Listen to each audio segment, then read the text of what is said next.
February 28th. Trump gave the word, no more waiting at the gate. U.S. and Israel side by side in the fight.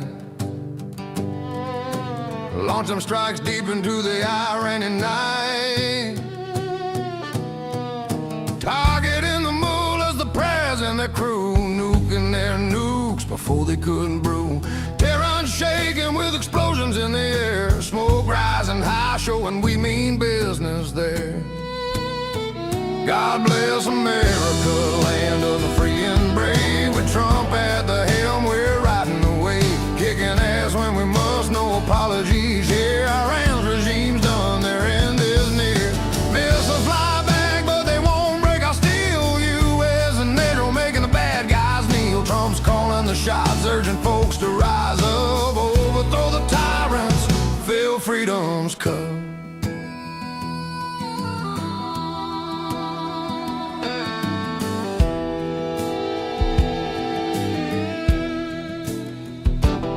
Trump's message rings out, your freedom's at hand. To the Iranian people, take back your land. We hit their leader, Supreme and the rest. Joined ops with Israel, putting them to the test. They fired back a while at bases in our ally, but our defenses hold under that Middle East sky. No more hiding threats, no more playing games. Trump's bringing justice in America's name. God bless America, land of the free and brave. With Trump at the helm, we're riding the wave, kicking ass when we must, no apologies here. Iran's regime done, their end is near. Missiles fly back, but they won't break our steel. U.S. and NATO making the bad guys kneel. Trump's calling the shots, urging folks to rise up, overthrow the tyrants, fill freedom's cup. From the Gulf to the skies, the world's watching now. Trump standing tall, showing them how. No endless wars, but when push comes to shove, we protect our own with strength from above. Iran's retaliation, just desperate flails, while our forces strike true, tipping the scales. For peace through power, that's the American way. Trump's leading the charge, saving the day. God bless America, land of the free and brave. With Trump at the helm, we're riding the wave, kicking ass when we must, no apologies here. Iran's regime's done, their end is near. Missiles fly back, but they won't break our steel. U.S. and Israel making the bad guys kneel. Trump's calling the shots, urging folks to rise up, overthrow the tyrants. Yeah, Trump's America, strong and true, kicking ass for me and you. God bless the USA and Trump too.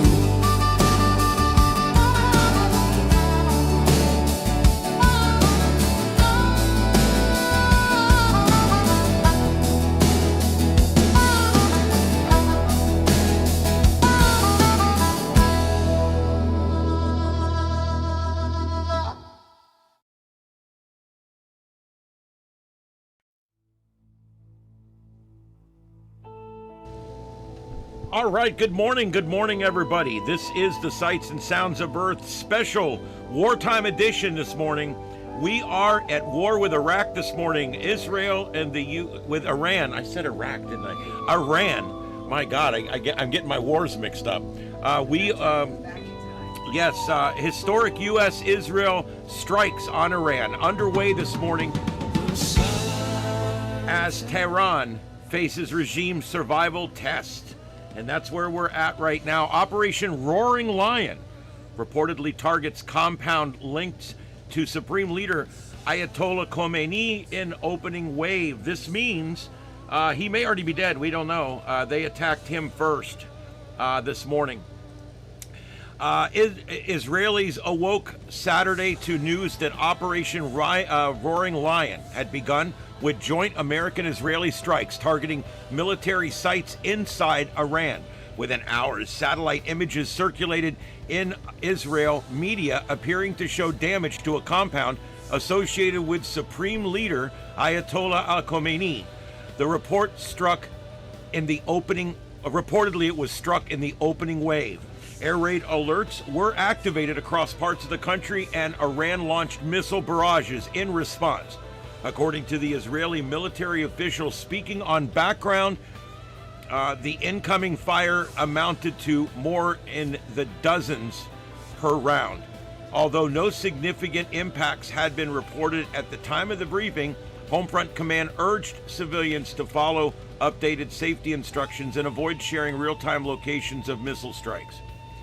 In video messages on Saturday morning, President Donald Trump condemned Tehran's role in regional instability, saying, "From Lebanon to Yemen to Syria to Iraq, the regime has armed, trained, and funded terrorist militias that have soaked the earth with blood and guts." And it was Iran's proxy, Hamas, that launched the monstrous October 7th attack on Israel, slaughtering more than 1,000 Israeli people, including 46 Americans, while taking 12 of our citizens hostage. It was brutal, something like the world has never seen before. He added, Iran is the world's #1 state sponsor of terror. It has always been the policy of the United States, in particular my administration, Trump said, that his terrorist regime can never have a nuclear weapon. I'll say it again. They can never have a nuclear weapon. Prime Minister Benjamin Netanyahu addressed the nation, warning that in the coming days we will be required to show resilience. His remarks reflected a broader message from Israeli leadership, framing the operation as necessary and potentially a prolonged conflict. Israeli officials said the goal of the campaign is to thoroughly degrade the Iranian regime's capability and remove existential threats to the state of Israel. The military cited renewed Iranian efforts to advance ballistic missile production and conceal elements of its nuclear program as justification for the timing of the strike. Israeli assessments, according to local reports, indicate that a senior advisor to Kmeni and the key figure linked to Iranian's nuclear program, which is Ali Khamenei, was likely killed in the operation. The military has not formally confirmed specific individual targets, saying assessments are ongoing. The Israeli National Security Council issued a warning to Israelis abroad, urging them to take heightened precautions in all destinations and remain alert to potential threats against Israeli and Jewish targets worldwide. Inside Israel, the reaction combined tension with discipline. Schools in some areas shifted to remote learning, reservists received draft orders, and families checked their protected rooms to make sure they were stocked. The military has approximately 70,000 reservists were being called up, this in Israel, largely for aerial defense purposes, Homefront Command duties, and border reinforcement. Officials said forces are deployed across all borders in preparation for possible escalation involving Iran-backed groups including Hezbollah, Hamas, and others. While leaders stressed that the targets are military and not civilian, they acknowledged that the coming days could test the country's endurance. For now, Israelis are watching closely as developments unfold, bracing for further retaliation, while leaders signal that the campaign will continue as long as it's necessary. Again, good morning, everybody. My name is Ian. This is Starship Adventures. Welcome aboard the Starship today, and we are monitoring a breaking situation going on in Iran in the Middle East, where we have an attack now. The U.S. and Israel have launched a joint attack against Iran. Iran, the largest sponsor of terror in the world, and they're dealing with it this morning. So there you go. Let's see if we can take this American this speech here. hostages for 444 days. In 1983, Iran's proxies carried out the Marine barracks bombing in Beirut that killed 241 American military personnel. In 2000, they knew and were probably involved with the attack on the USS Cole. Many died. Iranian forces killed and maimed hundreds of American service members in Iraq. The regime's proxies have continued to launch countless attacks against American forces stationed in the Middle East in recent years, as well as U.S. naval and commercial vessels in international shipping lanes. It's been mass terror, and we're not going to put up with it any longer.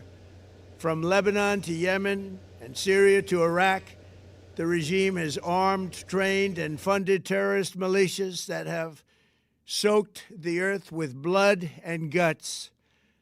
And it was Iran's proxy, Hamas, that launched the monstrous October 7th attacks on Israel, slaughtering more than 1,000 innocent people, including 46 Americans, while taking 12 of our citizens hostage. It was brutal, something like the world has never seen before.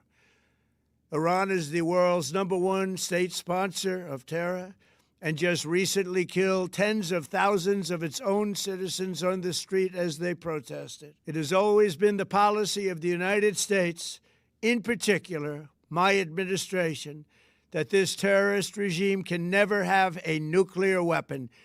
I'll say it again, they can never have a nuclear weapon. That is why in Operation Midnight Hammer last June, we obliterated the regime's nuclear program at Fordow, Natanz, and Isfahan. After that attack, we warned them never to resume their malicious pursuit of nuclear weapons, and we sought repeatedly to make a deal. We tried. They wanted to do it. They didn't want to do it. Again, they wanted to do it. They didn't want to do it. They didn't know what was happening. They just wanted to practice evil. But Iran refused, just as it has for decades and decades. They've rejected every opportunity to renounce their nuclear ambitions, and we can't take it anymore. Instead, they attempted to rebuild their nuclear program and to continue developing long-range missiles that can now threaten our very good friends and allies in Europe, our troops stationed overseas, and could soon reach the American homeland. לפני שעה קלה יצאו ישראל וארצות הברית למערכה משותפת, מבצע שאגת הארי. מטרת המבצע, לשים קץ לאיום ממשטר האייתולות באיראן. בשעה זו תוקף צה"ל מטרות של משטר הדיכוי, מתקנים של משמרות המהפכה והבסיס, ויחד עם צבא ארצות הברית, אתרי טילים בליסטיים שמאיימים הן על ישראל והן על כוחות ארצות הברית.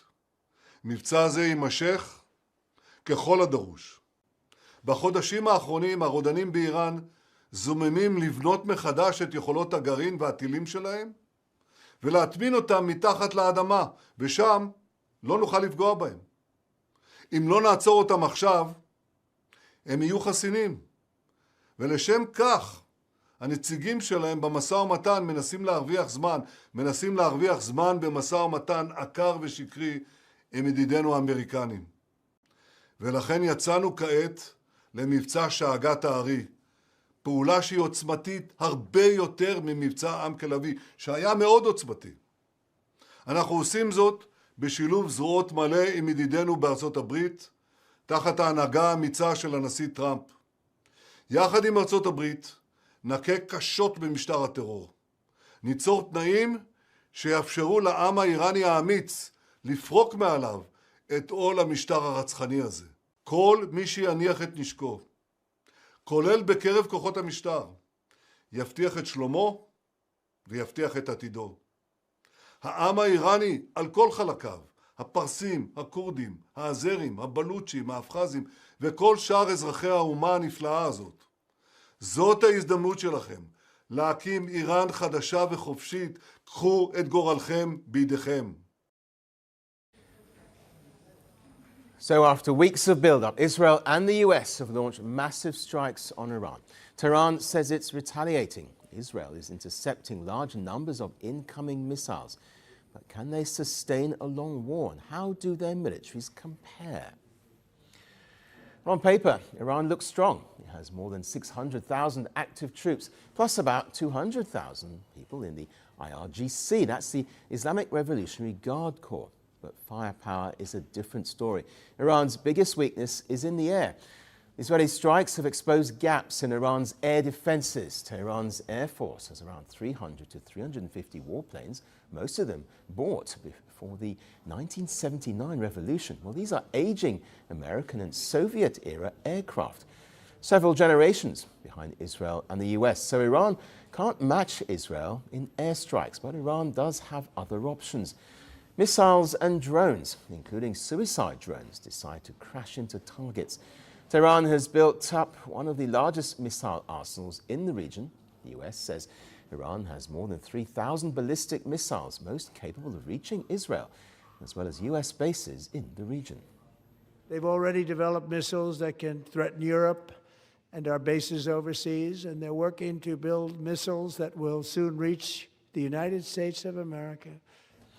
But with advanced air defenses such as Israel's Iron Dome system, most Iranian missiles can be intercepted, but some do get through to cause real damage. Iran's other advantage is its regional network. For years, it relied on proxies: Hezbollah in Lebanon, the Houthis in Yemen, and Hamas in Gaza. These groups gave Iran further power, but that network has been weakened after Israeli strikes which followed the Hamas-led October 7th attacks. So Trump and Netanyahu are now looking to further degrade Tehran's nuclear capabilities. I'm for stopping Iran, very simply, from having a nuclear weapon. They can't have a nuclear weapon. I want Iran to be great and prosperous and terrific. Now to Israel. Its military is much smaller, around 170,000 active troops, but it can mobilize more than 400,000 reservists very quickly.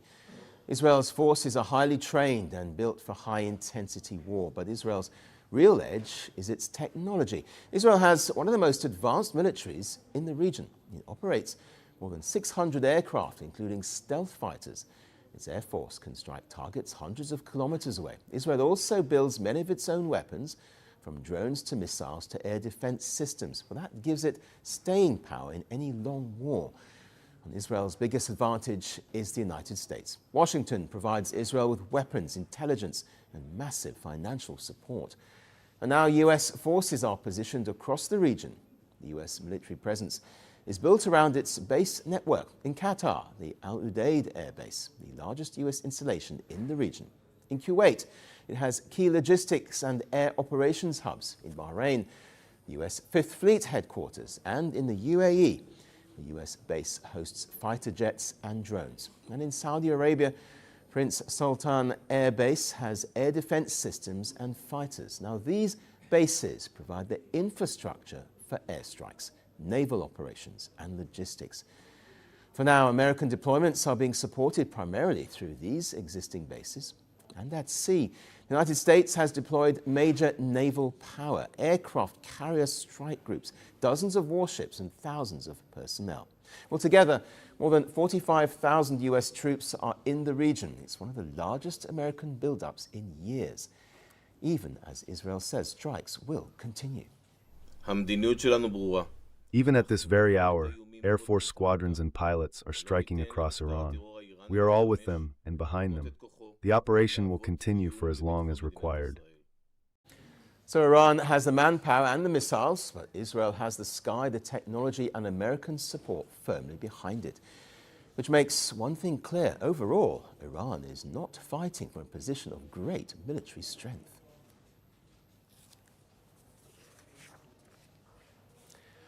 So the missiles are flying once again in West Asia. US bases are on alert. Airspace is shutting down. Regional powers are bracing for impact. But if this feels familiar, that's because it is. Just last year, Iran and Israel fought a direct 12-day war that pushed the region to the brink. Well, here's a look back now at how that conflict unfolded and why it still matters today. The war began on June 13th, 2025. Israel launched a wide-ranging air and missile campaign inside Iran.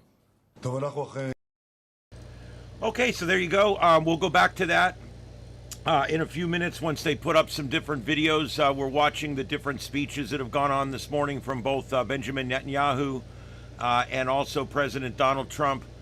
Yeah, I see we always seem to pick up one or two of these anti-Semitic trolls that come in here. It's funny how, our country has come a long way when it comes to getting rid of racism. Racism against Hispanic people, racism against black people, racism against Jews. We're trying hard to eliminate that here in this country. And we're doing a good job. And even when it comes to people that are gay and people that have different lifestyles, we're trying to become very tolerant here in this country. But it just seems like there's always this cross section of people out there that just love to hate one group of people or another. They just don't like black people, or they just don't like Jewish people. And I get sick of it. I do. It's the product of a small mind. Racism is a product of a small mind. It absolutely drives me nuts that people will come in my chat room and immediately start hating on the Jewish people. I just can't stand it. It's just ridiculous to me. Nobody came in and started hating on your people, whoever they are. Okay? And I don't, your opinions are welcome. Notice I haven't banned you. My mods have not kicked you out. Even though I think you're an ass. Opinions are like assholes. Everybody's got one. Yeah. What's up, the poor? Hey, neighbor.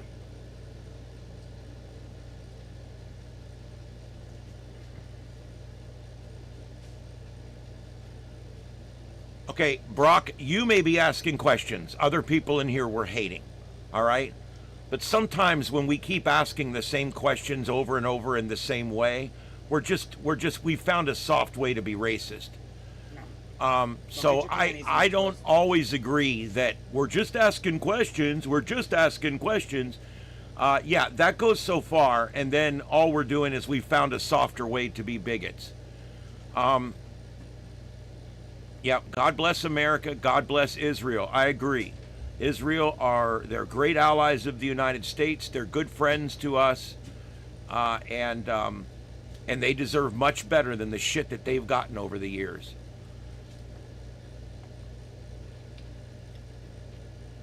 Yeah, I love it. Donald Trump, let me tell you something. A little story that I was told, that was told on our air by Governor Pataki. Remember him from New York? Trey Radel co-wrote his book, my host, okay? This is all public knowledge. And he was at Donald Trump's, one of his weddings, I think it was his wedding. Okay. He was at Donald Trump's wedding. And he couldn't see the wedding because there was this big, huge guy in front of him. Come to realize it was Shaquille O'Neal. Donald Trump had everybody at his wedding. Every color, every ethnicity, Jews, blacks, whites, Middle Easterners, whatever, anybody. They were all there at his wedding. And now today, they want you to believe Donald Trump is the most racist SOB there ever was. And let me tell you something, it's the opposite. Donald Trump doesn't have that problem, okay? He sees everybody for what they are and what they do and how they act. And he doesn't have prejudices like that. And that's what bugs me so bad when I hear this kind of shit. Because there is no prejudice there. He sees, he makes a decision, he acts. The people that are being prejudiced are the people that come in here and immediately start hating on people just because they're Jewish. That's disgusting. We've decided a long time ago as humans that this is not acceptable. You are on the outside of the norm right now. You are a hater, and that's what you are.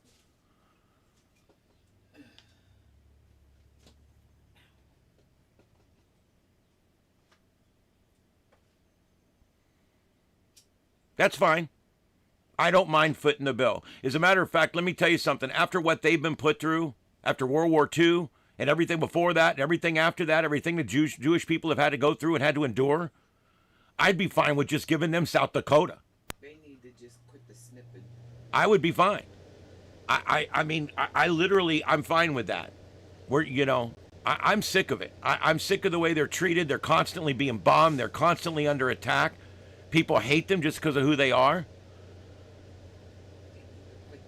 Look what they are doing to our nation. Oh my God. Are you kidding me? Literally? Look what the Muslims are doing to our nation. Look what the Somalis are doing to our nation. Look what the illegal aliens are doing to our nation. What I see with Jewish people is entrepreneurs doing a great job, going to college, making jobs, making work, doing things, building businesses, becoming successful doctors, lawyers, attorneys, doing different things. That's what I see. You want to know who's ruining the country? It's the people that come here illegally. The people that are ruining the country are these anti-American leftists. That's who's ruining the country. Communists. Communist leftists. That's who's ruining the country. Somalis coming here and taking hundreds of billions of dollars in fraud from our country.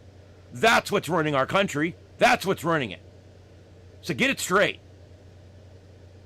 You're putting all the blame on the wrong people just because you hate in your heart. It's sad to be you. And in the words of Donald Trump, you should be ashamed of yourself.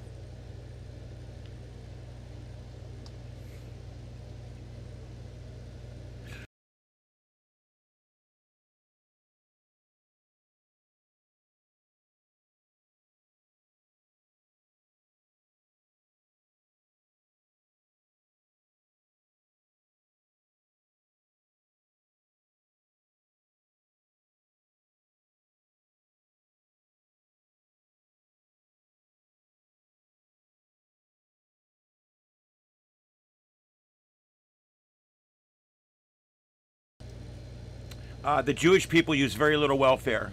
They use less welfare than most groups of people. I don't know where you get your information from. You know, I don't know if it was some left-leaning AI that you got your information from, or if you just made it up. But that's not true.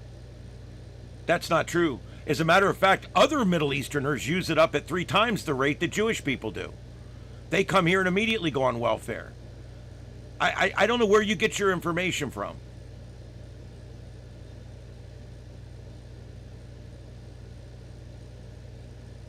Thanks, Andy. I appreciate that. The skeptic.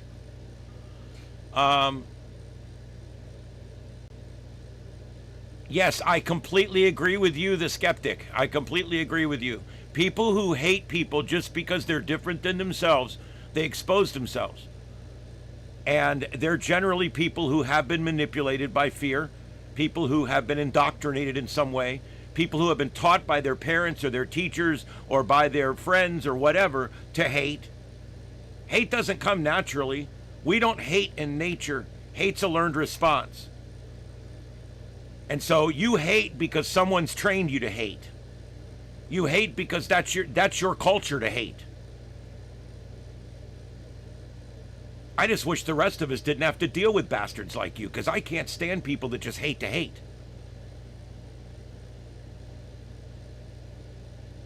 Democrats, generally, a lot of them are completely clueless. They're the kind of people that show up for a gunfight with a knife. They don't ever prepare themselves with education. They don't ever prepare themselves with knowledge. And they always show up and say the absolute stupidest things.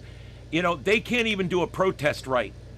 What do you see at their protests? Blow up animals, people dressed as superheroes. I mean, it's crazy. People bringing their dogs, teddy bears riding skateboards, frogs that look like they're humping the rainbow bright horse. This is what you get from the left. Craziness. Hate. They hate you because you're not gay. They hate you because you're Jewish. They hate you. They hate. And then they turn around and call us racist. They'll look you right in the face and call you racist. But they hate Jews. But that's okay. They hate Trump. But that's okay. It's hypocrisy. It's the craziest shit you see on the left. It's the crazy shit that you see on the left. And part of what I'm talking about is things like gay people that form a group to support Hamas, a group that kills gay people. Where the hell did that come from? That's just stupid people that have been indoctrinated. They're too stupid to even know that what they wrote on that sign with that marker is stupid. And it makes them look stupid. How could you go to 6 years of university and not know the basics? You can't define 3 of the isms. Come on. You think so, Rabid? You sound like a leftist. I love when people come in here and they're hating like leftists, they're acting like leftists, they're talking like leftists, and then they tell me they're to the right of me. Dream on, brother. Dream on. I'm a constitutional libertarian. It's hard to get right of me. That's right, Drake. That's what the problem with the left is. They do all their research in their own brain and on Facebook or Instagram.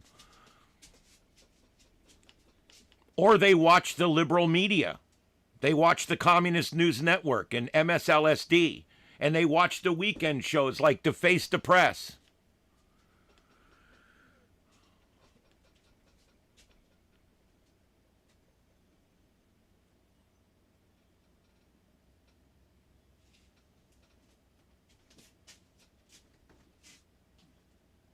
Yep.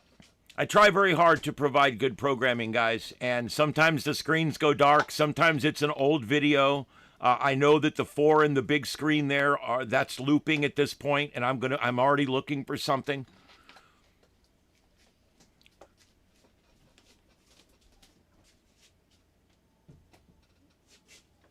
Hey, Texas. Yeah, we've got the Jew haters in here this morning. Just hating on people just because of who they are. Just because of where they were born or just because of what religion they like. They're the kind of people that want you to respect their religion and their beliefs, but they'll shit all over everybody else's. It's just another Saturday morning in the good old U.S. of A. That's right. By the way, I got Carlotta Alada here with me this morning. Hello, everyone. Her channel is at Carlotta Alada. At Carlotta Alada on YouTube, and she's a good friend. We've been friends for many, many years, and she also does some broadcasting out of the studio here from time to time. Hey, Canna Club, how's it going? Yeah, we're fighting back the communist hordes and the Jew haters this morning. It's all good. While Trump's fighting the Iranians, we're fighting the Jew haters.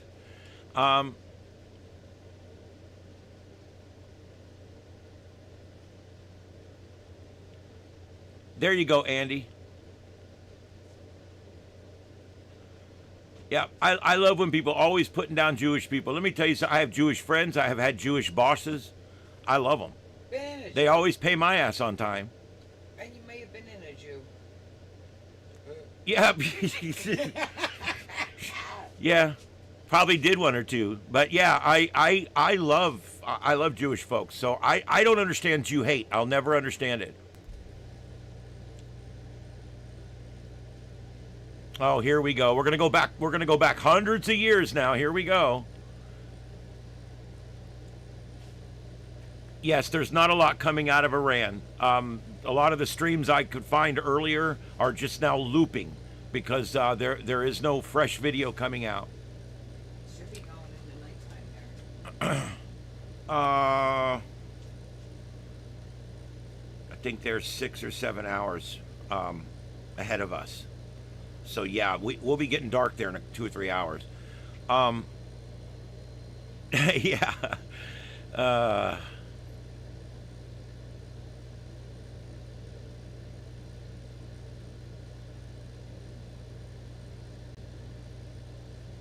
Well, Chad, you can look at that however you want, I guess.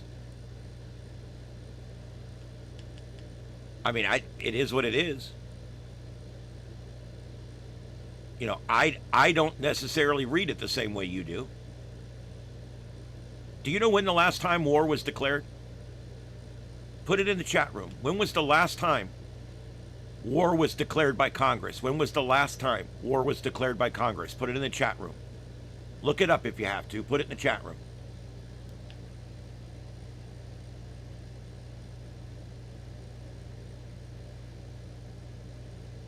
Yeah, what's happening is great right now. Just like with Venezuela, I didn't really like that we went into Venezuela, but again, Trump was right, I was wrong. I didn't really like tariffs. Trump was right, I was wrong. Okay? And I'll admit it. I'm a big enough man to admit it. I agreed with him on about 90%, and everything I didn't agree with him on has turned out to be better than I thought. So it's one of those things. I know I trust what he's doing right now. I do. I'm not much about starting wars. I really prefer that we pull back a little bit. But hey, the man felt this is necessary. I feel it's necessary. They cannot have nuclear weapons. If they have a nuclear weapon, they will touch it off. Okay, I'm telling you.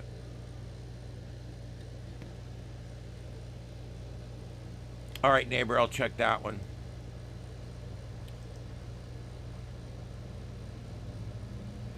It's difficult right now to find feeds, but I'm trying to keep it as active as I can for you guys. The upper right, that was earlier. I'm just showing that was right before dawn, earlier, and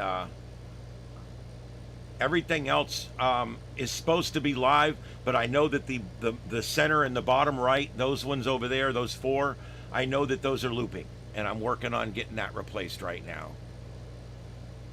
I've got a lot going on here today, but I'm going to try to be here the best I can throughout the day and throughout the evening.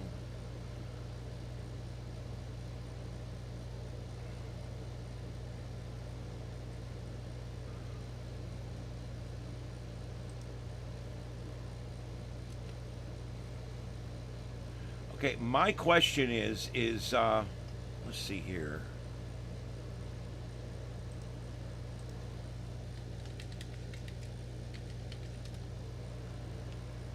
It's 8 p.m. in Iran, so it is. It's gotten dark there. So it just got dark there in Iran, and so we are. Those images from the upper right, I do believe that's earlier. I'm trying to verify, but I'm pretty sure that was recorded just a little while ago, or I'm not sure. God, this is why I do American-based coverage. I'm sorry, guys. This is very, very difficult for me to do because I have no idea what's live and what isn't. I have no idea what's going on and what's bullshit. And there's spoofs. There's thousands of spoof channels out there. And I have no idea what's a spoof and what isn't if it's in Iran. I can kind of keep up with it when it's here, but when it's in Iran, I can't. All right, let me switch some things around here. Give me a second. Just give me a second here.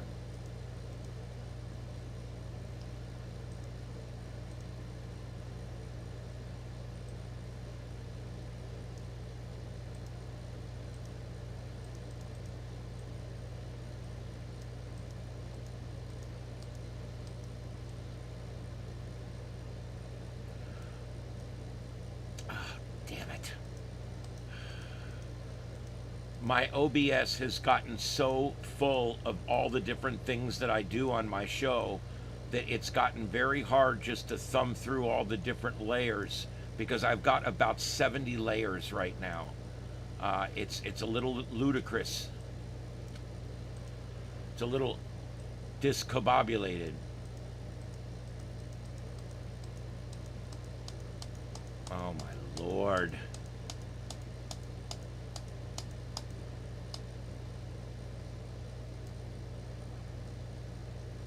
Okay, I'm switching these screens out.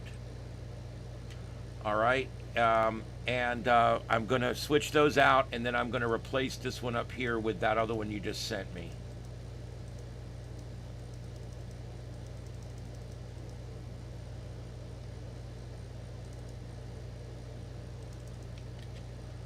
All right, so that should be 2 live views up there. Oh, that's the same one again, though. Damn it. They changed it on us, but that's all right. We'll find some more.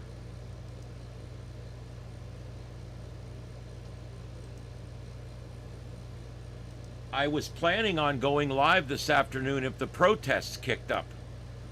So I've actually got my Linux computer over here, and I may do split coverage today. So that we may do some split coverage coming up. Let's see if we can take a little bit of this audio so we can figure out what's going on here.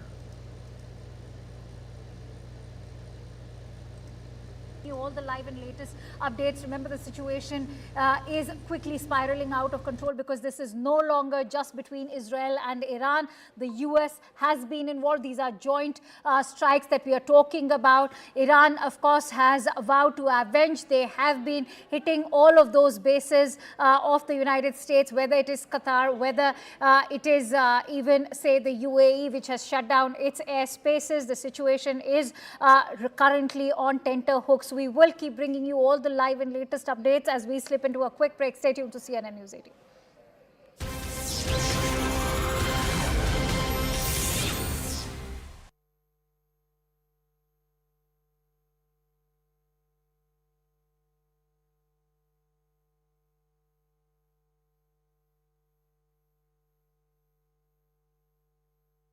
Seeing are visuals of huge plumes of smoke, the aftermath of strikes in different parts of Tehran, the capital city of Iran. So this is not some sort of a attack that has been targeted at least as of this moment, as far as we're concerned, on anything peripheral. This is perhaps an indication of the growing frustration that America and Israel have expressed with the leadership in Iran, which doesn't seem to be playing ball, according to them, which is according to Washington, D.C. and Tel Aviv, with the manner in which they believe that the Iranians should be cooperating to assure the world that there is no nuclear material that they're assembling to develop nuclear weapons. I think that's fundamentally what this is all about. There have been talks over the last 3 days with the Iranian leadership, and those talks, according to both the US and Israel, haven't gone according to plan. And this appears to be something that the Americans and the Israelis have done together to send a signal to Tehran that they're serious about going ahead if the Iranians don't actually comply with some of the wishes that the people in DC, Trump administration, and of course the Netanyahu administration in Tel Aviv are suggesting as the roadmap ahead. Now, I just want to bring in Sanjay here. Sanjay, we've seen statements just this morning from President Trump, who said that, look, I don't really want to consider going into any sort of combat with Israel, but if push comes to shove, we will have to exercise those options, because the window for resolution in a manner where Iran at least shows on the face of it that prima facie it wants to come to the table and perhaps disarm itself or divest itself of its nuclear plans. If it shows some intent, then we can pull back. But that, apparently, as of now, the Iranians don't seem to be sort of suggesting, and therefore we are seeing these. So Sanjay, this is really where things stand. You're, of course, in Israel. Was there any inclination that you might have had that this was going to be something that Tel Aviv would resort to so quickly? Well, not just inclination, Rahul, we've had impatience. There has been growing impatience in Israel that we've had this huge US military buildup on the one hand. On the other hand, there are these continuing talks that seem to lead nowhere except agreement to talk further in the following week. And this has been a pattern that has been continuing for some time. Clearly, the US and Israel have had different levels of patience over this. Netanyahu's patience clearly is running out. Two pointers of significance here when it comes to Israel and the US launching this and undertaking this together. For a start, we had an announcement from the Israeli Defense Minister Israel Katz that Israel has carried out preemptive strikes. It's significant. He did not say that Israel, together with the US, has carried out these strikes. Second, there's been an announcement from Washington that Secretary of State Rubio was scheduled to visit Israel on Monday. Presumably that was for talks on the next steps, and it's not likely that that visit would have been announced while an attack has been launched already. So it's possible that at some operational level, Israel has taken this initiative on its own in relation to the timing. Clearly, Israel and the U.S. are on the same side and very closely in this as sort of allies bound to one another for a long time now, a very historical ties continuing very actively into the present. The two will work together, but there is still a question, given the announcements that we've had from Israel and from the U.S., whether there has been entire agreement on the timing. Trump has said that he was not thrilled with the latest round of talks, but that is not saying anything other than what he's been saying for weeks now.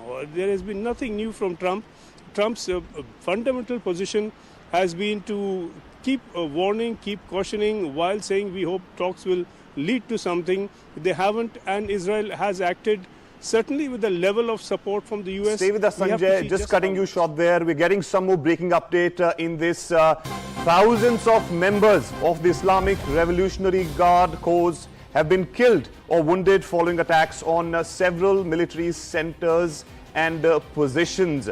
That's the latest update that we are getting. Thousands of Israeli army personnel killed. In fact, Iran's Revolutionary Guard Corps have been killed or wounded following the several attacks on the military center. This is the latest that we are getting from there. Important, Arun, to make very clear at the very outset that this is a report that has been filed by the Iran International English media. So this has been put out by them, saying that thousands of members of the Islamic Revolutionary Guard Corps have been killed or wounded following the attacks on several military centers and positions. So confirmation coming from Iran that these attacks were actually centered not on civilian centers, but on military centers and positions. So that's one big confirmation of the devastation on the ground. Iran's mobile network disrupted, fear of internet shutdown, cell phone communications have been disrupted across several areas of Iran's capital, Tehran. No calls are possible at present. That's something that is also being reported widely on the various media outlets there.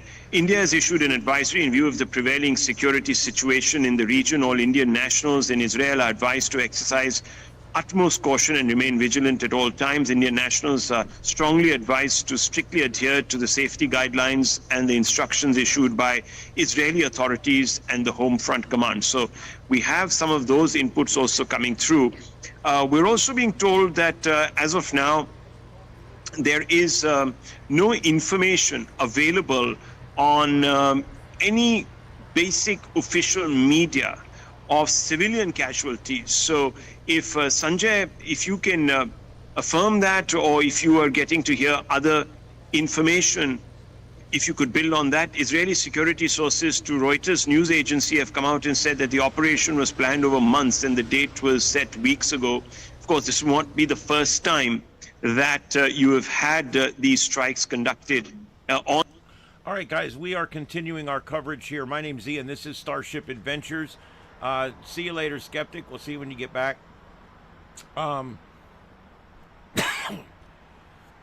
Yeah, so this is what we've got. We don't have a lot. The one in the upper right, this is all pre-recorded. The middle left, that is a loop of the latest speeches that are going on. And then we've got the live view up top there that's duplicated. This is what we have right now. I'm trying to continue to get more in the aircraft tracker down on the lower left. That is live right now. You can see all the commercial airlines are now routing around Iran and around the corridor between Iran, Iraq, and Israel. All the way across that whole center section there, there is no commercial airline activity. You can see they will dart into the capital of Iraq and then right back out again. But that's the only place they go in Iraq.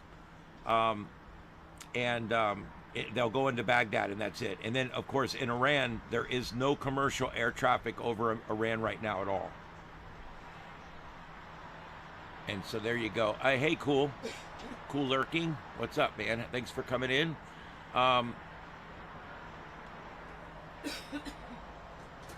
Oh yeah, there's no doubt. I mean, that's another reason why when people are all bashing on Israel, I'm like, you know, they do things like we do things. You know, they do things properly. They don't shoot at schools and hospitals. But that's what the other side does. That's what Iran does. That's what terrorists do. And somehow these people think that it's better to support the terrorists than to support the people who are fighting alongside us.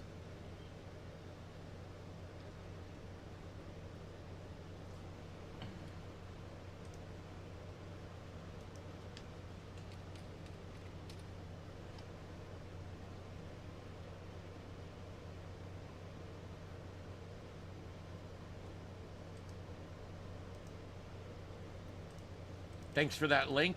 I'll put that in here. I'll cover up one of these other two here with that one, because I got a duplicate right now. That is ILTV. That's out of Israel. That's news from Israel.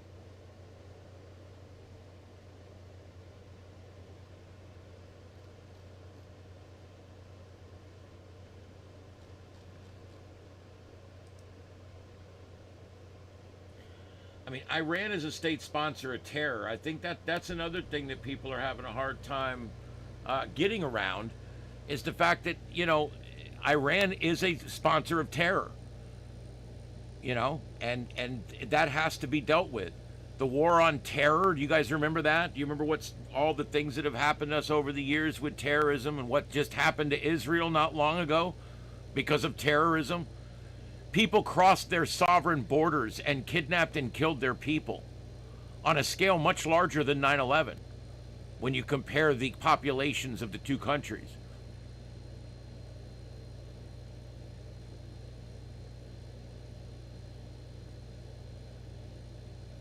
Yeah, they hit his bunker directly, but I don't know if he was in it or not, or if he was in Russia. I don't know. At least the initial reports are in that direction. Also, They crippling the support Iranian terror. Navy and some of the other security forces. This does not prestige. I look at it this way. They support terror that has terrorized both Israel and the United States. And so I disagree with you when you say that it's not our war. I disagree. Now, we can argue on how it's being handled or what's being done, but it's definitely our war. I mean, these people have been sponsoring global terrorism for a very long time.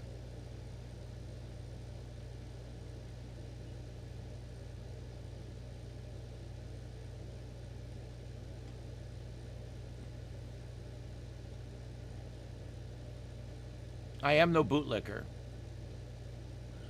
Like I said, I was actually against the Venezuela thing, but I've come around to realize that that's what needed to happen. And I've reached a point of faith with Donald Trump, because everything he's doing, even the stuff that I vehemently disagreed with, is worked out fine. And I was wrong. So, you know, it's not being a bootlicker. I like when, if you agree with someone, you're a bootlicker. You know, it's just that simple. If you agree with them, then you're a bootlicker. Well, no, we all have our own opinions, and our opinions change through time. I hope that eventually yours will change into something that doesn't involve hate. It has nothing to do with generations. We're all in this together. I'm sorry, I don't see where it has anything to do with generations at all. You know, the boomer generation, the newer generations help to elect who's president, and that's what we're doing. So I don't see it that way.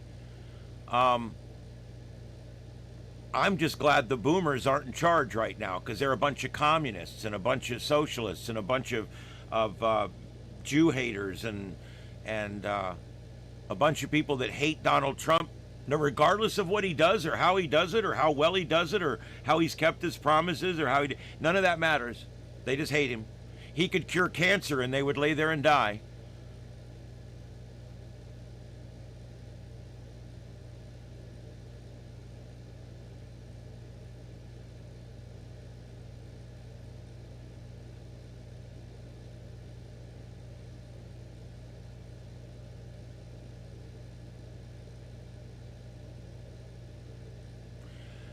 Iran is the state sponsor of terrorism over there. Many of the wars that were fought we fought many times that we fought against different factions in the Middle East. We were fighting Iran. We were fighting Iran's money.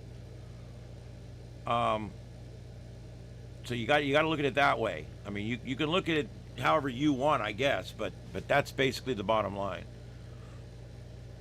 I am nothing like Lindsey Graham, but you can think that if it makes you feel better.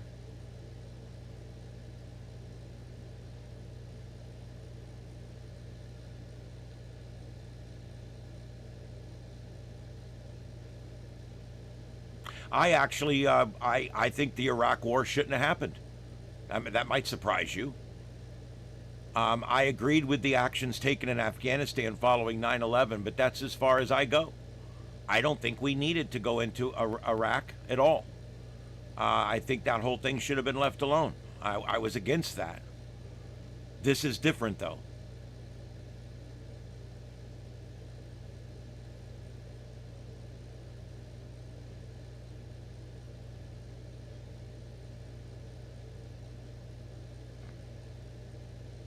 Well, the difference is I'm successful and you're a troll. So you can think what you want. That doesn't make it right. Yeah. It was a disaster. It was an unmitigated disaster. I was against it before we went in.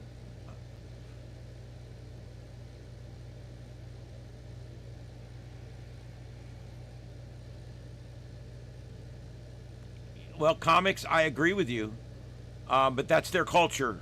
They have to change their culture. I would hope that they can get the climate over there necessary to change their culture and bring it out of the 6th century and bring it up to current day. And yeah, let's get the women out of the hijabs, and let's stop killing people for things that are just unjust.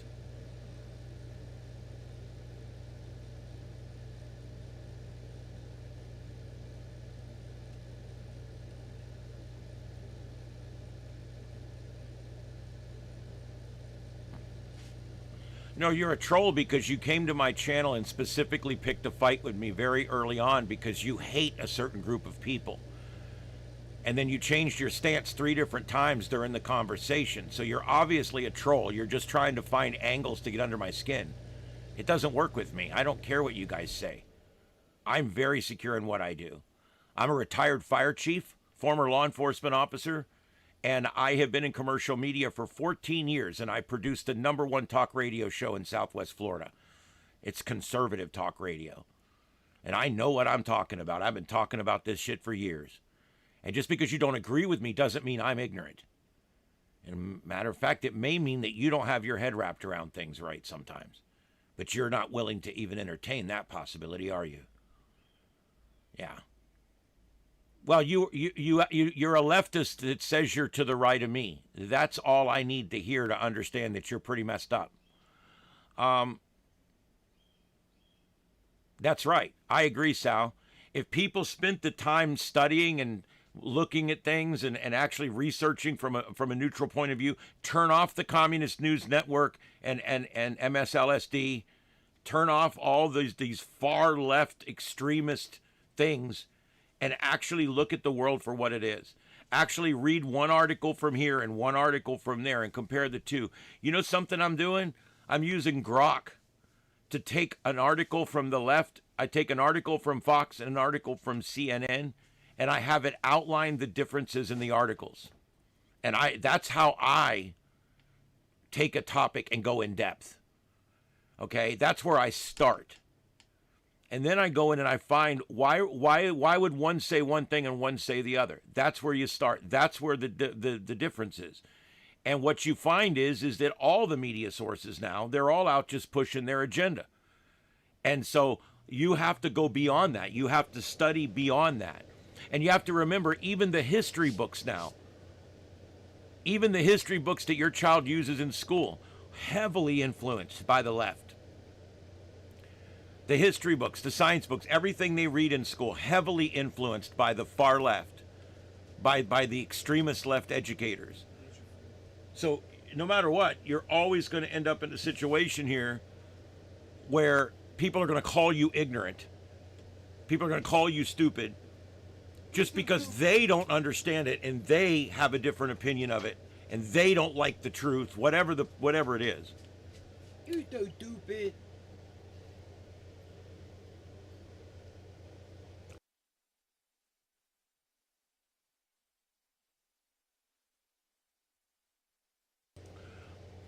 All right, what I'm going to do, guys, I have no audio to play, so I'm going to play a little song for you guys about today, and we're going to go ahead and I'm going to take a 5-minute break, and I'll be right back. Should we show them the shirt?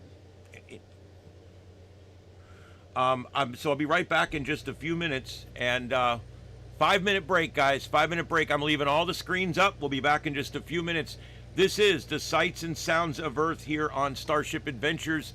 My name's Ian. Stay with us. The coverage continues. And apparently so does the hate from some of my people in the chat room. So there you go. Back in 2 and 2. We'll be right back.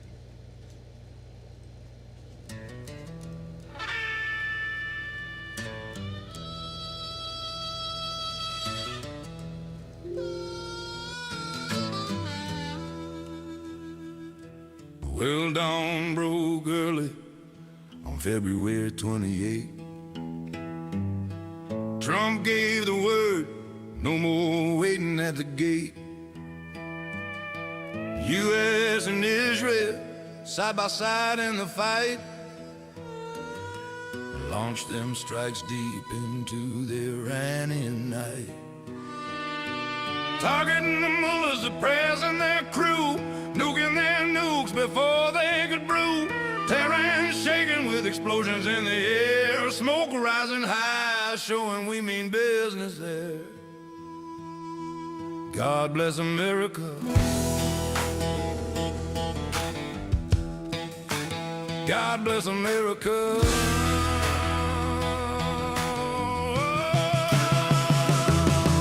God bless America, land of the free and brave.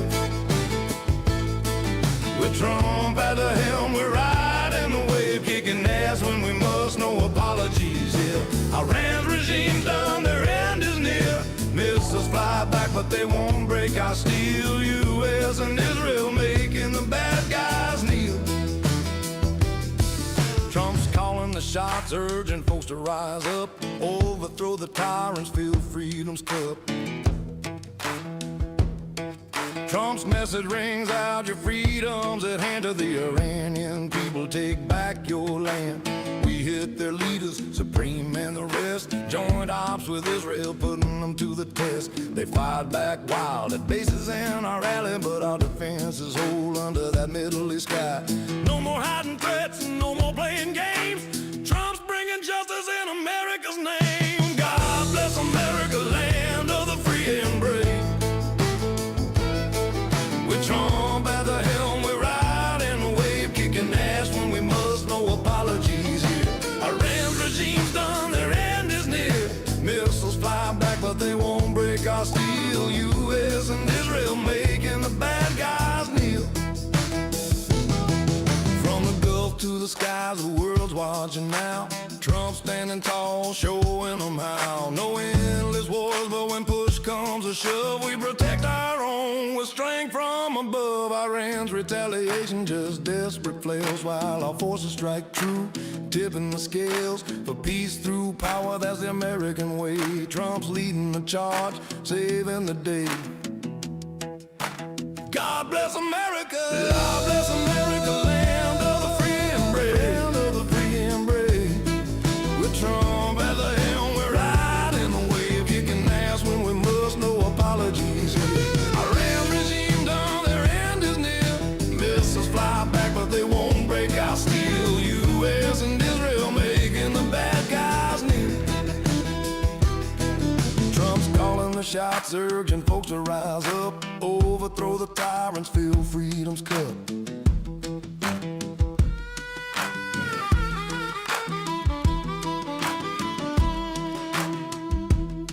Yeah, Trump's America, strong and true, kicking ass for me and you. God bless the USA and Trump too.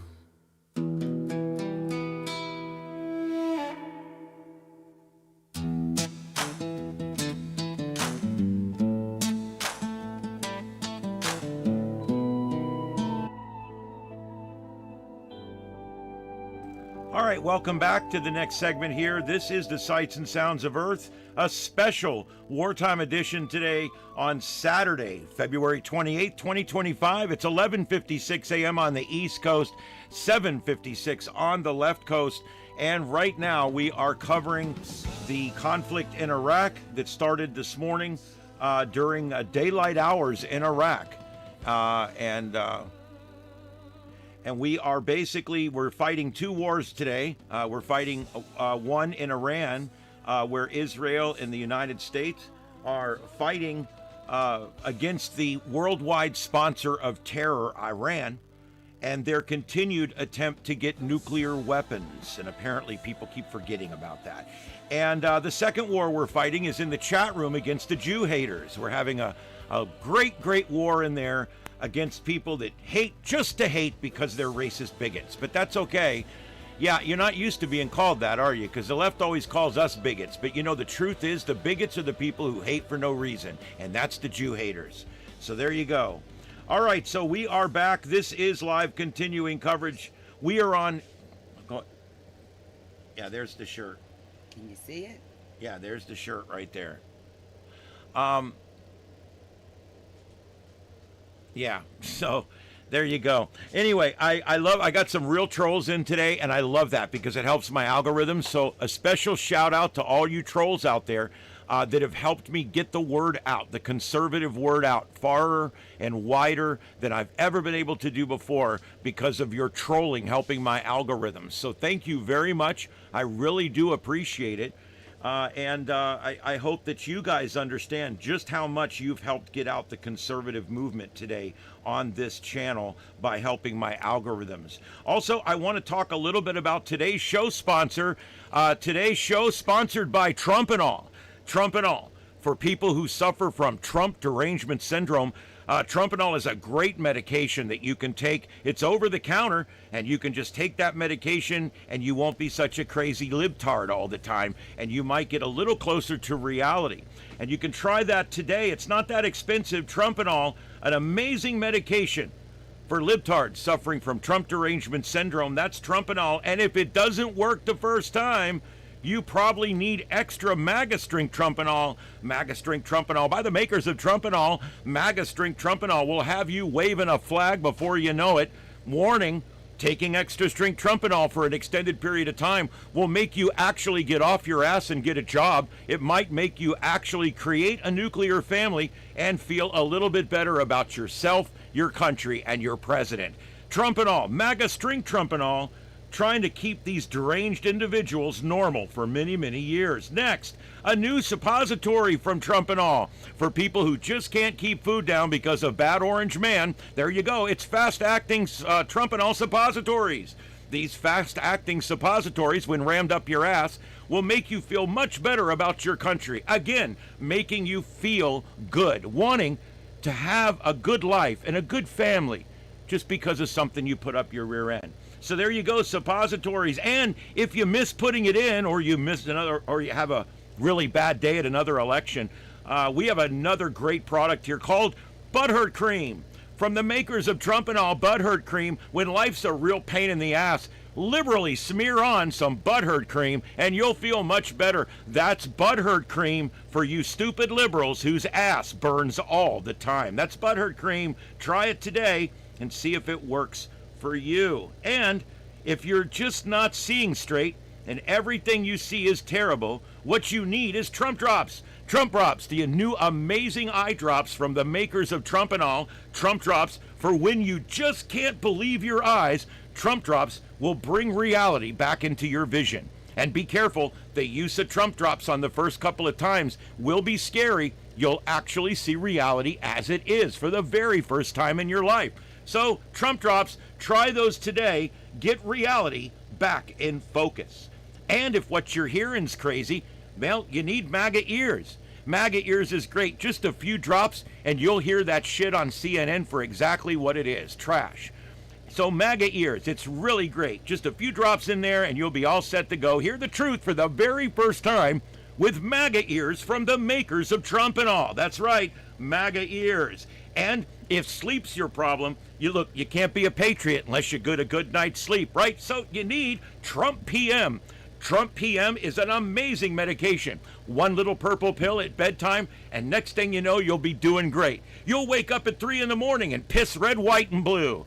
You'll wake up at 6 in the morning with your own flagpole, if you know what I mean. You're going to feel good about your country. You're going to wake up wanting to get a career, maybe start a business. It's awesome. You may even look up how to be a franchisee for a fast food restaurant. It's a lot of fun. Trump PM, make your nights derangement free with Trump PM. And do you have a problem with your overreacting? Are you walking back and forth in front of the Portland ice facility over and over and over and over again, and it gets you all chafed down there? Yeah, forget that other stuff. What you need is Trump overreaction ointment. The overreaction ointment from the makers of Trump and All, when applied liberally to areas where you're chafing or areas where you're not feeling yourself, this will help you feel better. It'll make it feel better and make your day better, and it'll make you quit being such a crotchety old prick all the time. You might even let your hair grow out so it's not blue anymore. It's going to be awesome. This is Overreaction Ointment by the makers of Trump and All. And ladies, we haven't forgot you ladies. No way! For that time of month, if it's really bad and you got to protest and you got to push through it and it's that time of the month, MAGA Midol is what you need. MAGA Midol from the makers of Trump and All. Let's settle that uterus down and go get a job. That's right, Midol. MAGA strength, Mega Midol. The next one here, I got to tell you, this is a great product. This just came out not long ago, and it's already the talk of the town out there. Look, is your butt hurting? No problem. We have the new Preparation Orange. Preparation Orange. When you apply this orange goo liberally to your ass, it's going to make you feel a lot better about how stupid you are, and it's going to make you want to be a patriot. You might even go buy a flag and fly it right side up. It's going to be amazing. You'll put down the inflatable dinosaur costumes and stay home tonight. You don't need to be down there in front of the Portland ice facility tonight. Come on, seriously. Take some Preparation H and calm that butthole down. And nothing makes your wife feel like she wants to stay home and not protest like throwing it to her. What you really need is MAGA, MAGA. MAGA, MAGA, boys. This is going to help you show your wife who's commander-in-chief. That's what I'm talking about. Let's cool her down a little bit. You know, she wouldn't be such a bitch if you threw her some every now and then. This is MAGA, MAGA. It's going to be huge from the makers of Trump and All. MAGA, MAGA. It's going to make you screw like you've never screwed before. It's amazing stuff. You'll go all night, and it could also make you suddenly patriotic. Maybe buy some red, white, and blue bed sheets and really throw it to her hard. There you go. It's MAGA, MAGA from the makers of Trump and All. It's going to be huge. All these line of products can be bought over the counter at Walgreens, CVS, Walmart, Buc-ee's, Radio Shack, and Chuck E. Cheese. Buy today, Trump and All. Let's calm it down, you crazy bitches. All right, everybody, that's our sponsor. Thank you for that. And what's under the costumes? Terry, we don't know what's under the costumes. That's what's so funny. That's funny. I love it. And you know what? I love doing that read. Of all the reads I've ever done, I think I have more fun with that one than any of the others. So there you go. All right. So that's Trump and All. I hope you guys enjoy that.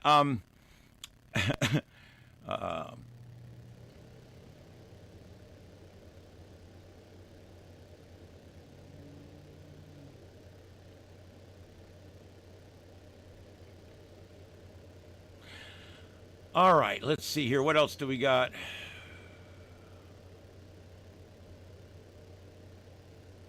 Look, guys, just so you know, Jew haters will always hate. I'm just telling you. You can waste your time if you want.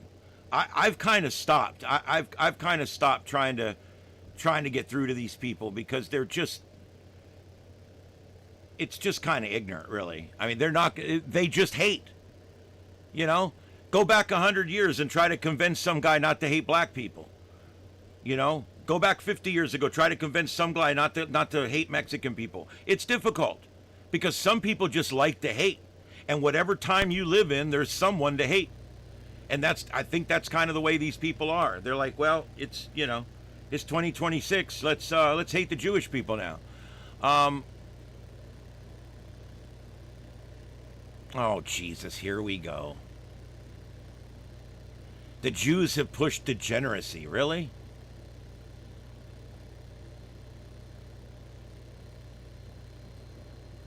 Yeah. Yeah, I love when people on the left come in here and call me gay. They come in here and call me a fascist. They come in here and call me a communist. They come in here and call me literally Nazi. They come in here and call me, what else? Let's think about it. What else? Hitler. That's the other one, Hitler. Don't forget Hitler. Make sure somebody calls me Hitler before the day's over. I wouldn't feel right if they didn't. You know what it is? The left has reached a point where their words don't mean anything anymore. They have used the word racist and bigot so much that nobody listens to it anymore because people realize they're the racists. They're the bigots. Whoever yells it the loudest is it. Whoever dealt it, smelt it, or whatever. That's the saying. Look, if you have the biggest problem with it, it's probably because you're guilty of it. And that's what we're dealing with here. The left accuses everybody of being racist. The left is the most racist people there are. They hate people just because they're Jewish. They hate people just because they're a Republican. They hate people just because they have a view different than theirs.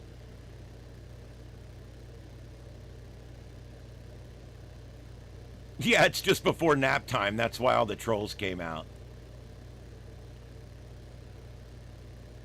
Am I Hitler or am I Lindsey Graham Jr.? Come on, make up your mind.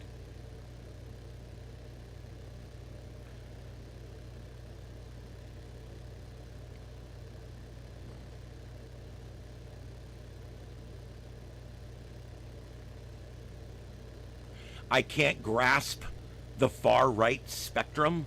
I'm a libertarian, dude. I believe that government is the problem. I do. I believe that government is the problem. I'm not a Republican. I vote Republican because that's generally the closest I can get to my constitutional libertarian views. But because the left is just totally out of whack. But you're one of these people that come in here and your point of view is so skewed from norm that you don't even fit in the spectrum. And so you like to come in and act like a leftist and tell everybody you're a far rightist when you're not. You're just not. I don't know where you are. I think you're just a troll. I don't think we've seen a single honest thing come out of your text today. I really don't. You're just one of these people that you were going down one road, and then when you realized that I was on you, and all of a sudden I'm a far righty. I'm far right. I'm so far right you can't see me on the right. I'm like way out in the fog on the right. Yeah, way out in the right. Right wing. Strobe light on the right wing. I'm way out on the right wing. Well, I got news for you, okay? All that shit you were saying earlier is not right wing. You're not a bootlicker because you like your president and you like what he's doing. Does that make me a bootlicker?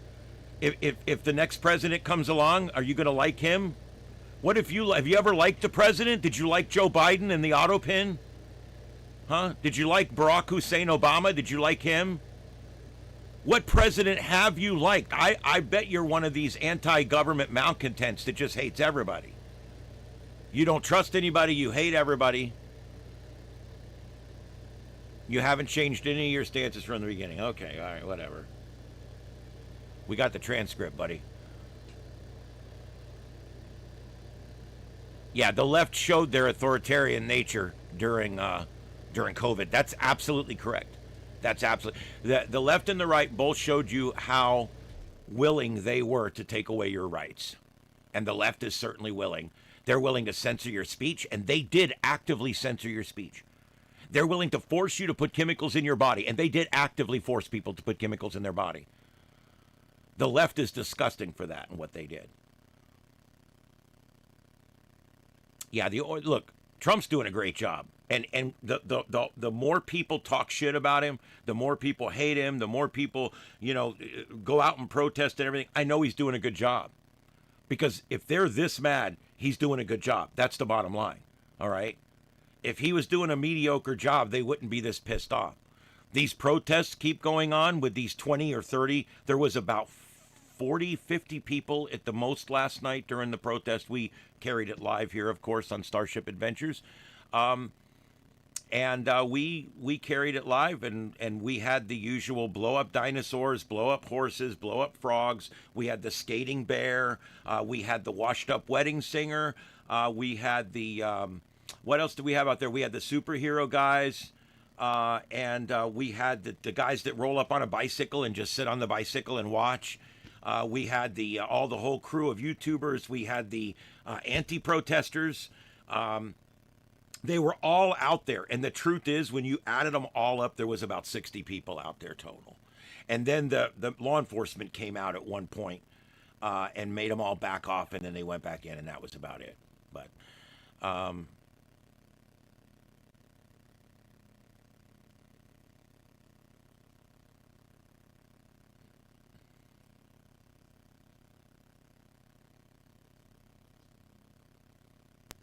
yes, Terry, I agree with you.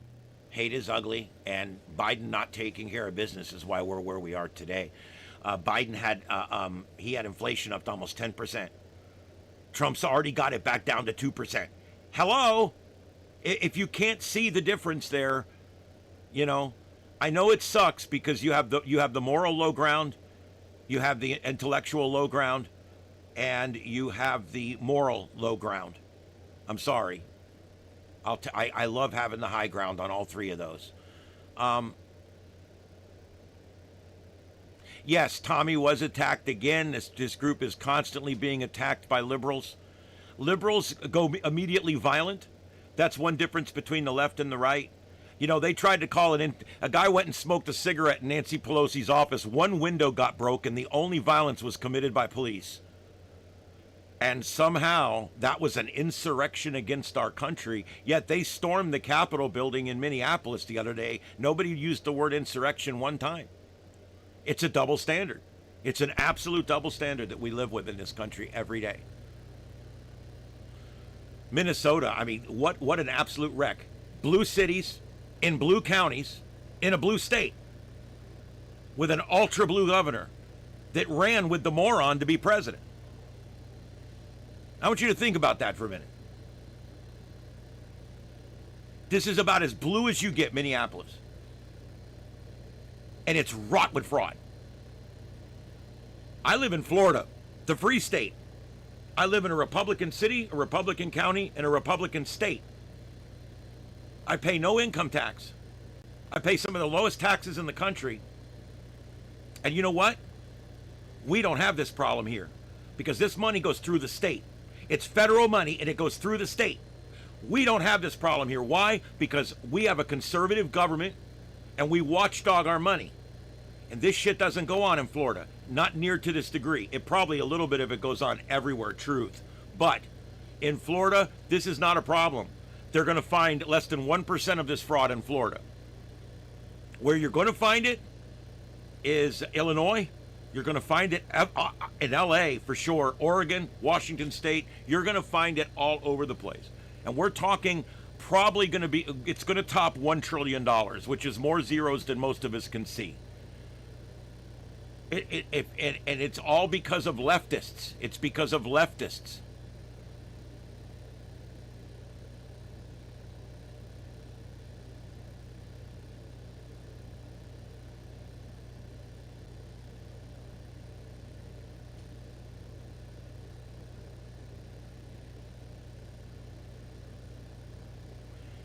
Yep, the Epstein files. We always hear about the Epstein files. The truth is they have released a shitload of those files, and people are going down for it right now. Mostly Democrats. Bill Clinton seemed to have his own room there. Hey, that's not nice. Yeah, Minnesota voted for Walter Mondale. Do I need to say any more? That was the biggest landslide in history.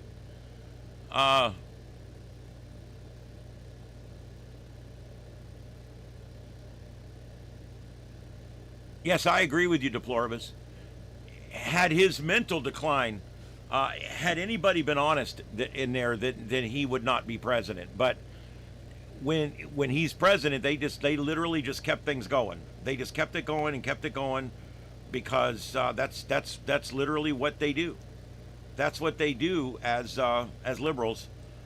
We've got our guy in, and we're gonna protect our guy no matter what, and that's basically what they do, and that's what they're doing right now.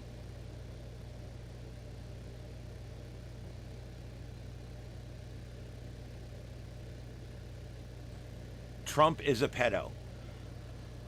This one, I think the reason why that bugs me when people say that, there was some moron out there last night with a sign that said that exact same thing. Trump's a pedo. And the truth is, Bill Clinton spent so much time on that island. 30, 40 trips plus to that island. Hey, Dark Waters, thanks for joining the crew. Welcome aboard the Starship.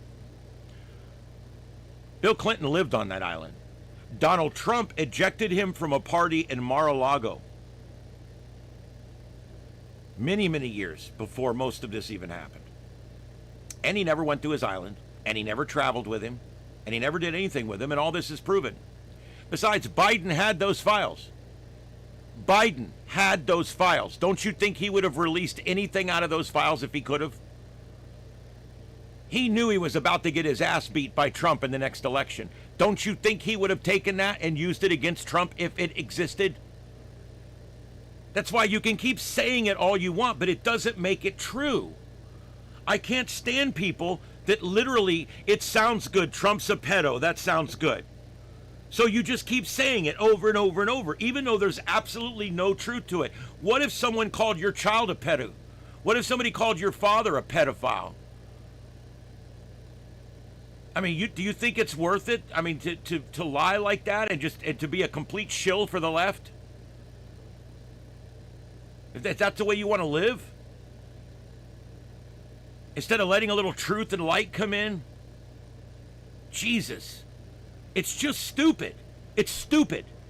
It's people that literally, I never learned the science, I never learned the history, I never learned anything, but I want to be one of these debater guys. So I'm just going to make up my own truth, and I'm going to go in and charge in like a bull with my own truth, and that seems to be what we get nowadays.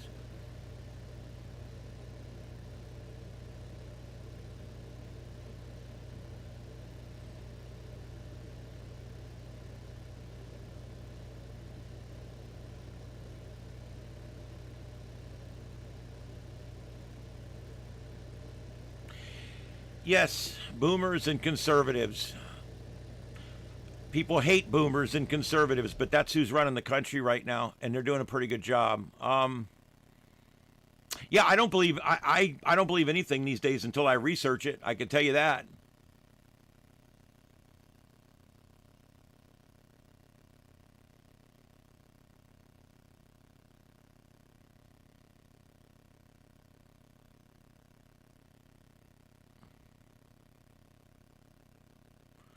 Okay, Joseph, that's fine. Do you think we should arrest people who are not guilty of a crime, or should we investigate first? I mean, I agree with you. Anyone who's been found to have victimized anyone who's underaged or unwilling should be in prison for the rest of their life. We agree on that, okay? But what you're trying to do is equate that back to everybody. Like Donald Trump, the guy that never went to the island, the guy that never went to his home, the guy that had him to his home several times until he was ejected and trespassed. So, and people have come forward and said Donald Trump's exact quote when he kicked him out was, "That guy's a sicko." So I think you guys literally you just hate Trump. So you're just going to say anything that you can say. It doesn't matter. Call him a Hitler, call him a Nazi, call him a bigot, a fascist, a racist. You're going to call him anything you can call him, because that's all you have. You don't have any real facts. You don't have the ability to debate. You don't have any depth to what you know. And so you're just going to literally come out and say, Donald Trump's pedo. That's it. Smart people look at you and shake their head. The old Captain Picard fist palm. Head palm, whatever they call it. And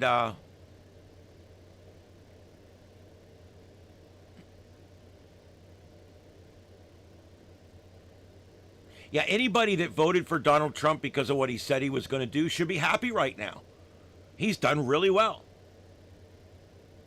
He's been very successful, in some cases almost completely successful, in other cases moderately successful. But everything he promised to do has had headway.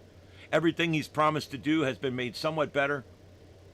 He has reduced inflation by hundreds of %. He's brought gas prices way down. I'm paying $1.10 less than when Biden was president right now, and they're still dropping.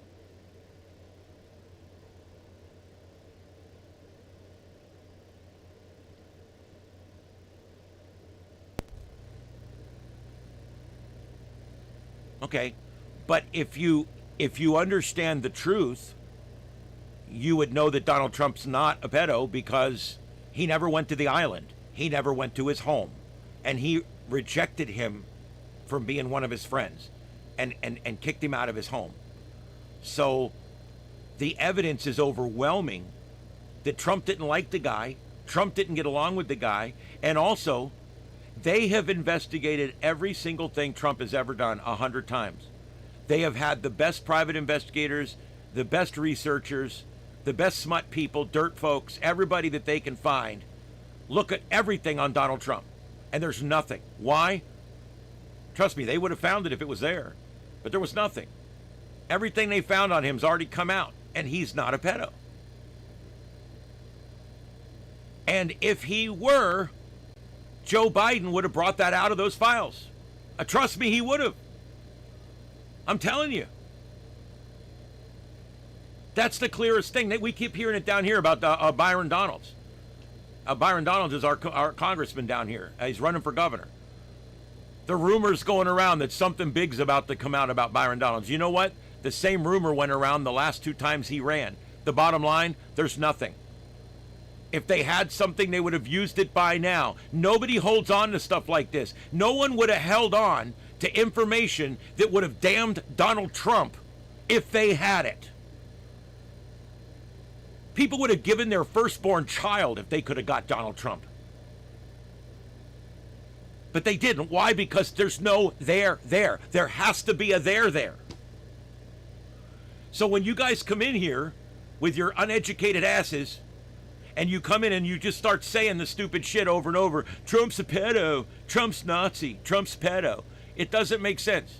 It doesn't make any sense.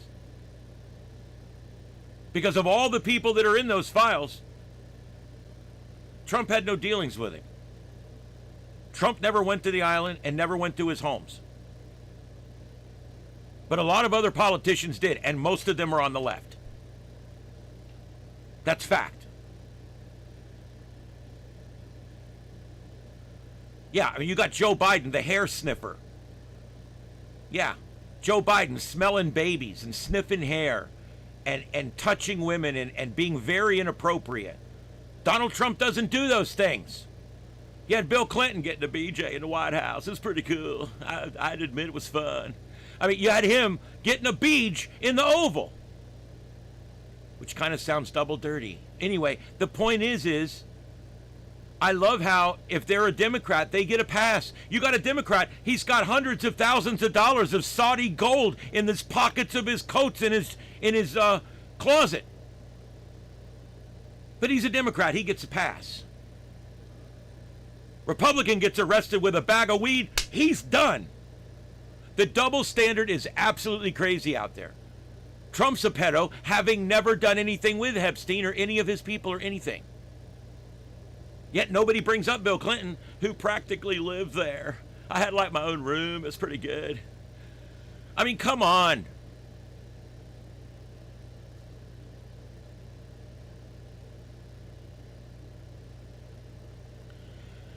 Joseph, I completely disagree with that. We have Donald Trump right now at a very old age, and he's doing a wonderful job. To say that someone should be banned at a certain age, I think is wrong. I think airline pilots being aged out is wrong. Because I watch people who are 100 years old still driving cars, still doing what they do, still sharp. They still know more than you guys about politics, some of you. And yet, I know people who are 60 years old. They can't see worth the shit. They can't hear nothing. They've quit driving already. The gout's so bad in their foot they can't hit the gas pedal, and they don't feel good all the time, and they're sickly, and they get a little dysphoria. And I mean, come on. Everybody ages is at a very different rate.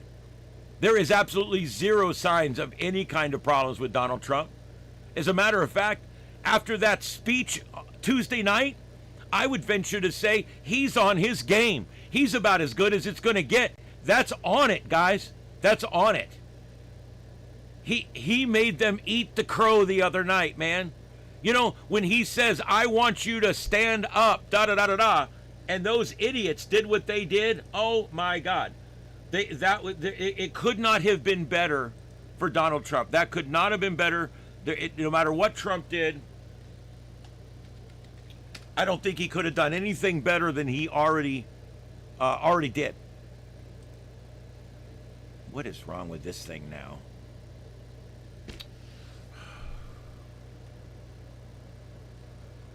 Websites needing to be refreshed all the time. I don't understand that. Everything's timing out now.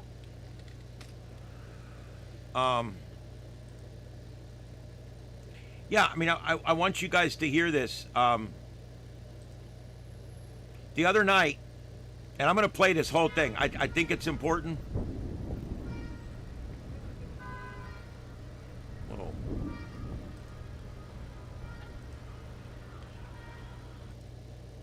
Okay.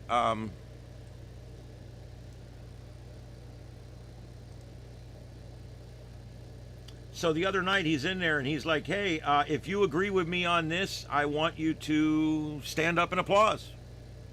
And he suckered the Democrats. They messed up huge last night, or Tuesday night, because they literally sat. I want to play it for you guys. You may not have seen it. This is absolutely amazing. This was Tuesday night, State of the Union, Donald Trump owning the left. Tonight, I'm inviting every legislator to join with my administration in reaffirming a fundamental principle. If you agree with this statement, then stand up and show your support. The first duty of the American government is to protect American citizens, not illegal aliens.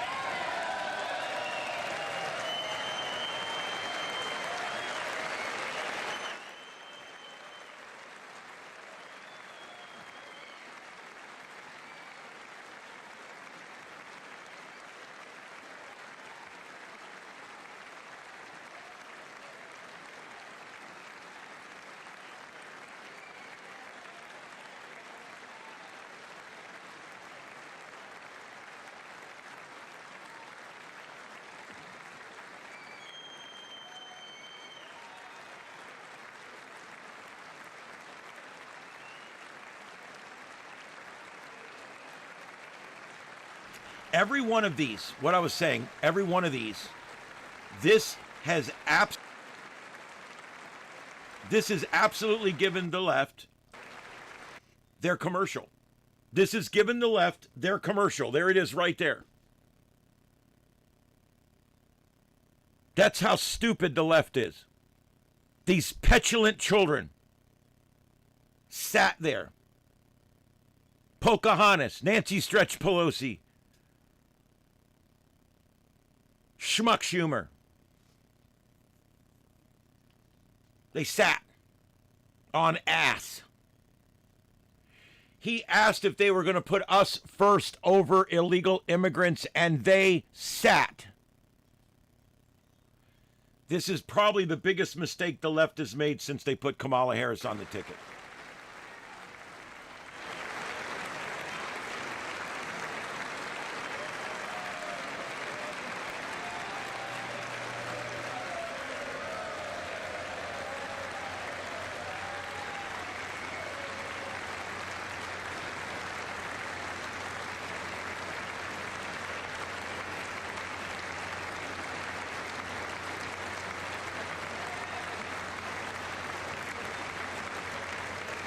And look at the look on his face, schmuck. That's the look of someone that realizes that they have just made a huge mistake. They told all them people when you go in there, don't stand for nothing. So they sat when they gave out Congressional Medals of Honor. They sat when they gave out Congressional Medals of Freedom. They sat when they honored people, just like last year when they sat for the... Ashamed of yourself not standing up. You should be ashamed. Just like when they sat for that cancer boy a year ago. These people are terrible. The left. They're disgusting. They're anti-American. Look at everything they do. It screams it. Here's how he deals with it. I love this guy. Isn't that a shame? You should be ashamed of yourself not standing up. You should be ashamed of yourself. Now, I want you to listen, because members of the squad, all right, are screaming and yelling at him right now in a State of the Union. Now, if someone would have stood and yelled at Biden, they would have been marched out of there. It's, again, the double standard. There's always a double standard. If you're on the left, you're allowed to yell and scream and cuss and bring signs and do stupid shit. When you're on the right, you're expected to be professional. Wear the white hat, sit there calmly, be nice. That's what you're doing. That's what the right does. And that's pretty much where we're at. That is why I'm also asking you to end deadly sanctuary cities that protect the criminals and enact serious penalties for public officials who block the removal of criminal aliens. In many cases, drug lords, murderers all over our country, they're blocking the removal of these people out of our country, and you should be ashamed of yourself. Hey, Mama.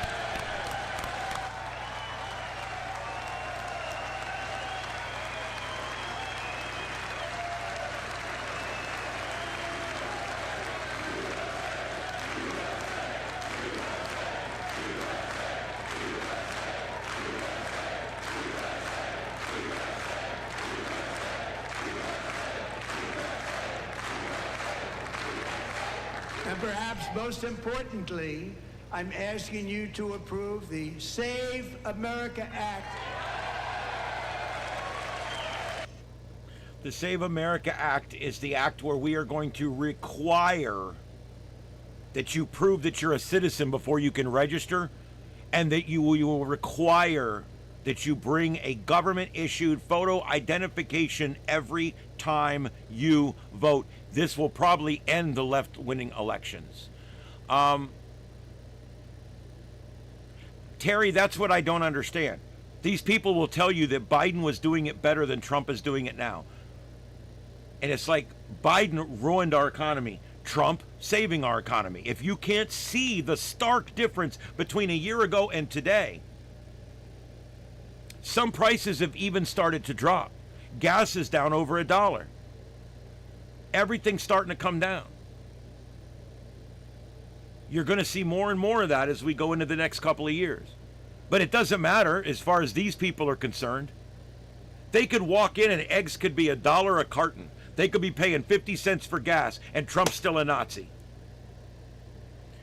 Because they just have Trump derangement syndrome.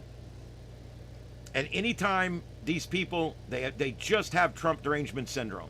And what they need is MAGA strength Trump and all. And I'm not going to go through the whole commercial again. Please just go find it today. Get it. Use it. It's good stuff. My God, just do it. Oh, my Lord. But that's the thing. When people hate, like Jewish people or Donald Trump or Republicans, they just hate. The hate doesn't have to matter. The hate doesn't have to be justified. It's just hate. They want communism. They like communism, even though it's never worked anywhere it was tried. Communism has never worked anywhere it was tried. Anywhere. It's never worked. Even in a few places where it's stagnant at best, it didn't work.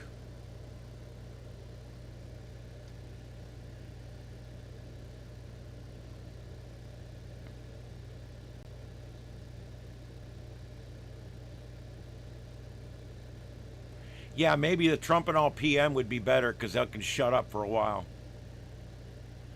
Yeah, Wolfgang, I'm going to put a spin on what you said because I kind of disagree with you. I don't care who people marry. That's between you, your significant other, and God. Has nothing to do with the government.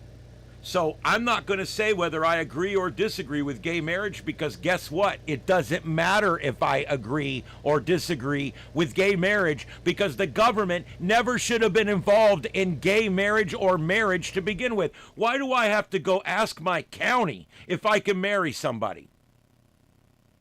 And why is it that my county thinks they have the right to tell me yes or no? I would never get a marriage license. If I decided to get married today, I would not get married illegally. I just wouldn't. Because the government has no business in your business. So to say you disagree with gay marriage is saying that you agree with the government issuing marriage licenses, and I can't go that far. I don't agree that the government should be involved in any way in who you marry, how you marry, when you marry, or what portal you look through when you get married. I don't really care, okay? What I care about is that the government gets out of our damn business. That's what I care about. Yes, Nancy Pelosi denied protections on January 5th that Trump ordered. That is absolutely correct. That's a fact that you don't see in any liberal media at all. CNN's never reported that, even though it's true. Remember, the biggest bias is the bias of omission. Remember that. They don't lie as much as they just don't tell. If there's a story that looks bad for the left, it gets left out of the lineup. When you watch Fox next to CNN, a lot of the bias that you see is in what stories they choose or choose not to report. I do find Fox to be better because they report things good or bad. They also have a lot more differing opinions than CNN. CNN, other than one exception, all of their contributors are leftists. All of their journalists are leftists. All of their talking heads are leftists. All of their analysts are leftists.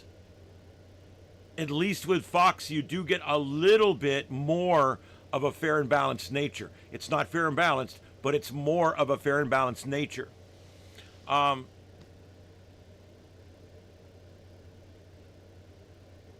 Yes, the clock time is my time here. That is Eastern time, where the studio is.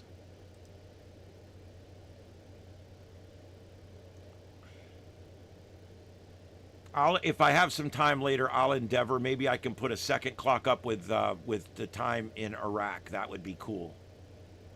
It's very hard to get to do the clock with a different time zone, but let's see if we can figure that out here in a few minutes.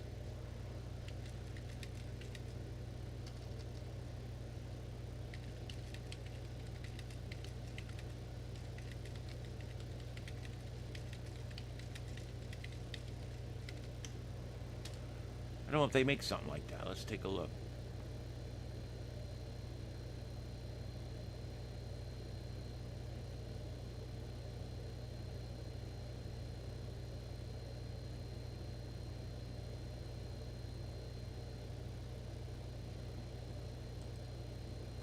This one might do it. Let's see here.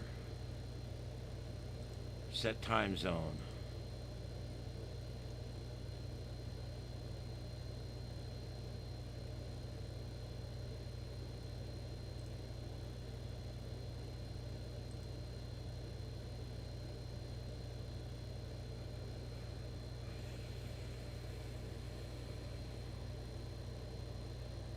I believe it's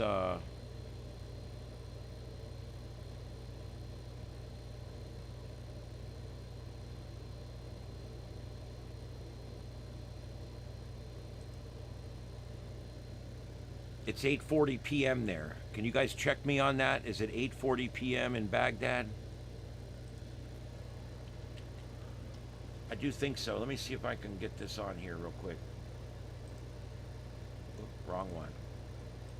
I do, just so you guys know, I'll do things like this on the fly. I think it's a great idea. I think I can fit it all on here. Let's see what I can do. Let's load it up real quick and see if I can make it happen.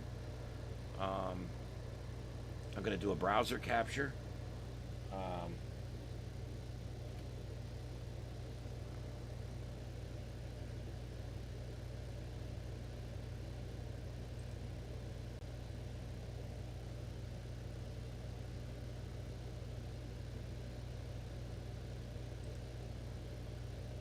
Or is it 9/11 in Tehran? This is telling me it's 9/11 in Tehran. Are they on the half hour? Is that correct?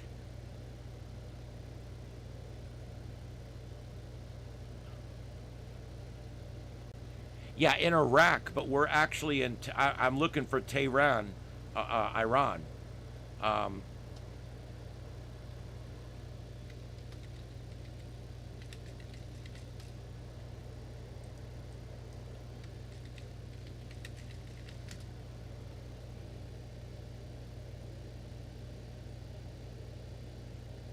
Wow, okay, neighbor.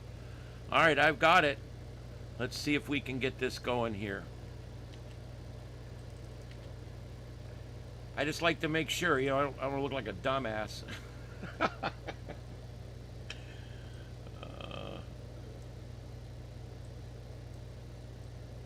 I'm sure there's already people in here that think I'm one, so that's fine.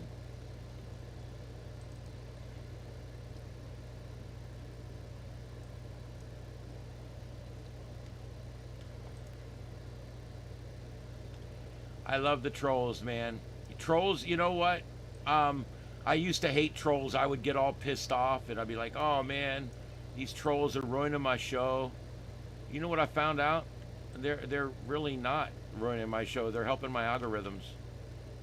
I'm a much bigger channel today because of the trolls.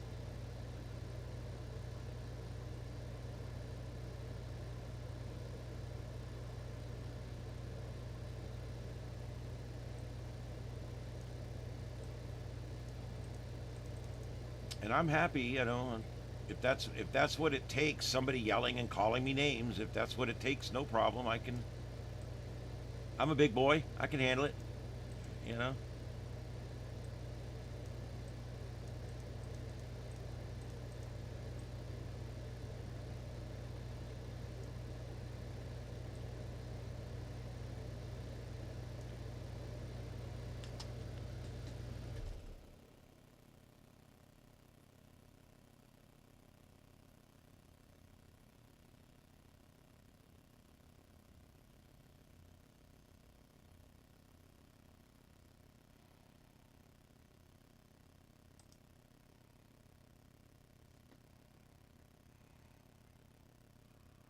All right, let me see if I can squeeze this up a little bit.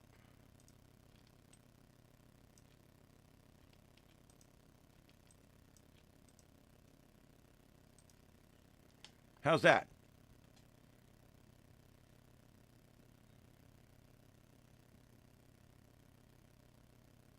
It's 9:14 p.m. in Tehran. All right. So yeah, I mean, Trump literally owned the left. I've never seen anything like it. I mean, he knew exactly what to do to own them. I mean, all you do is you need to expose them for what they are. That's the bottom line. You have to expose them for what they are. What they are is anti-American. That's what they are. Today, the operation that they launched is called Epic Fury. I love the names they come up with for this stuff.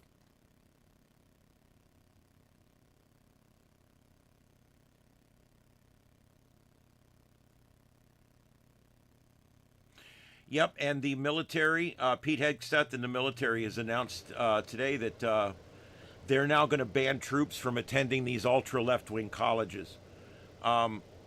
These elite universities, these left-wing elite universities, these Ivy League colleges, we need to not be sending our war fighters to these indoctrination centers. I mean, that's kind of the bottom line. I agree with that one. They need to go to a regular university and learn things like a regular person.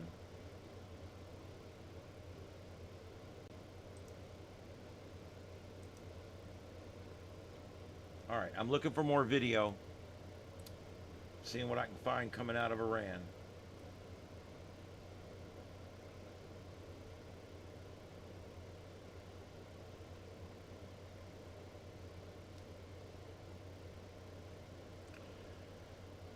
Oh. I don't know how much truth there is to that, but there's headlines out there that Saudi Arabia and the United Kingdom have now joined in with Israel and the United States. They, like us, recognize that this is a problem. That they're the state sponsor of terror.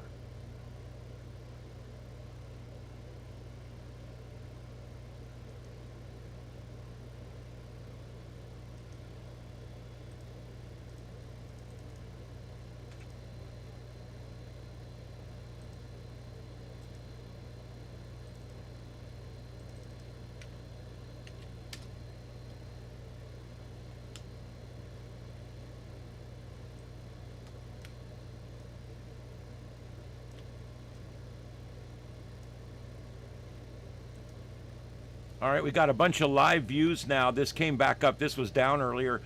We've got a bunch of live views now that's come up in from all around Iran and also Tel Aviv.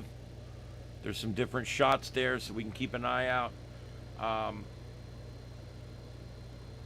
I think that there was a complete blackout of internet out of Iran for a little while, but I believe things are starting to come back up now.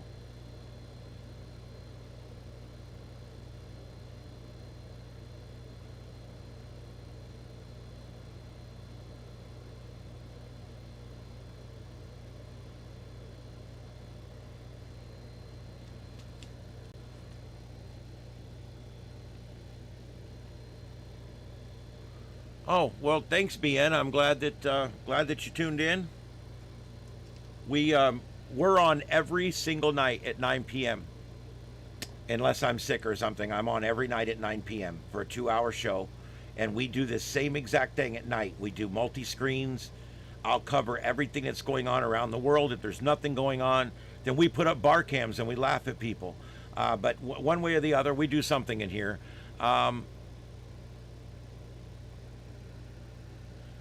Yes, neighbor, I think that's probably one of the biggest things that we've got to work on in the near time future, is we need to get teachers teaching.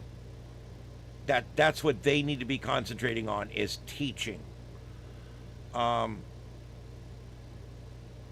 even when they think they're teaching the right things, but they're not. They're indoctrinating, and a lot of these teachers wouldn't know the difference because they're literally doing one and saying the other.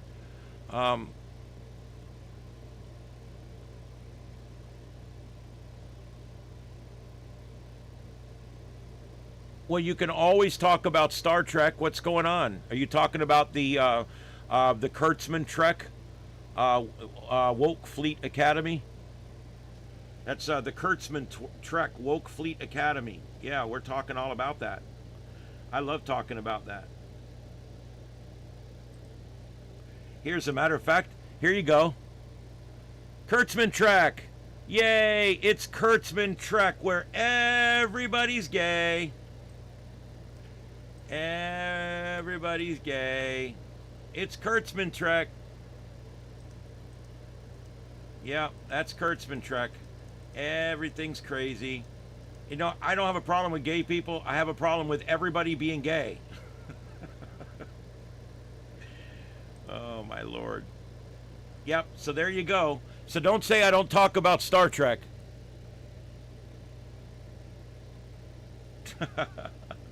Kurtzman Trek, where the guys are gay and the women aren't. Remember, the Klingon wears a skirt, and his parents are polyamorous, and his dads are two bisexual Klingon warriors. Did you guys get all that? Can you imagine what a Klingon vibrator would look like? Yeah, there you go. Well, we'll talk about it for a minute, but I got to get back to the war. FBI just raised an alert nationwide. I'll have that for you in just a minute as soon as it drops here. This was just coming in. Yeah, so Kurtzman Trek, there you go. There's the Klingons fighting war with candy canes. Yeah, I mean, this is Kurtzman Trek, man. Everything's woke. Everything's gay. Everything's woke. Everything's gay. Yep, there you go. It looks like the Misfit show. It looks like Welcome Back Kotter in uniforms. Yeah, I mean, the captain walks around in her pajama, her warp core jammies and her bare feet. That's how she walks around on her ship. It's a disgusting thing that's happened to Star Trek. I'm probably one of the largest Star Trek fans you'll ever note out here, but I'm telling you, I'm starting to get really, really mad with what Kurtzman's doing. I might come after him. I'm telling you, I just might.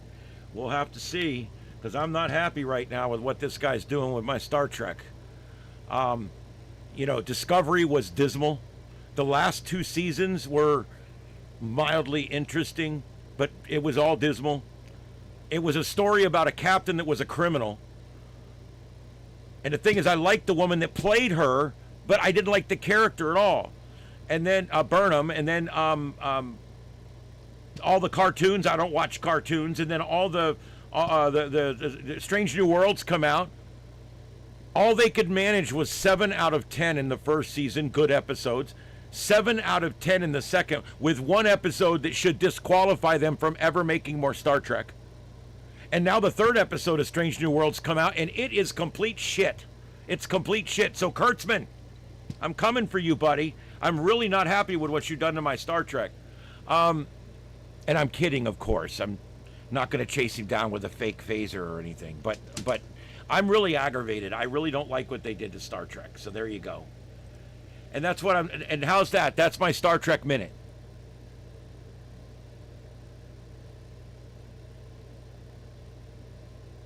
Yes. Look, I've got gay friends. I work with gay people. I'm fine with gay folks. I don't care what you do in your bedroom. Just don't get any on me. I really don't care. But why does it have to be shoved in our face?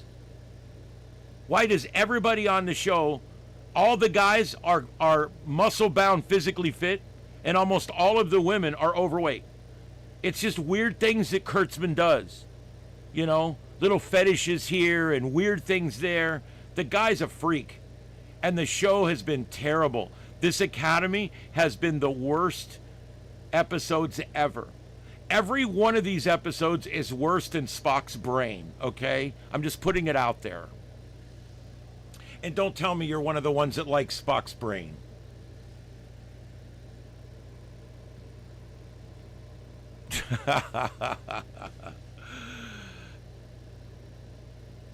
Yeah, it is a complete waste of time. Star Trek was such a great series. I mean, it literally, it's groundbreaking. It's responsible for accelerating our space program. Most of our rocket scientists and our astronauts and all, they all started watching Star Trek, the original series from the 60s. That's how they got into it. When we lose astronauts in space, the 2 times we've lost astronauts going to and coming from space, when they go through their stuff, they find a Star Trek comm badge. Everybody loves Star Trek. And it's very hard to find somebody in the space or science communities that don't like Star Trek, because it is so emboldened to science and reality, whereas things like Star Wars that's a science fantasy show. That's more about fantasy, about magic, about neat things that happen. And that's the difference between the two, and that's why I'm mostly a Star Trek fan. And I want to remind you guys, if you're an original series Star Trek fan, there is 2 full-size representations of the original Desilu set. Yes, the Lucille Ball Desi Arnaz set Because remember, Lucille Ball is basically, they call her the grandmother of Star Trek. She's the one that went to bat for Star Trek and allowed it to be made in her studio in Desilu. And the first 2 seasons were shot in Desilu, and then she sold Desilu to Paramount. And so what you end up with is this amazing show that was literally bankrolled by Lucille Ball and Desi Arnaz that ended up becoming this thing that this amazing thing that focuses on the future, and it's very forward looking, and everybody loves it. And it was a little woke, it was a little this, it was a little that, it was a little goody it was a little good black hat, white hat, it was a lot of different things, and it was good. The problem with Kurtzman is he can't have just one gay relationship. He's got to have 50 of them. And now we have a love triangle, a gay love triangle between 3 different races of people that are all males, and they're like in a love triangle. And I'm like, is this Star Trek? This is the CW, isn't it? I mean, this is like the teenage show on the CW. Next time on CW6. You know what I mean? It's like, give me a break. Most of the music, most of the movie industry, most of the television industry, it's true. It's primarily gay folks, eccentric folks, and when they look around Hollywood, they see that as the norm. It's norm for them. They're gay. All their friends are gay. All their friends are bisexual. All their friends are homosexual. All their friends are queer. All their friends are, I got 2 friends that are trans. I got 3 friends that are, that's the way they are. And so in their mind, there's very few straight people left in the world. However, if you step out of that and you go into Central Florida, or you go into any place, okay, outside of Atlanta, you go to anywhere, you're not going to find the same numbers. You're going to find that trans people represent only 1 out of thousands of people. And that gay people represent maybe, I don't know, 5 or 10 out of 100, either gay or bisexual. That's cool, maybe 20% even. But to make it seem like it's 80 or 90% of real life, I mean, are we to assume that in the 32nd century there's no more normal appropriation because everybody's pretty much gay? So yeah. FBI alert, I'm looking for that. The FBI's just issued an alert. I got the alert for it, but I'm waiting for the article to pop up. Hold on just a second.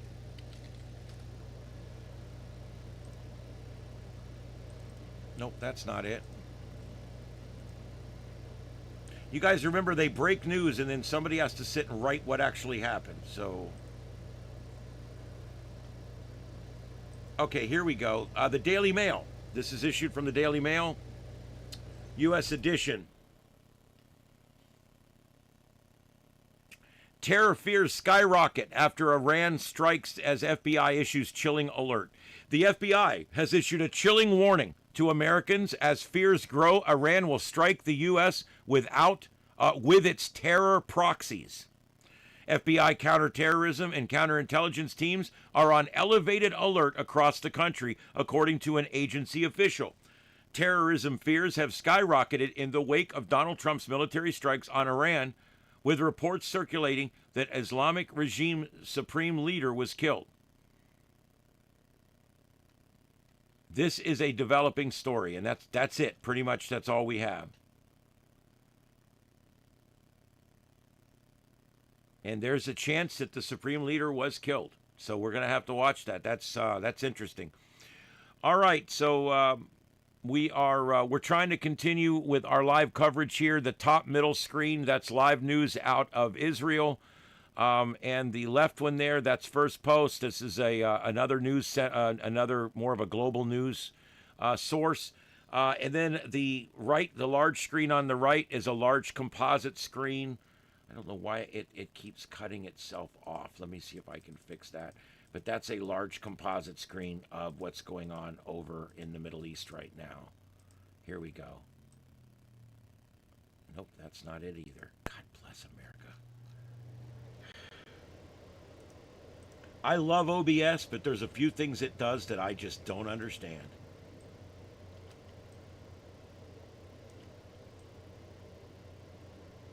There we go. All right, that fixes the bottom of that screen. There we go. It was cut off. All right, so everything's live except the upper right corner. That is from earlier. That's watching what happened earlier. And I'm going to continue to endeavor to find new views and new information on the fly here as we go.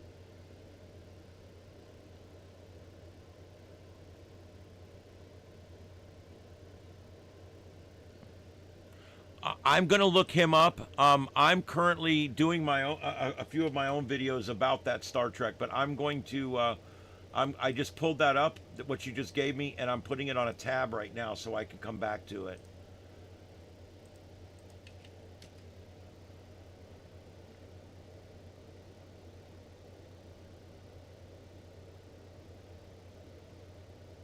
Yes, he does metapolitics in video games. It's bad there too. It is, but TV's even worse, I think. Yeah, this, I'm telling you, the LGBTQ I2S plus, IA2S plus. Did I get that right?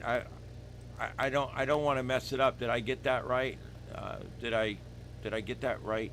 Justin, can you help me? Did I get that right, buddy? I will never apologize for standing up for an LGBTQ2 plus kids' rights. So it's LGBTQIA2S plus. I don't want to leave anybody out. It's basically anybody but straight white males. So there you go. Yeah.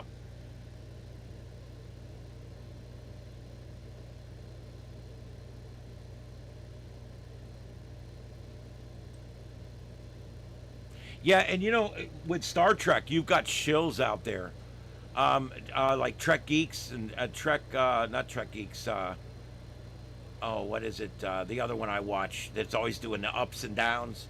I liked him for so long. He's shilling for Star Trek. He goes on, "This is a great show. It's a great show," and I'm like, "Oh, I'm done with you, dude. I'm done. I'm done."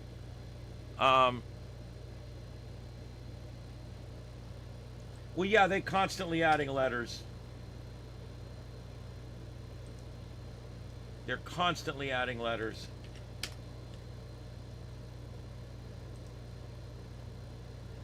Okay, I got that one in here too. I'm going to take a look at that channel. Ooh, he's almost got 1 million subs. You go, boy. I love seeing people successful.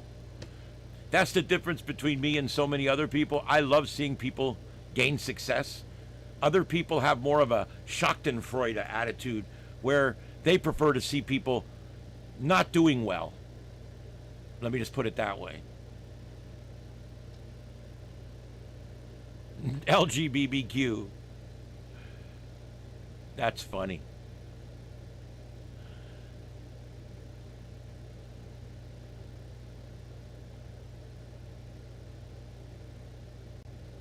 Oh, okay.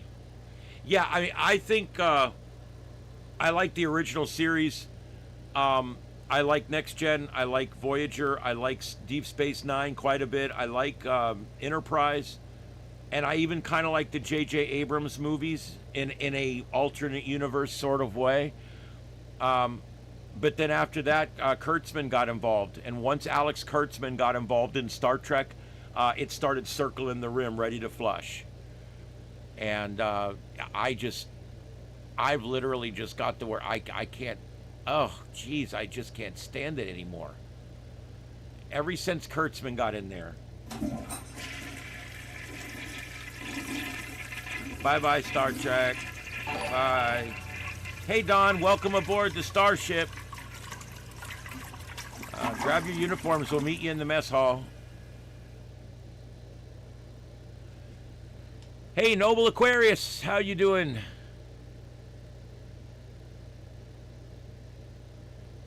Trudeau. Yeah, Justin Trudeau. He knows how to say it. More than anybody else in the world, he knows how to say it. How is it, Justin? It's scary to see what's happening in the United States. whether it's 2S LGBTQI plus rights.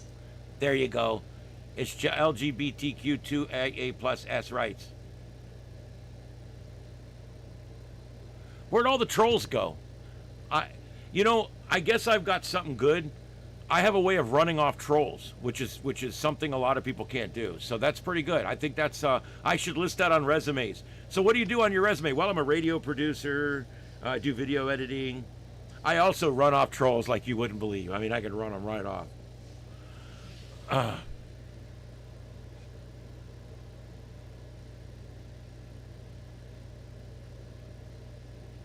Well, that's okay. You're always welcome.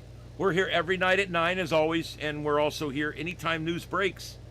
We woke up at war this morning, so we're here. I don't know exactly what else is going on, but we are here. I do want to welcome all the folks that have come in tonight. Nearly 2,000 people have come in so far tonight. Listen to me. This morning, we've had nearly 2,000 people come in. It's now 1:06 p.m. on the East Coast, 10:06 on the West Coast, and it's currently 9:37 in Tehran, Iran. I learned something this morning. Iran is on the half hour. But I got the time up there. If you look over that way, yeah, you'll see right next to the regular clock, which is in military time. You'll see right next to it a regular clock that shows you what the time is in Tehran. All right.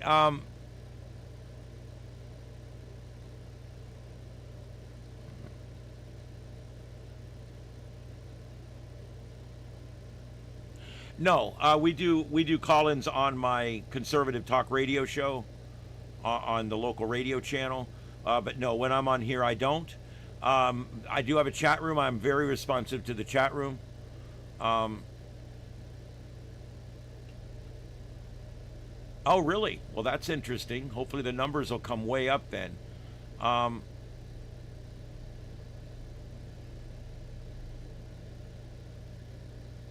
Yeah, all it takes is, some people to get the link out there. And next thing you know, we've got a lot of new fans, people that'll come in and watch the channel and, be a part of it. So I like that.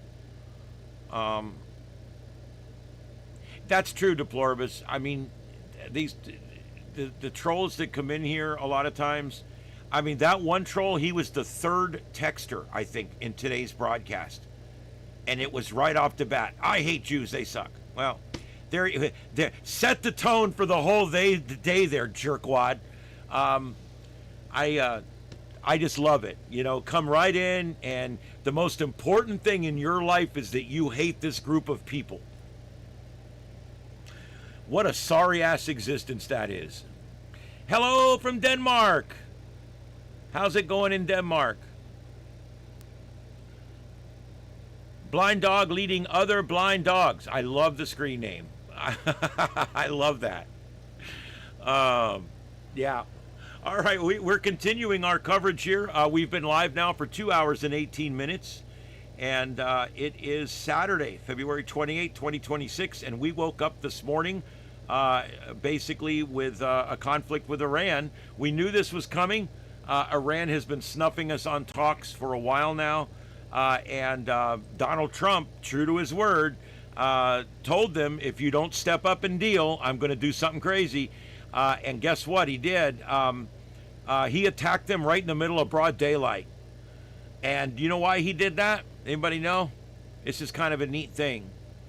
Does anybody know why he did it? Because he can.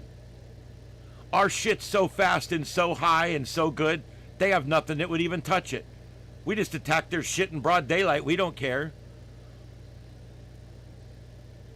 Last day of winter. Oh, I bet it's been a cold winter up there. We've had some pretty bad blizzards and winters.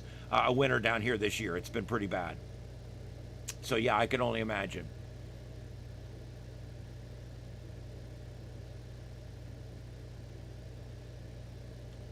Yeah, if anybody knows any good trolls, tell them to come on over. I love a good troll. Why don't blind men skydive? I don't know.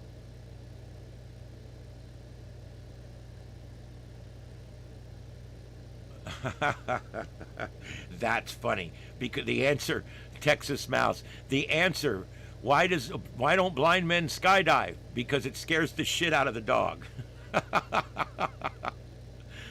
Oh, I love that. No, most of what Russia has is not as good as they claim. Russia wants, remember, they have an entire intelligence program designed to make us think that they've got a bigger military than they actually do. They even go so far as keeping all their old equipment, and they keep it painted and parked somewhere so that when we look down from space, we see all them tanks. But the chances are probably most of them don't even run. Yeah, Moorhead, Minnesota. Yeah, you guys have had it bad. 5 blizzards this year. And you may not be done. There may be one more. Yeah, Russia's a joke. I mean, look, Russia for many, many years, because, look, communism doesn't work. All right? No matter where it's tried, no matter where the left wants to try it, communism never works. That's the bottom line. Communism never works. And so they had to keep up with us in that failed system. We, on the other hand, as a representative republic, we had the best system you could get. We had capitalism. Nothing sends men to the moon. Nothing fights wars. Nothing takes care of the general population better than capitalism. Nothing. And you can say what you want about the rest of it, but that's a fact. And communism can never keep up with capitalism because capitalism works and communism stifles creativity. It takes the worth of labor down, and it makes more and more hardships for everybody going forward.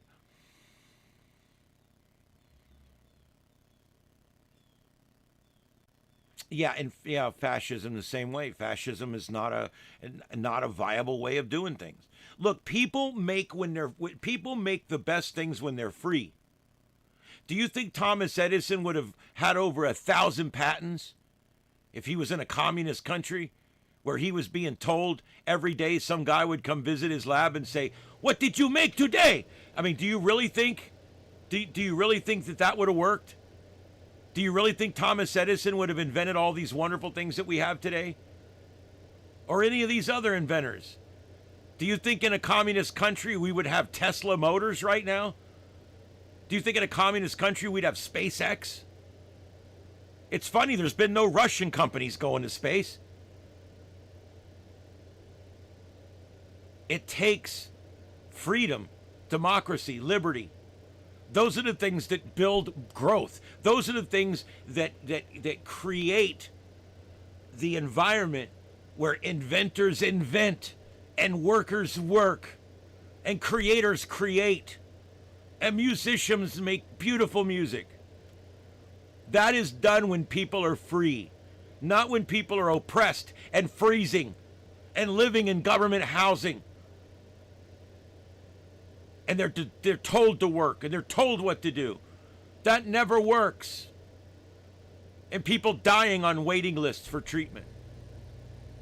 It doesn't work. But yet these liberals will come in all the time and tell you, hey man, communism works. It just hasn't been done right yet. Do you really believe that? Are you that GD stupid? Really? Do you believe that? That communism is a successful thing? It's just always been done by stupid people, and now this time we're not going to be stupid when we do it? I mean, come on. Only one type of system works, and that's capitalism. Capitalism brings out inventors, creators. It brings out artists. It brings out people that want to build businesses, people that want to create things that help people. All that is done because of capitalism. One thing in common with all of these failed countries, every failed country, you can go back and look, they all have one thing in common. They weren't a democracy. They weren't a representative republic like we are. They weren't free. At some point, they lost that. At some point, their government slowly snuck up and took it away from them, which is something we're trying to prevent our government here from doing to us. It's so important. We really, really, really have to look at this in a serious way. Because the communists are not knocking at our doorstep anymore. They're sitting in our living room. Okay?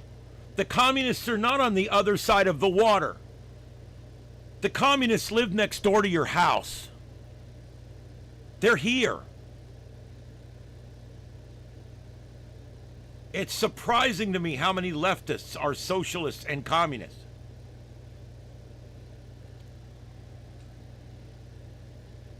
Communism allows people to basically devolve into the lowest common denominator and still eat and have heat. Maybe not enough, but some.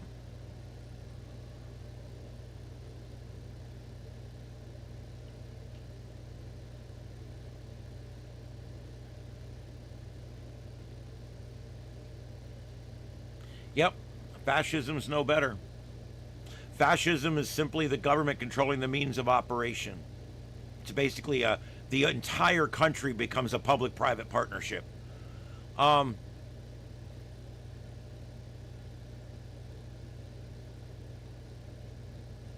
Yeah, Noble, I agree with you. It's a very open, wide open statement, but I do agree with you. You're correct.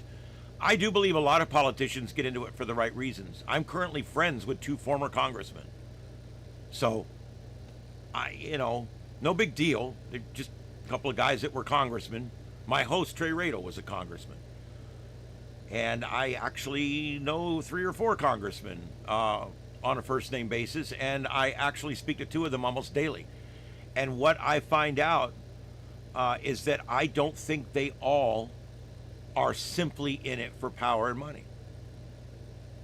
But so many of them are.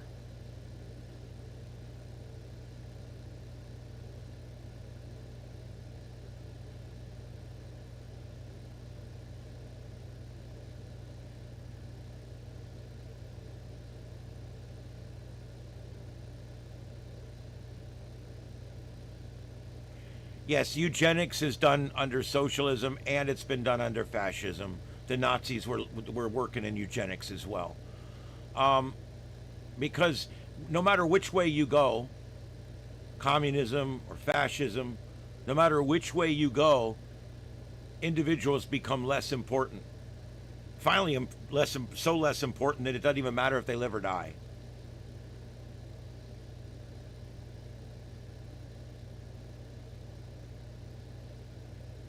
Well, Noble, again, I agree with your sentiment there, but I also agree that there's been no better time to live in this country. Technologically, socially, I mean, we're doing pretty good right now. We've gotten through a lot. Now, we've got some new problems crop up, like wokeism and DEI, critical race theory. We've had a bunch of things like that pop up, and we're having to squash those one by one. But the truth is, there's probably been no better time to live in this world or in this country than right now. So, I don't know. The higher taxes, the reason taxes are out of control is social welfare programs. You know, we have to get these social welfare programs under control. We just have to.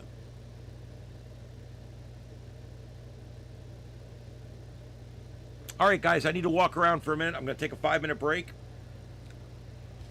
I'm going to leave you guys with a song. I'm going to keep the videos up. We're going to take a 5-minute break. What you guys are watching is live shots. The upper center one looks like it is reset, so I'll have to find another one of those as soon as I get back. But I am looking for anything live coming out of Iran.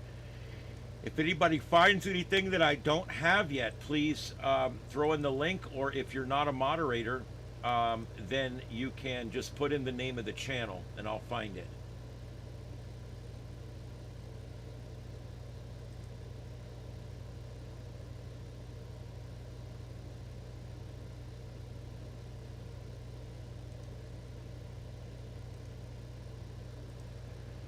All right, I got.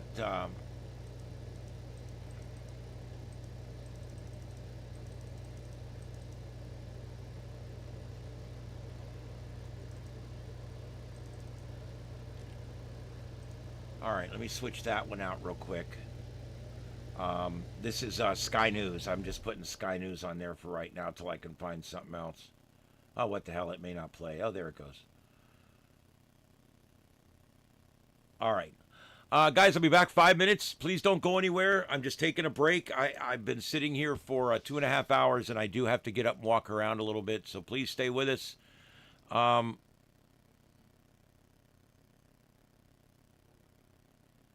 Yep, I do believe that's a problem, Blind Dog. I think that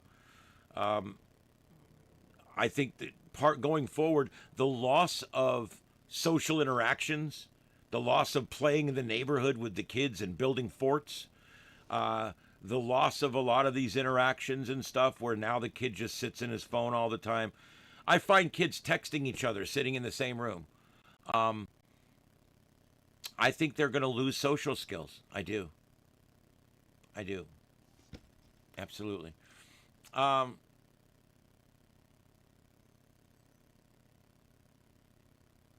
Yes, Lucy fought for Star Trek. I don't think she ever even spoke publicly about it, but she thought that it was a winner, and she liked Gene Roddenberry, and she felt that the guy had something, and he did.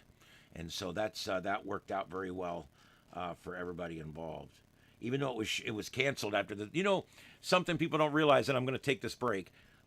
Star Trek was almost canceled after 2 seasons.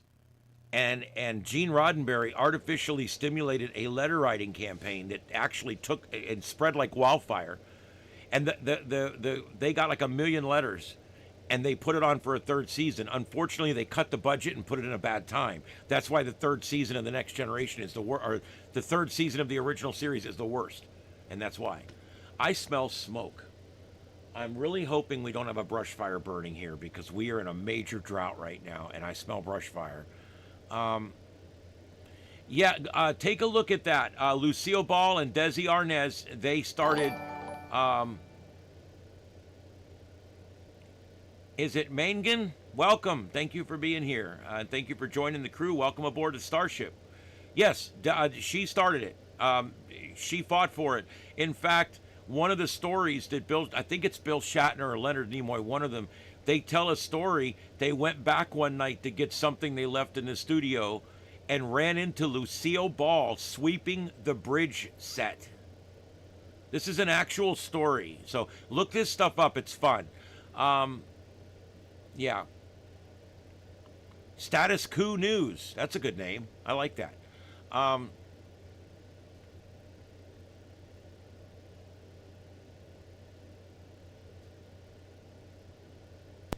Yeah, there's currently no ICE protest, but I know they're getting started, and so I'm looking at putting up coverage on the 2nd channel. I'm not sure, or it'll be the same channel, but a 2nd stream. I've got the Linux machine fired up over here, and I'm going to, as I get a chance today, I'm going to be setting that up over there to cover the protests. So hopefully we'll be live on 2 different simultaneous channels where I'll be covering both things.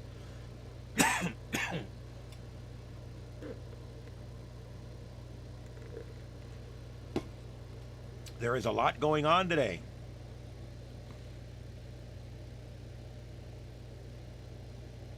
All right, guys, we'll be back in just a few minutes. I'm going to take a little break.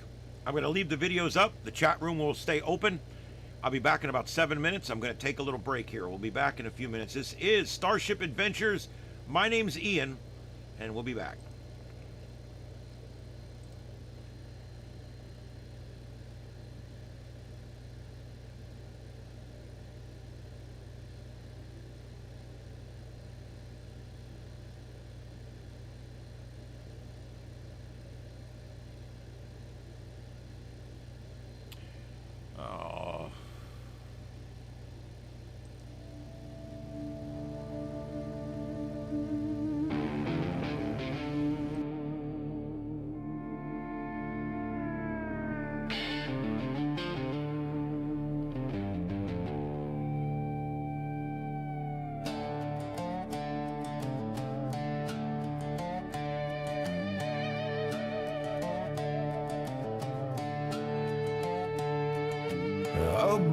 up, buttercups, it's time for a roast.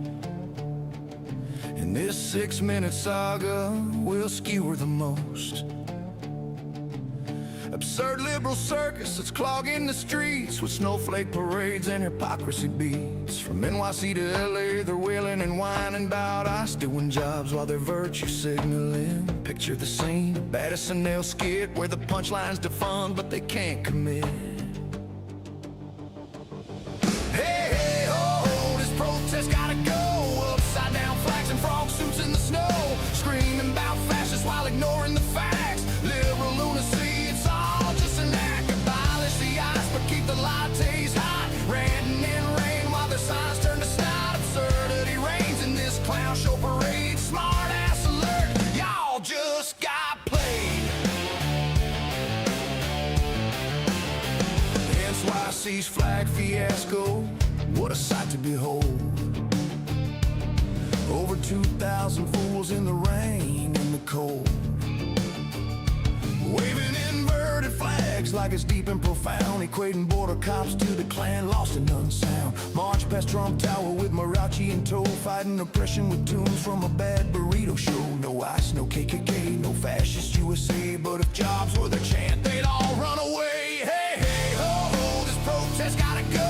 Upside down flags and frog suits in the snow, screaming about fascists while ignoring the facts. Liberal lunacy, it's all just an act. Abolish the ice but keep the lattes hot. Ranting in rain while the signs turn to snot. Absurdity reigns in this clown show parade. Smart ass alert, y'all just got played.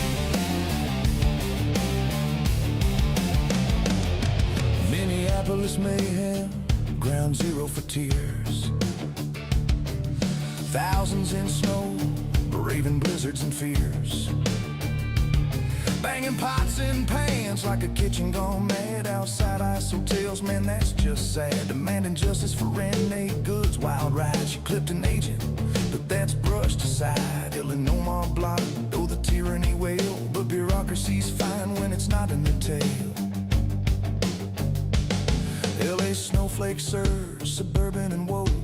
100 shut streets with puppets and smoke. Aztec dancers twirl with giant birds high, sitting in launches, revolution, oh my. Signs melting in rain, arguments too, yelling about rights while gangs get a pass through. Burning man vibes in a pity parade, tailgating treason, yeah, that's how it's played. Hey, hey, ho, ho, this protest gotta go. Upside down flags and frog suits in the snow, screaming about fascists while ignoring the facts. Liberal lunacy, it's all just an act. Abolish the ice but keep the lattes hot. Ranting in rain while their signs turn to snot. Absurdity reigns in this clown show parade. Smart ass alert, y'all just got played. Yeah, yeah, yeah, yeah, yeah. At Austin's arrest, antic zip ties and fights. Dozens detained under bright Texas lights, blocking the roads, throwing snowballs like pros, then cry brutality when the pepper spray flows. Boca Raton, slap fight, battery charge, protesting violence that's living large. Mirror, mirror on the wall, so near, your hypocrisy showing loud and clear. Philly burbs woke, even grandmas in shock. 200 vigils with chants round the block. Renee Good Day declared by the gov, what a hoop. Canonizing resistance like it's absolute. No hate banners wave, but silence on crime. Upside down flags in the burbs sublime.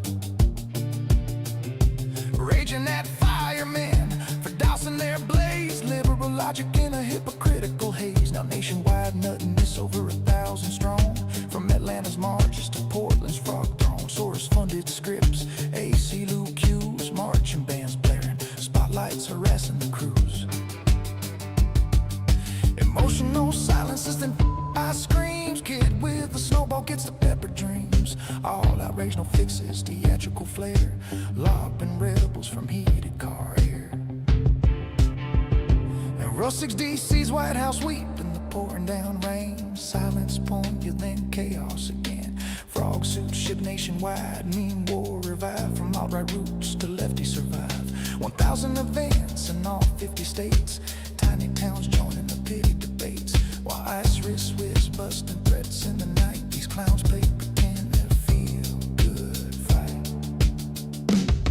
Hey, hey, ho, ho, this protest gotta go. Upside down flags and frog suits in the snow. Screaming about fascists while ignoring the facts. Liberal lunacy, it's all just an act. Abolish the ice, but keep the lattes hot. Ranting in rain while their signs turn to snot. Absurdity reigns in this clown show parade. It's smart, it's a love. Oh, dude, take a Stefan's Kadedriak's good on coming to see. The man Goliath, listens to me speak.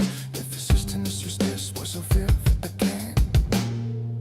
6 minutes to roast, and I do rail up again.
All right. We're back. This is the Sights and Sounds of Earth special wartime edition here of the Sights and Sounds of Earth on this Saturday, February 28, 2026.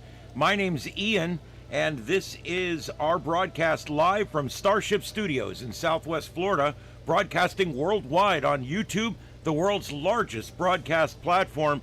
And we are fiber optic all the way to the internet here, and we have the ability to broadcast up to 9 simultaneous streams out of the studio. All right, again, this is Starship Adventures, and our show that's on every night at 9 p.m. or anytime news breaks is called The Sights and Sounds of Earth. Welcome, everybody. We have 2 clocks at the top. Notice we've got the Tehran clock. It's now 10:03 p.m. there. And we also have our clock in military time. It is now 1:33 p.m. So we are be able to watch both times there in the upper corner. And we are continuing to watch this conflict as it grows. We're now hearing that the UK and Saudi Arabia are vowing to assist. And that we are building a regular coalition here. People are sick of Iran. Because they are literally the sponsor of most terrorism that goes on in this world. They're somehow involved in it. It's crazy. I hate to say this, but there's only one religion on this earth that in the religion it says that you will kill the infidel. It says that you will end the life of people who don't believe what you believe. All other religions, whether it's Buddhism, whether it's Judaism, whether it's Christianity, all the other religions teach you to be accepting of those that don't believe in what you believe in. There's only one religion that teaches death to people who do not agree with what we agree with. How can people not see that and understand that? And that's why we have these problems in the Middle East. Because the religion that these people, and yeah, people in the Middle East, and many people here even, study a religion that advocates for killing non-believers. That's the bottom line. You don't see that in any of the other major religions. And so that's the root of all of this. And Iran is the last big country over there that's doing this kind of stuff. It's not the last problem, but it is definitely the last big one. If we can do this, then we're good. Really, when's the last time Christians did that? At least in the modern world. I love when people come in here and they're like, hey, for everything you talk about that's happening today, I'm going to bring up a 2,000-year-old reference or a 400-year-old reference or a 120-year-old reference, and I'm going to say you're wrong because it's not like that, okay? Oh, my God. Yeah. Look, I am not 100% on the way Christians do things either. I think there's a little bit of shaming involved, and I think there's some other I don't like the whole way it goes down sometimes. But Christianity is what I believe in. It's what my family believes in. It's what my culture here believes in. And I don't see it that way. Those crusades happened a long time ago. That's right. That's why when everybody says we need to meet the left halfway, we need to meet them in the aisle in the middle. No, you don't meet communism in the middle. You don't meet people who kill non-believers in the middle. You don't meet people that hate your country in the middle. Because halfway to shit is still halfway to shit. It's not good. And that's why I used to be one of these people that's like, we need to find a way to step across the aisle. We need to find a way to communicate better. We need to find a way to work with the left and figure... No. I have changed my mind completely on this. Completely. Okay? And what I'm saying is, I now believe that we never give up anything anymore. We draw a line in the sand. It stops here. It goes no farther than this.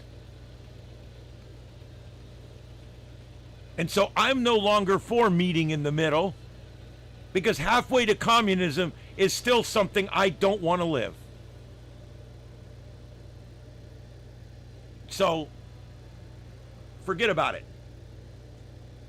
I look at politics as a battle, as a war. Without guns, hopefully. But I look at it as a war.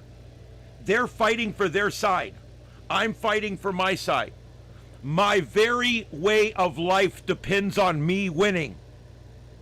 They want to change the world to be a socialist, communist place. They want to change their country. They want to depatriate. They want to do everything against the country. I, on the other hand, love my country. I want my country to stay the way it is. I want my country to be good. I do want to see some improvement.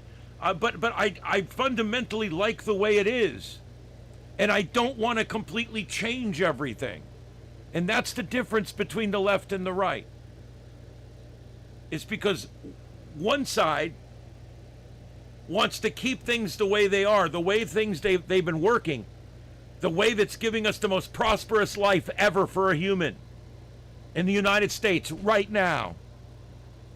And we want to keep doing more of that instead of what they want to do, which is do more and more and more of this other shit that never did work. Communism never works no matter where it's tried. It fails everywhere. Socialism fails everywhere. Fascism fails everywhere. Why are these people such anti-Americans? Why are they so anti-capitalist? I'll tell you why. Do you know who hates capitalism? Losers do. Because if you're a capitalist and you're a loser, you're going to have a meager life. That's why they like socialism. Because they feel that the tide will rise all the boats, but it doesn't. It doesn't. Communism just drains the bay of all the water. Capitalism is the only system that raises all the boats. And the reason they don't like capitalism is because they're lazy, they're not smart, they're not creative. Look at these people. Okay? Look at who is on the left. Look at these people in their inflatable costumes. Look at these people out there throwing rocks at cops. because they don't want the cops to do the job that we sent them to do. The job that has been done by every president all the way back. It doesn't make any sense to me. It's anti-American. And so I have slowly devolved back to the point where it's not right and left. It's right and wrong. Because you're either right and you want to keep capitalism and you want to keep our representative republic and you want to keep our American way of life. You want to keep the barbecue grill in the backyard. You want to keep the apple pie on the windowsill. If that's what you want, you have to fight for that. You have to keep them out.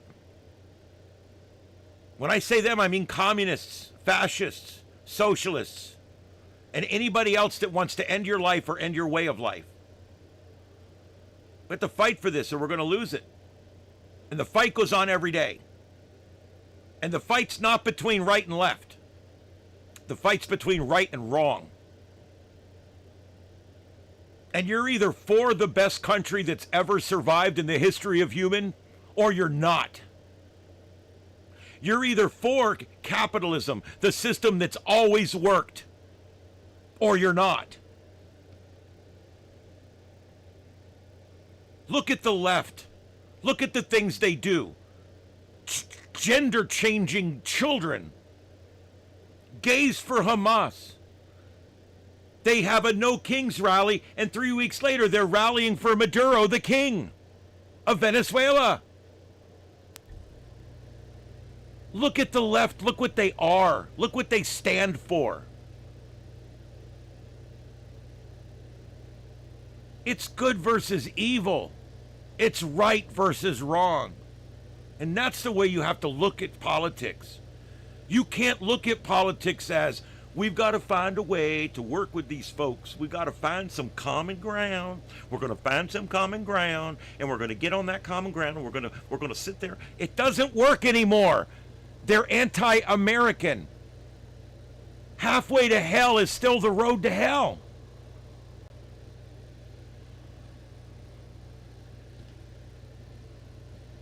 Yes, the videos coming out of moms who are working to get their child's sex changed at 15, and they asked her at the end of the interview, what if your child wanted a skull and crossbones tattoo on his arm? And she freaked out. My son's not getting no tattoos. That's crazy. That's lunacy.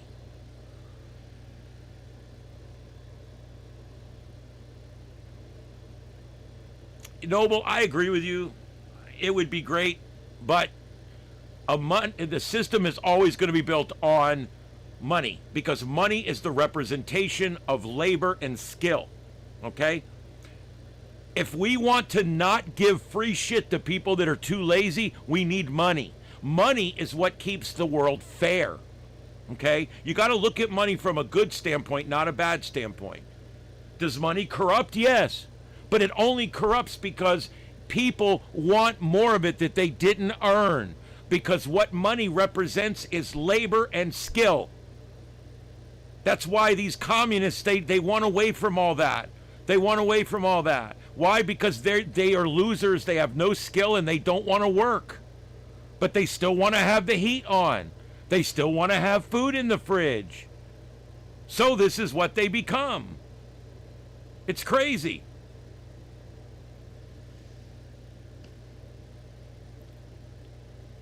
The left is for the crazies, the deranged, the confused, the indoctrinated. And it all manifests itself as the victim party. The left is completely the victim party. That's what they are, the victim party. Everybody's a victim. You're a victim because you're a woman. You're a victim because you're black. You're a victim because you're Hispanic. You're a victim because it is. Everybody's a victim. Everybody's a victim. The conservatives, on the other hand, go from the standpoint of, you're not a victim. Get your ass up, put your boots on, and come on, let's go get a job. And the left hates that. Because why? It comes down to one phrase. This entire argument comes down to one phrase: personal responsibility. The left wants a life where they don't need personal responsibility. The right, people on the right, embrace personal responsibility. I want to own my own home, and I want to put my stuff on my property. I want to own my own business and cut my own payroll and hire my own employees. That's how the right thinks. The left thinks, man, I got to figure out a way to get someone else to take care of this because I just don't really feel like doing it, and it's all kind of crazy. And yeah, think about that. Holy crap.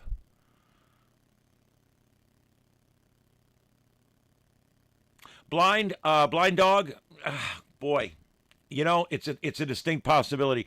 The only good news we have is Iran does not have much of a military, and they don't have much of a capability. However, not much of something can still kill people. And so, yes, I'm a little worried tonight that they're going to be lobbing tonight after dark. Remember, we attacked during broad daylight because we're so high and so fast they can't even see us. But they will attack at night for sure.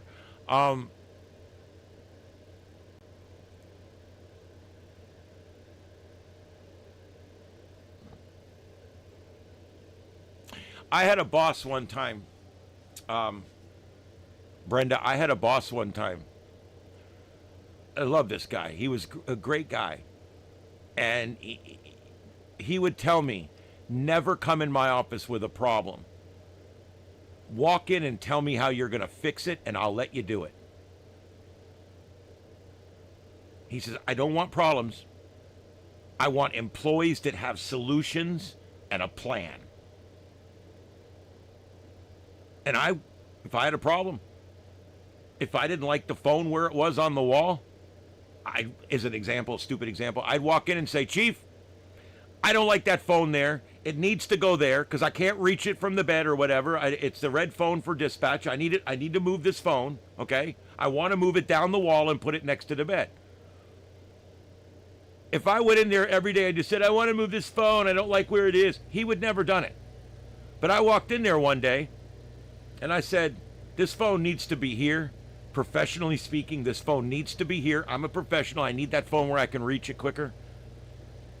And I said, and so I went and got the wire. I found the part that I need to move it. And we're already getting ready to move the wire over. Is that cool? Yeah, no problem.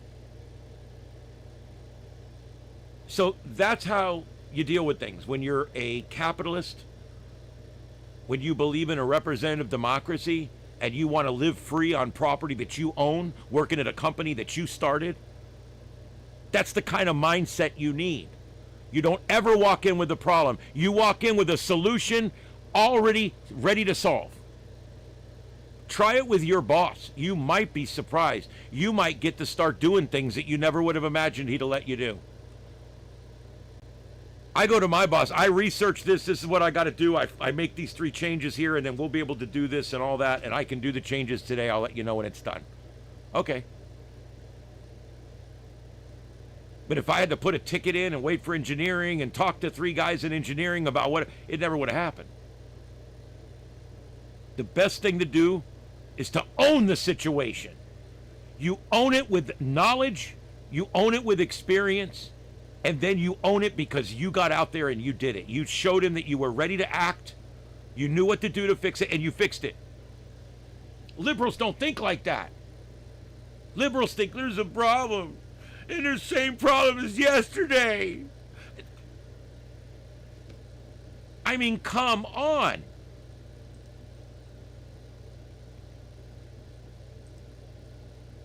It is just absolute lunacy. And I think what really bugs me the most is that these people, they're constant victims, and they don't see it. They don't see it. They in their mind, their mind and their echo chamber and their Twitter account or whatever, they don't see it. They don't see it. And so what ends up happening is you end up getting crazy people, literally crazy people, on the left. And it's something that they're literally, I hate to say that because I sound like I'm saying literally a Nazi. They're literally, though, and when I say literally, I mean literally. When they say literally, they mean figuratively. But when I say literally, I mean literally. People on the right, when they say literally, they mean literally. Anyway, she's literally crazy. Okay? Here's a woman, a leftist, and there's a twist at the end. For those who watched last night, I'm sorry, it's a rerun. Here's a woman that had a bad day. Her boss needs to lay her off. He gave her 30 more days to work so she could go find a job. And you won't believe why she's freaking out. You won't believe why she's freaking out. I know it's really dumb, but I just went to 2 different Starbucks. Hi, welcome to Starbucks. Let's make it started for you today. Hi there. Do you guys have the summer berry still? Please don't. I'm sorry, please. I'm just desperate to find it. Yeah, everyone is supposed to technically be out of it by now. And I just had the worst day. I really want my emotional support drink. I got laid off a month ago, but they gave me 30 days notice so that I could keep working, which I really appreciated because I needed the income. What's worse, the fact that she has this breakdown, or the fact that she chose to put it on the internet live? Or maybe it's the fact that she's a mental therapist. She works in mental health. Yes. The left.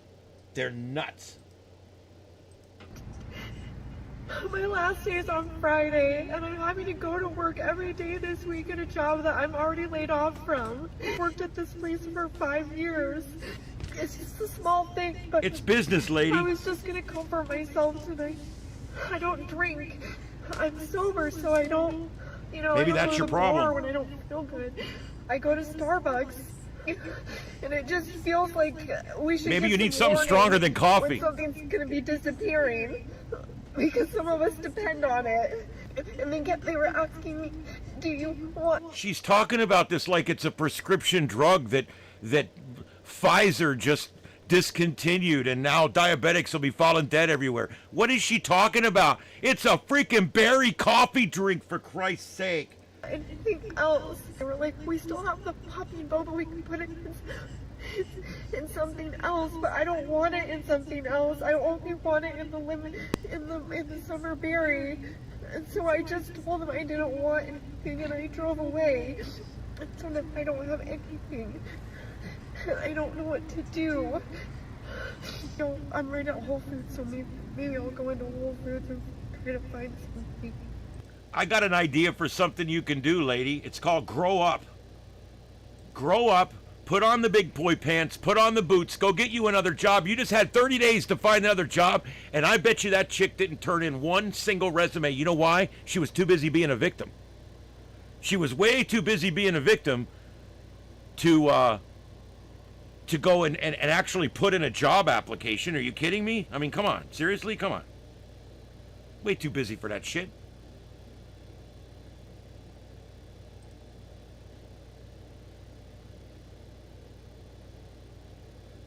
That's the kind of mental illness I'm talking about. It's a mental illness.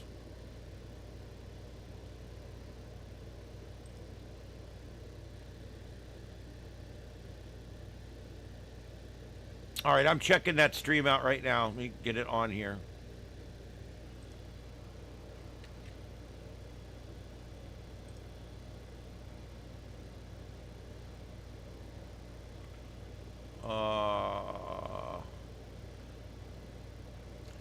Yeah, that one is better than this one I got here.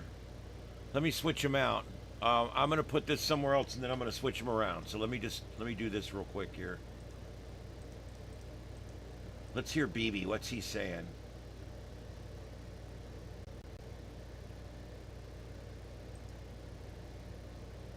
No audio. What's that other one?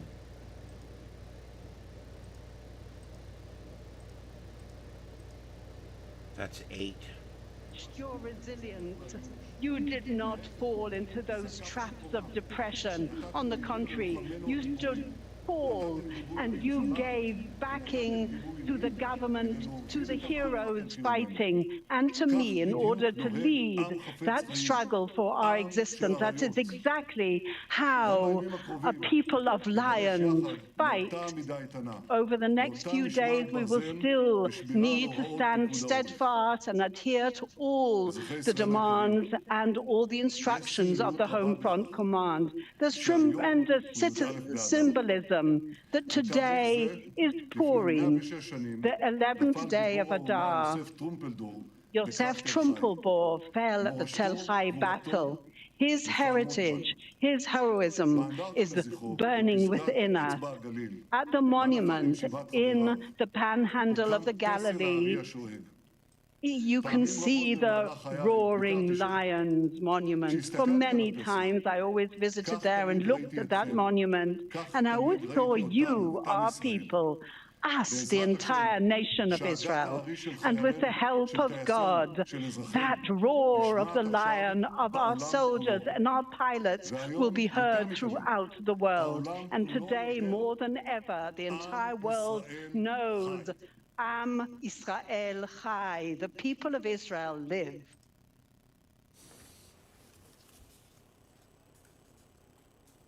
Well, there we are. That was Benjamin Netanyahu, Prime Minister of Israel, saying that the campaign would continue as long as needed. He thanked President Trump. He said that the war would bring around true peace.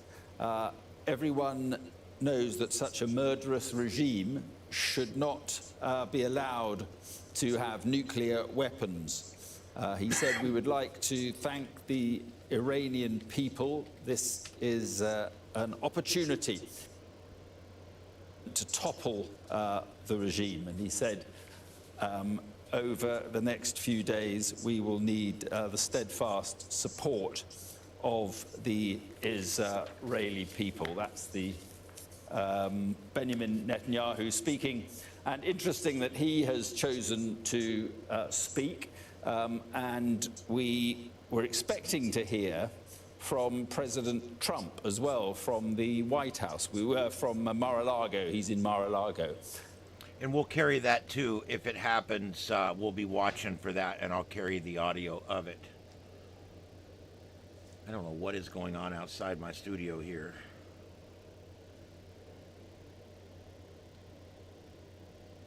Oh, they're out there working on stuff.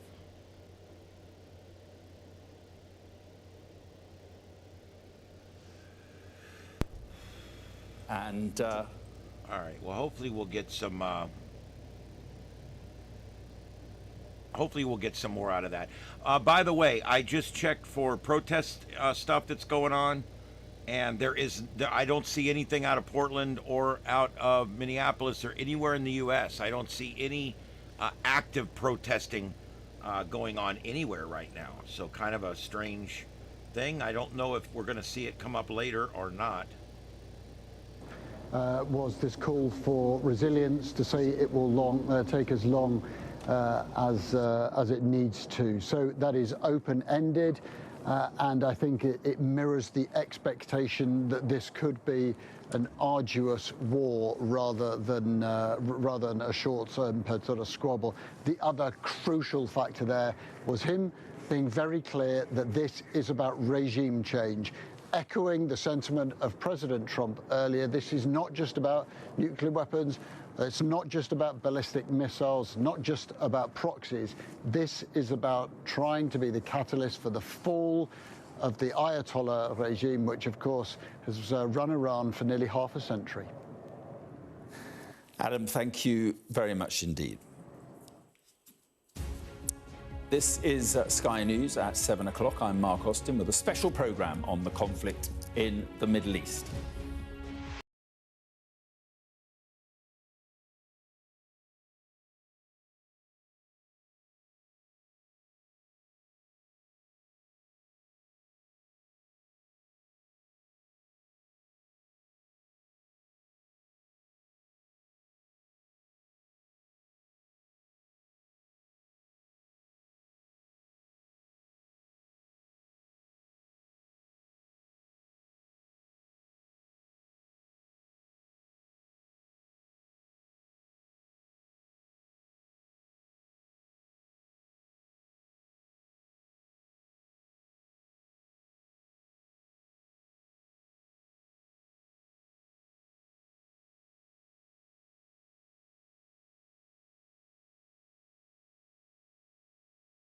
Friends and allies in Europe are troops stationed overseas and could soon reach the American homeland. לפני שעה קלה יצאו ישראל וארצות הברית למערכה משותפת. מבצע שאגת הארי. I kind of wish this channel would quit flipping around like that. I mean, I'd like to hear one of these speeches all the way through for a change. But anyway, okay. We'll keep watching for that. This is live continuing coverage here on Starship Adventures. My name is Ian, and I've been here. We've been on the air now for 3 hours and 11 minutes. I am going to be switching this coverage in about 20 minutes. I'm just letting you guys know it's coming up. We cannot run broadcasts more than about 3 hours, because if we do and we get demonetized, we lose the entire day. And so what we have to do, and this is something we've started doing not long ago, is I had a 12-hour broadcast, and they took the monetization away and wouldn't tell me why. Just said it was unsuitable. And so one of the things we're doing now is after 3 hours, we are ending the stream and immediately starting another stream right back up again. And that's what we're going to be doing here in about 15 or 20 minutes. So I'm just letting you guys know it's coming up. We're going to do a stream switch out. Then we will stay live on that stream. That's going to go clear through till probably 5 or 5:30, and then we'll switch it out again. And then we'll switch it out again at 9 o'clock when we normally would go live. And that way we have like 3-hour videos.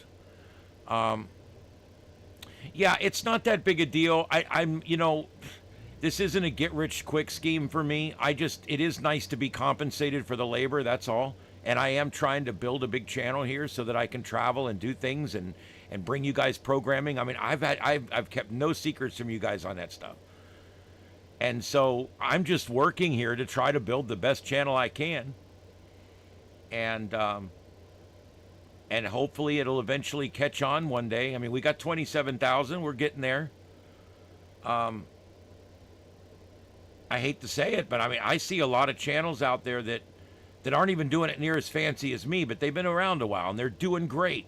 So I think that if I just stay the course here and keep going, I think things are going to be really good. I think this is going to be a great adventure here on YouTube. Yeah, the FBI has issued alerts. Let me see if there's anything new that's come out of that.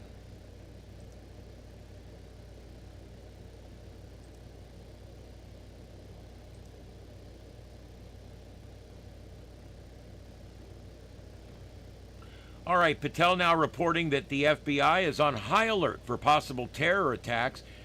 There's not a lot here, but it says the United States Federal Bureau of Investigation Director Kash Patel noted on Saturday that the Bureau remains on high alert for possible terrorist attacks in the U.S. following Washington's attack on Iran. I hate the way they wrote that. But anyway, Washington didn't attack anybody. While the military handles force protection overseas, the FBI remains at the forefront of deterring attacks here at home. He wrote on X and assured that our team will work around the clock to protect Americans, and he urged that citizens to report any suspicious behavior to authorities and thank service members and law enforcement for their service. So there you go. That's the latest information coming in from FBI Director Kash Patel. All right, and the FBI is on this like flies on a turd, and it's mostly because anytime, you know, there's possibly sleeper cells, and that's where that comes in. Okay, it looks like Trump's talking again. Let me see if I can take this again. Nope. They're going to little clips of him, I guess, is what they're doing. Let's hear what this guy's talking about. That's a very, very loud intercept there. That doesn't feel as if that one is too far away. There will be many more attacks like this, and Israel is bracing itself. Challenging days lie ahead for us. Every military action involves risk, but the risk of not acting is immeasurably greater, because if we do not act, we will face a nuclear Iran, an Iran with tens of thousands of ballistic missiles, an Iran that will work to destroy us and be immune to our countermeasures.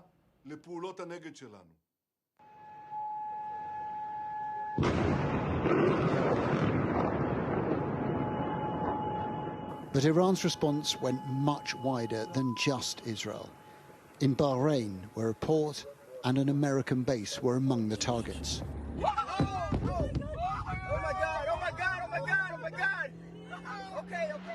In Dubai,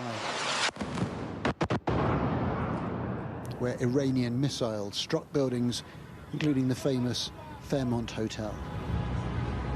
And in Qatar, rocked by missiles and explosions.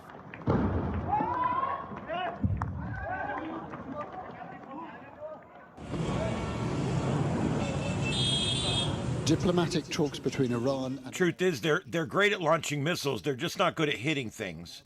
They end up lobbing missiles and they hit like the wrong country and shit. Attacks went on into the night. Israel launched the largest aerial assault in its history. Iran has continued by firing missiles back.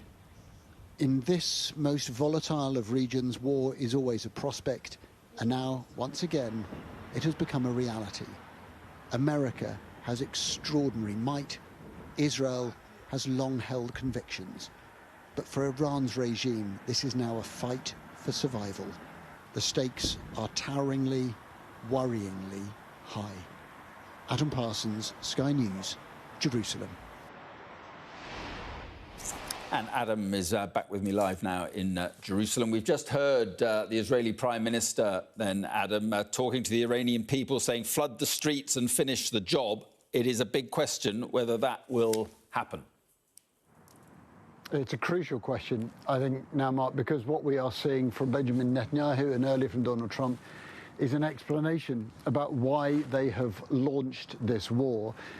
For so long, the talk has been about three things. Been about nuclear enrichment, it's about Iran's build-up of ballistic missiles, and it's been about Iran's long-standing support of proxies, notably Hezbollah in Lebanon and Hamas in Gaza and the Houthis in Yemen. And you put all those things together, and what you have now is both of these leaders saying that what they want is regime change in Iran. They want people to come back on the streets. They want to rediscover the vigor of those protests from some weeks ago that really did seem to threaten the Iranian regime, which has been in power for the best part of half a century. From the perspective of Netanyahu and Trump, that is a powerful claim. It is something they think that people will get behind. It's also a risky one, because right now, are people going to come out on and protest on the streets when there are missiles coming down on Iran? It would take a brave protester to be sure that it is worth risking their life, because so many thousands of protesters were killed by the Iranian authorities anyway, but also to risk it because air attacks are being launched. Is there a risk that people will actually gather behind the flag, as has happened in many countries over many years, that however much you may hate the leadership, you also hate the idea of your country being attacked? And also, what happens if there is no momentum towards regime change? How long can America and Israel maintain attacks, maintain a war purpose, if it isn't leading to that conclusion? And I suspect that will be part of Iran's strategy, to soak up some of this, to retaliate, and then to say, look, we are here to stay. This regime is not going anywhere. Let's return to negotiations. This is high-stakes stuff, and it's not clearly just about diplomacy. It is about real-world damage, about people being killed in Iran, and also about those reciprocal attacks that have happened here in Israel. We've seen many interceptions of missiles above Jerusalem today. We've seen debris falling over there earlier this afternoon, plumes of smoke coming there. We saw similar huge plumes of smoke just over the other side of Jerusalem. We are seeing this, and so are Israelis up and down this country, and of course in the region. Explosions in Bahrain and Dubai, in Qatar.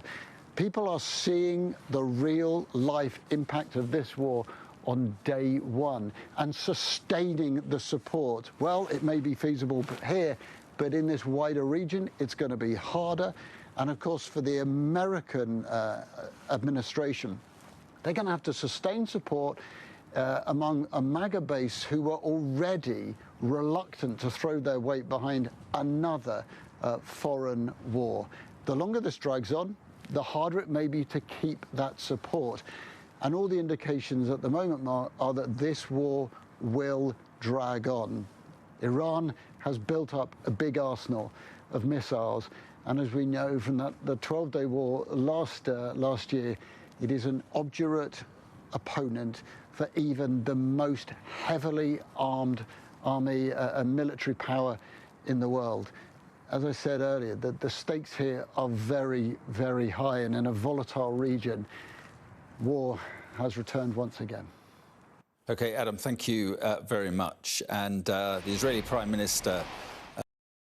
So dramatic. Did you hear that? And the war has returned. Anyway, so yeah, okay, as far as the flight tracker, I'm going to tell you guys how this works.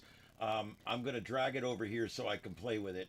It's on behind me, but then it screen captures that and puts it on the screen. Now, what you're looking at here is I've got the little side menu pulled up. That's what that little bug is you see on the left there. Now, in here, I'm looking. There is filtering. I've never really messed with it. By the way, I have a paid subscription to Flight Radar 24. It's one of the suite of things that I pay for here to make sure that if we get something, like when we do manhunts, we actually can show all the choppers and where they're flying. What the hell is that?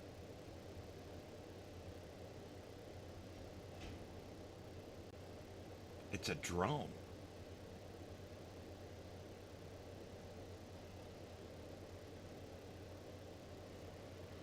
Let me adjust this. The worst part of this is the fact that it's hard to get any of this on the screen because it is all so small to see. Damn it. Oh, this is dumb.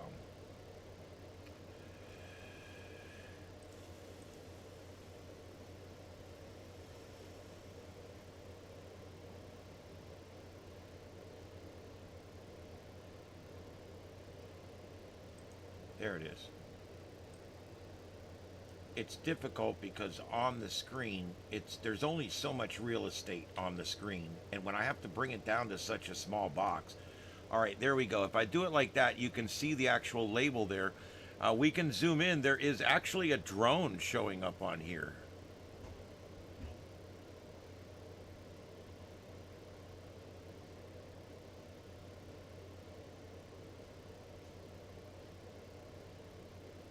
That's crazy that it's actually showing me a drone operating, but it won't give me the track of the drone.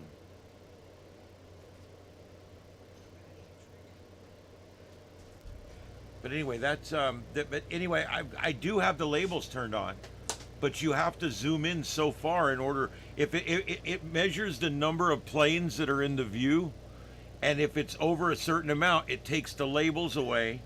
And then if it's even more of an over amount, it takes even more things away. But yeah, there is a drone right there operating north of Aleppo.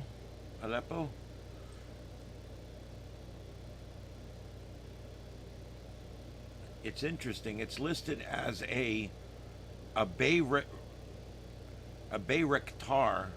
TB-2 military or government. And it's currently at 12,250 feet, and it is climbing at 192 feet per minute. And it's currently tracking 234 degrees. That doesn't look like it's moving at 240 degrees. Anyway, interesting. But yeah, I do have this capability. And I want to show you something. The only flights flying between Israel, which is over here, this is the Gaza Strip, okay? And then you've got Iraq. This is Iraq. And then over here you got Iran. And so they're lobbing missiles over Iraq to hit Israel. Okay? That's not easy for them to do. But what this means is they can't have any commercial traffic in here. And up until about 3 hours ago, there was traffic coming in and out of Baghdad. They come down here and they come up the ocean here, the river. This is the Gulf of Oman. And they would normally come along here and go around Bahrain and come up through the Gulf of Oman and come right up this way, and they would land in Baghdad, and then when they would take off, they would immediately go right back the same way and get into the jet stream down here and take off. They were doing that specifically because they're worried about them lobbing bombs from Iran, which is right here, over to Israel, which is right here. And so that's kind of what we're looking at on here. But it's hard because I don't want to take up more space with this map because there's not much to see on here. If I zoom in really close, it will put all the labels on, but you have to be close enough that there's only so many planes on here. So if you want, I could keep it zoomed in just on Iran like this, but as you see, there's no real planes there. I guess maybe we should leave it here anyway. I don't know. Maybe we'll leave it like that so we can kind of see the area there. I'll leave it like that for a few minutes. Anyway, I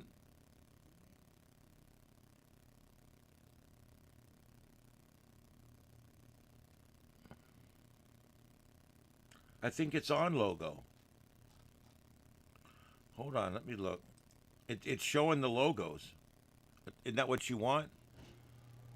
Instead of labels, select logo in the filter. I think it's on logos. Yeah, it's on logo. This is text. And this is filters.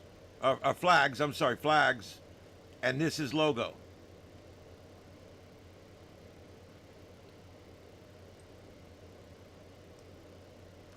Oh, I don't think that's a good bet. I think we'll hear from Trump. I don't know. You might be right. He may wait to make that announcement.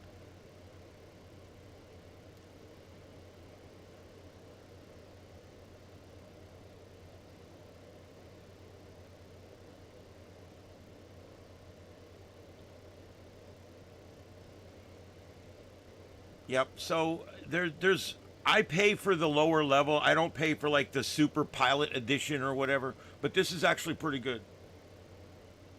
Oh, we got a protest in New York starting up.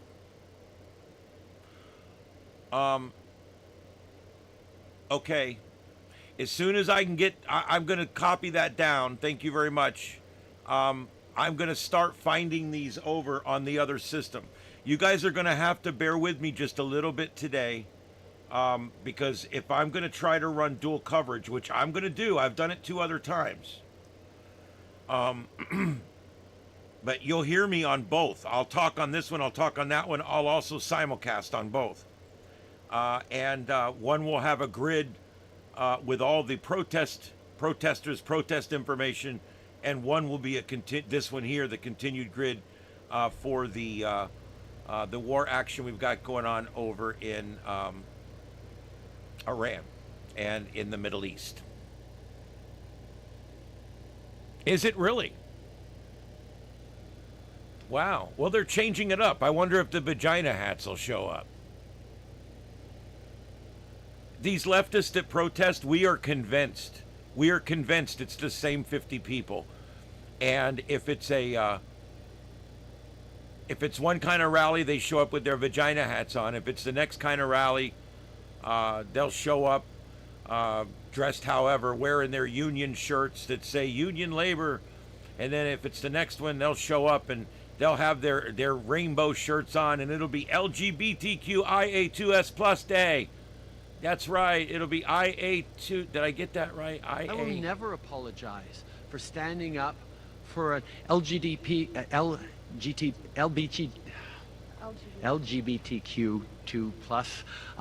LGBTQIA2S plus. There we go. I got it.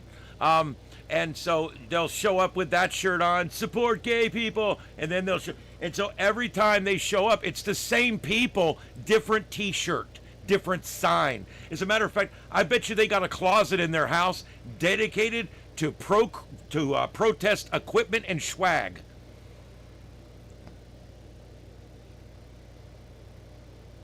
Yeah, I'm sure they went in. Do I have an Iran flag? Oh, there it is. Okay, and get my markers. I got to make new boards. Yeah, Iran's great. Trump sucks. Orange man bad. I'm delusional. I need Trump and all. Write something on there.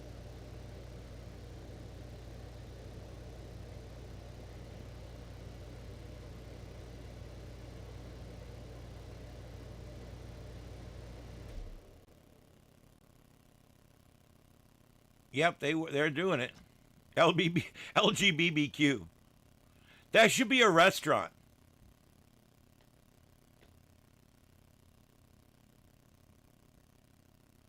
And when people ask you, just say, no, it means local great barbecue, man. They protest the protest. The thing is, none of their protests have ever gotten them anywhere. You know, they're used to the days back in the 70s and 80s when unions could show up and protest and hold things, and they could shut down factories, and they could force people's hands and make the government do what they wanted them to do. Those days are over. The big union days are over. Oh, here we go with the Trump and all. But I think a lot of the days, a lot of these people's parents come from the days when you could actually leverage power with a protest. The thing is, you're not leveraging. If 50% of the workers show up for a protest, you've got a problem. The problem is only 0.0000065% of the people are actually showing up from the United States to these protests. Anyway, hold on, I'll be right back.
I just want to let everybody know that this following segment here is brought to you by Trumpanol.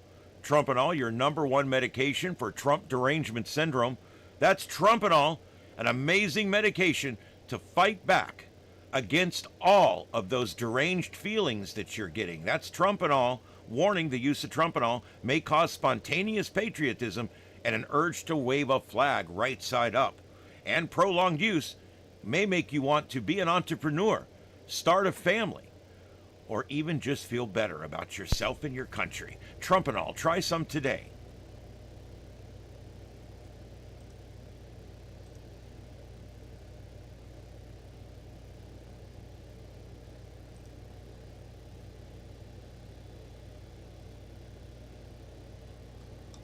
All right, guys, I need to take 5. I can't just keep talking like this all day and all night, so I need to take 5 minutes. I'll be right back. I'll play you guys a song, though. Some of you guys like my music. I don't sing these. AI does them. I don't want you guys to think I'm trying to pull the wool. These are AI songs.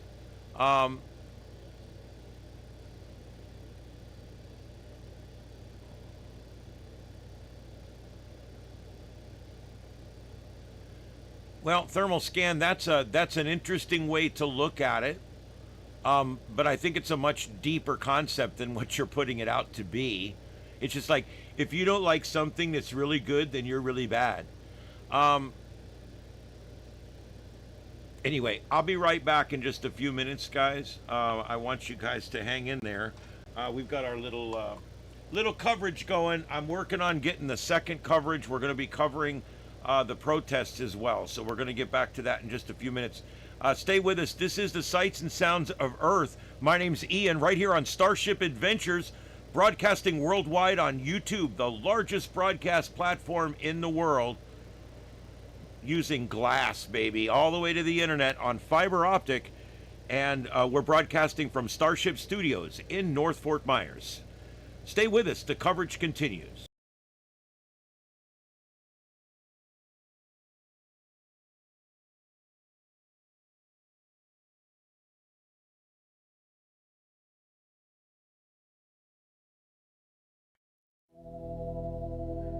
Well, howdy, hypocrite whore, with your blue hair and signs.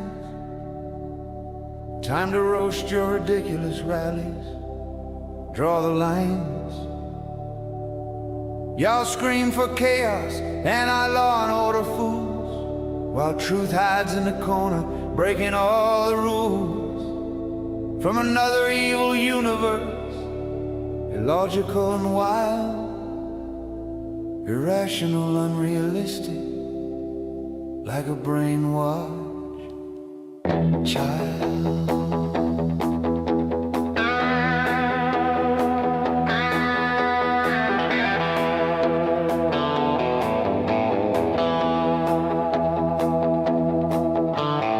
Look at these woke weirdos, strange as they come, marching for no king's rallies and freeing Maduro dumb.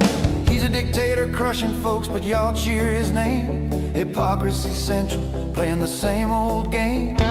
Gays for Hamas, honey, that's a killer twist. They toss you off a roof, but you're on their list. Screaming about equality while bagging the hate from parallel evil worlds, sealing your fate. Hey, hey, ho, ho, this protest's a total no-go. Woke weirdos wailing in the snow, what a damn joke, bro. Banging pots and pans like toddlers throwing fits, while law and order laughs at your hypocrite bits. Upside down flags, frog suits, lawn chairs in the street. Y'all call this resistance, nah, it's elite retreat. Waste of time, waste of air, waste of everybody's day. Go home, snowflakes, truth's not your way.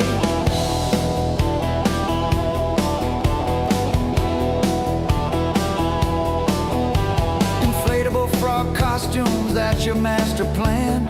Portland's parade of freaks, looking like a bad fan. Shining lights in windows, keeping agents up all night.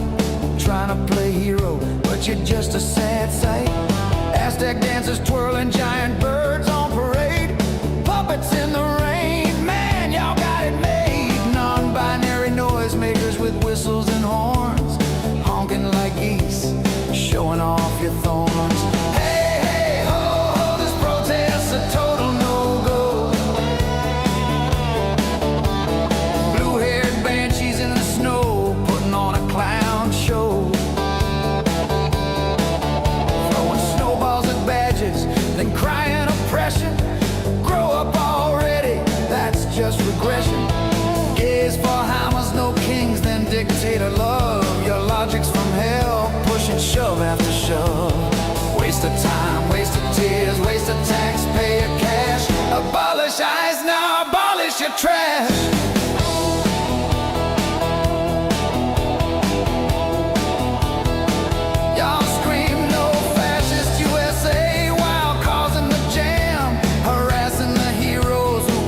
From the scam, calling for blood when your side's in the wrong, then play the victim when the heat comes along. Overweight activists jumping on cars, megaphones blaring, queer folks dancing the taser, their safe spaces scaring. Back in Venezuelan thugs and molesters galore, pretending you're saints, what a hypocritical bore. Over 1,000 events, what a massive waste. Tiny towns full of trust fund kids, all red-faced. Sora scripts in pocket, following the herd, chanting ice must go like it's a magic word.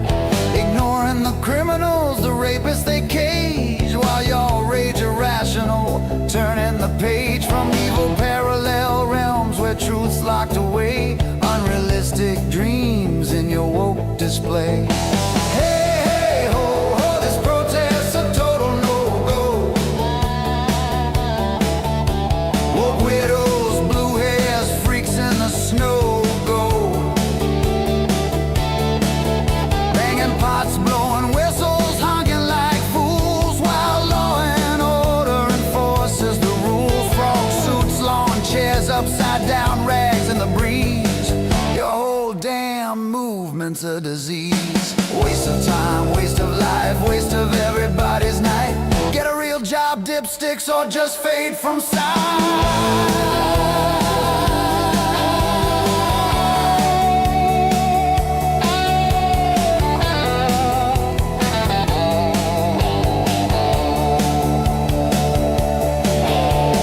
Hypocrites hollering for freedom they hate, backing dictators while sealing our fate. No kings one day, then free Maduro the next. Your brains must be twisted, completely perplexed. Gays cheering Hamas where they meet their end. Illogical love for the enemy friend. Strange woke warriors from universes askew. Truth has no home. It's banished from you.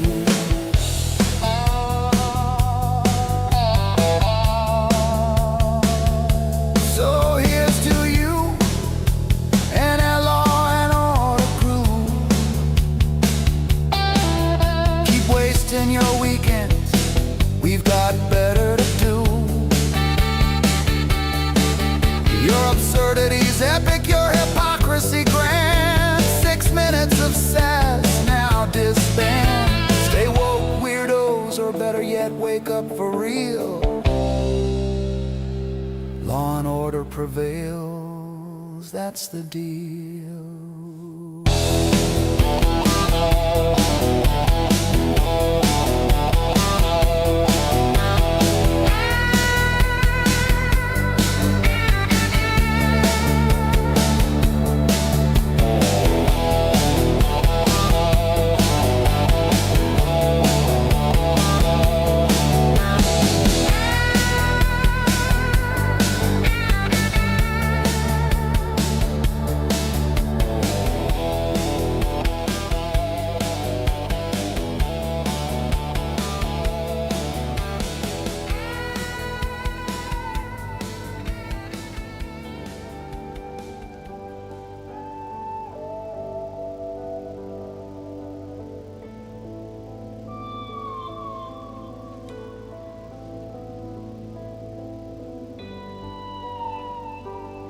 All right, everybody, we're back. We really never went too far anyway. Yeah, we're back. All right, this is the Sights and Sounds of Earth. My name's Ian, here on Starship Adventures, and we are broadcasting live continuously today from my studio here in North Fort Myers.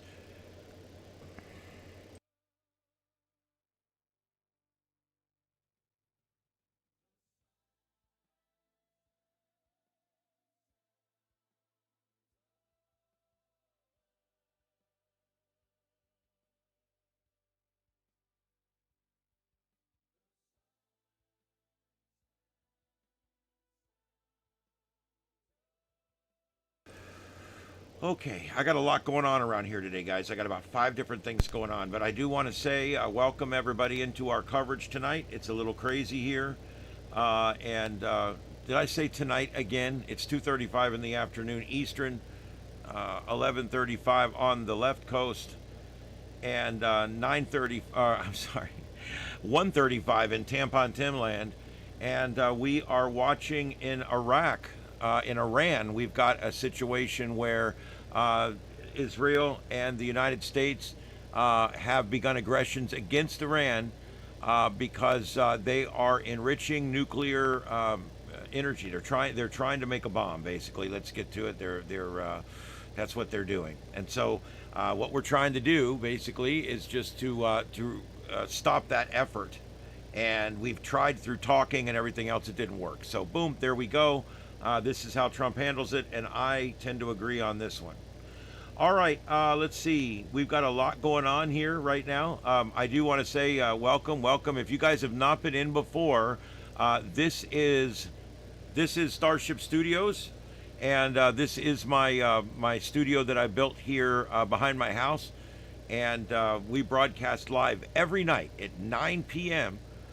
Where we talk about everything. It's a news and science show, heavy on the science. And we also do a lot of storm chasing, police actions, hurricanes and tornadoes, and all that kind of good stuff. So it's really a neat show, and you might want to try it. We're on every night, pretty much every night at 9 o'clock, unless I have to work really late or something. But I'm usually always here. And it's a great show, so you guys can check that out right here on the Sights and Sounds of Earth on Starship Adventures. Also, our backup channel, Starship After Dark. There's nothing up over there right now, but that's a channel where we put up all kinds of neat stuff. So check that out. Please give us a subscribe here and there if you would. That's Starship After Dark. All right, let's get back to the grid. Here we got a bunch of different things going on. Night has fallen in the Middle East, and we are kind of waiting here to see what's going to happen. Is there going to be more attacks on Iran? Is there going to be attacks on Israel from Iran? Is there going to be other actions that go on? We don't know. So we're kind of watching for that right now. The upper right is a loop. It's showing you the attack from earlier. Everything else is supposed to be live. However, sometimes these news channels, there was just an internet blackout. Do you guys see what's going on right there? The internet will all go down, and then it will all come back up again from the Middle East, and that's been going on a little bit. Earlier, we didn't have any of these cams, and now they've come back up again. FT Jones, thanks for coming in. Thanks for being here. Appreciate it. Welcome aboard, and I hope you enjoy it.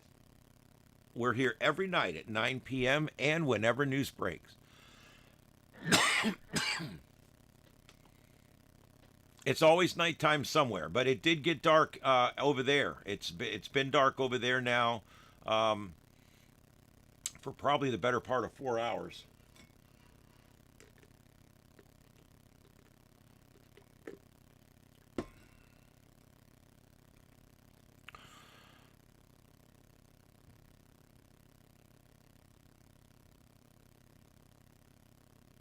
Yeah, that's the thing.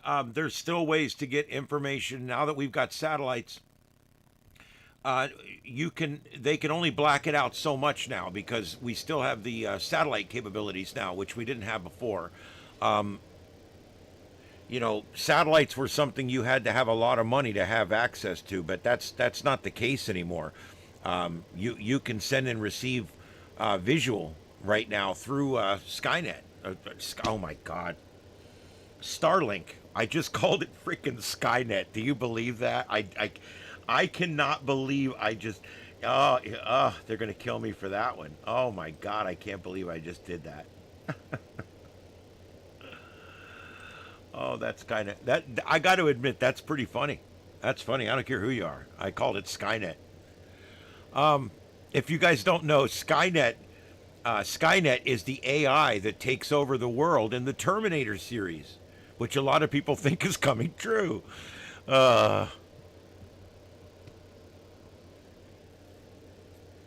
Yes, Deploribus, they've got everything active right now. They've got the Iron Dome up. Anything that comes into the defensive sphere around Israel is shot down by a ground-to-air missile. And this shit is fast, dude. It is really fast.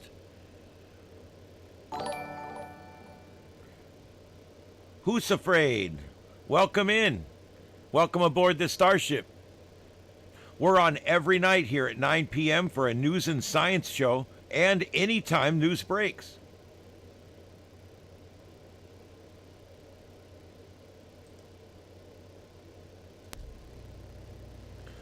Where's that alert box?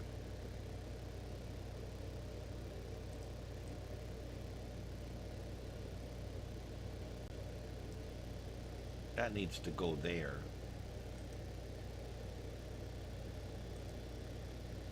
Okay, that's better.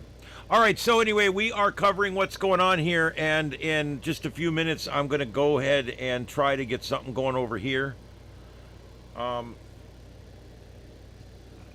don't know exactly how many protesters are broadcasting from out of New York yet, and I haven't seen anything starting anywhere else, but I am continuing to watch for that. And like I said, I plan to put the second stream up here before long.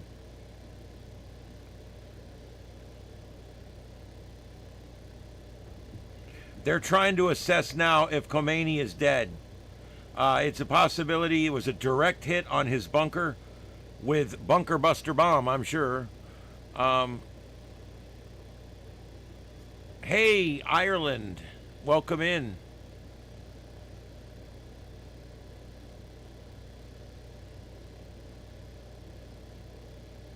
Activists were mobilizing against the Iran war 10 minutes before Trump even announced we were going. So there you go. That was leaked. I've never seen, it's been a while since I've seen the Fox website with this much red type on it. All the big breaking stuff comes in red type, and it's like the whole website's red all the way down.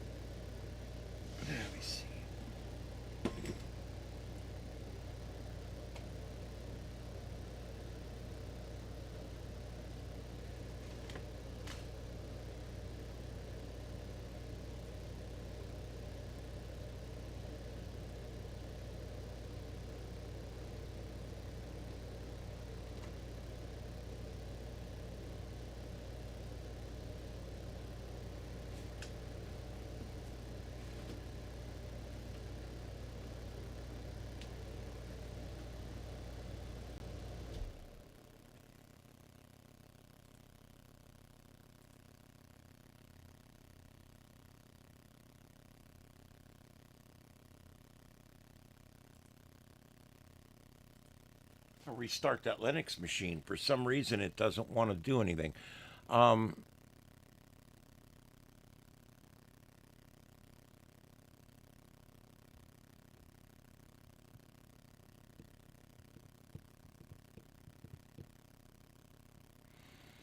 Okay, so let me get back to here.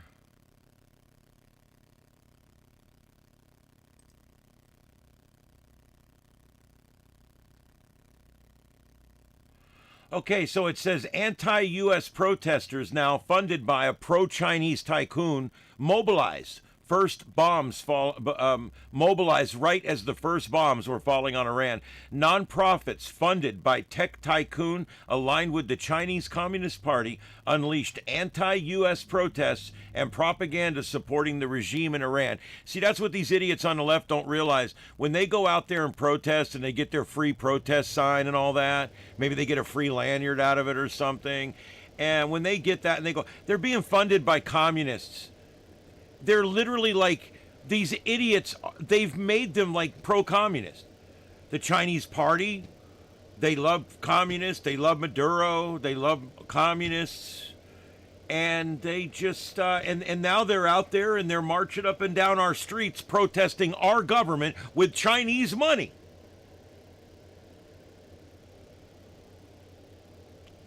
The left is anti-American. That's where it is right there. I'm telling you.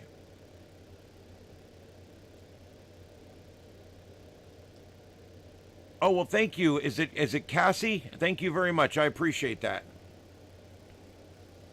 From across the pond, if you know what I mean. My British accent's really good to anybody that's not from Britain. I mean, anyway, there we go. Yeah, welcome in. Thank you for being here. Yeah, I'm not sure. It seems like they knew this right away. In the dark of night, 10 minutes before President Trump even announced that the U.S. and Israel had attacked Iran, a network of U.S. nonprofit aligned organizations with China, Russia, and Tehran activated foot soldiers to hit American streets. This is mainstream. This is not coming from French sites. This is Fox National. Groups funded by Naval Roy Singham, the Shanghai-based American-born tech tycoon, which regularly parrots messages from America's adversaries, swung into action even as the initial bombs were dropping.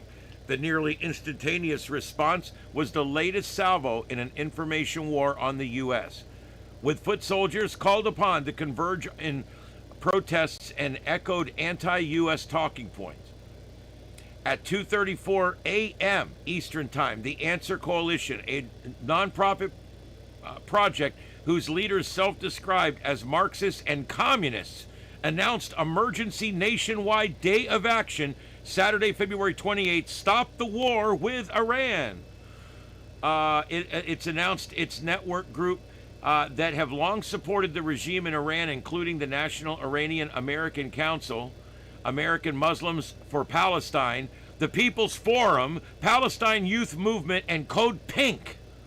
The organizations haven't responded to requests for comment from Fox News. Singham did not respond to a request for comment either. The network set the language for their U.S. messaging, calling the war an unprovoked, God, I hate when it skips, an unprovoked legal bombing of Iran. It's an illegal bombing of Iran. It even set up a website domain for the coordinated actions. 10 minutes later, at 2:44 a.m., Trump posted a video confirming the attack on Iran, telling the world a short time ago the United States military began major combat operations in Iran. 8 minutes later, at 2:52 a.m., the People's Forum, a New York-based activist hub funded by Singham as an incubator for socialist groups, issued an emergency call to action for a protest in Times Square. Emergency day of action in New York City to stop the war with Iran. Today, 2/28 at 2 p.m. in Times Square, the People's Forum announced. The Answer Coalition runs operations out of the People's Forum headquarters in Midtown Manhattan. The People's Forum statement mirrored the messaging in the new video released overnight. What the hell am I hearing? Oh, I think it's a vacuum cleaner or something. An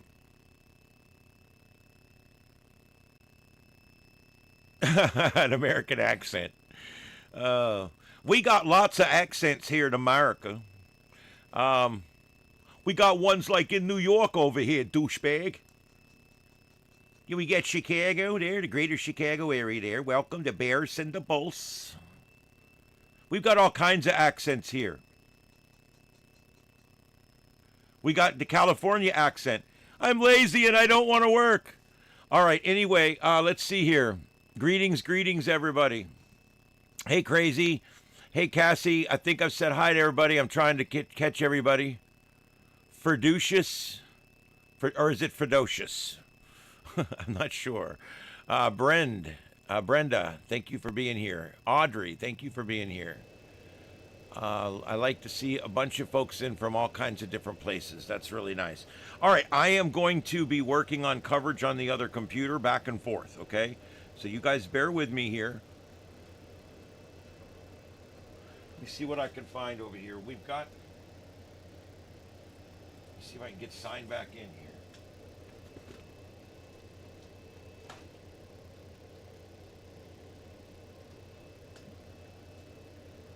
Why does Bill Gates think I need to sign into my computer with a secure password? You know, 50% of computers are in homes.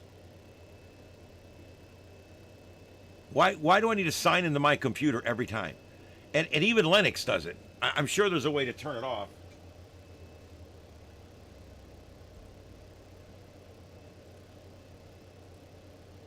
All right, we're going to run this in normal mode.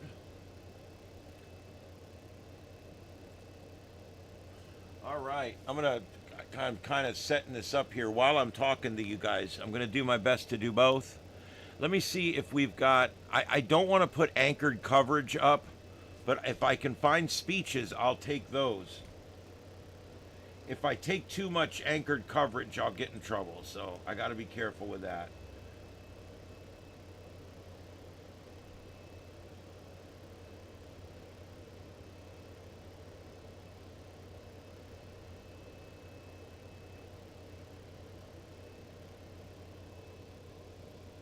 Yeah, there's protests now in Portland.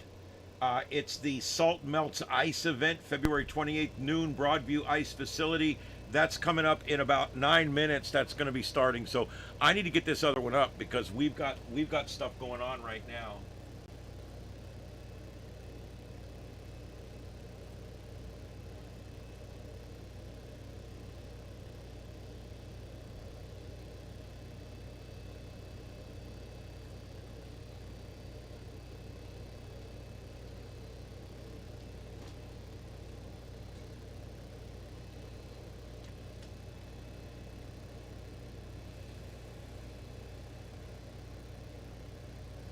The hardest part is finding feeds that are real. That's the hardest part, that are actually live.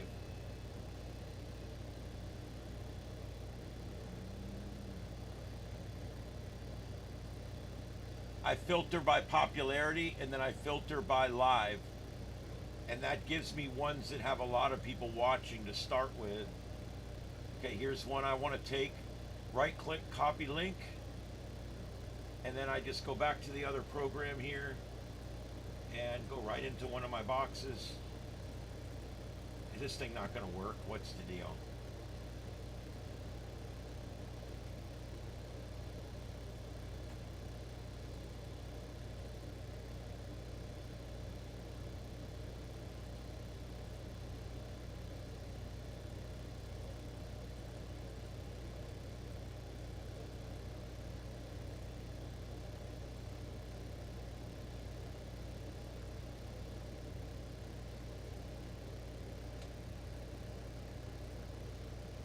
I believe I'm gonna have to do this.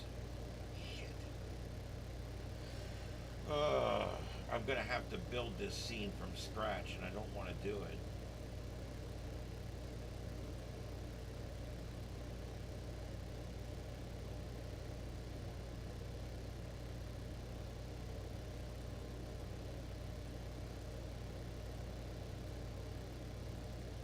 There we go. All right, I got it. So a double click.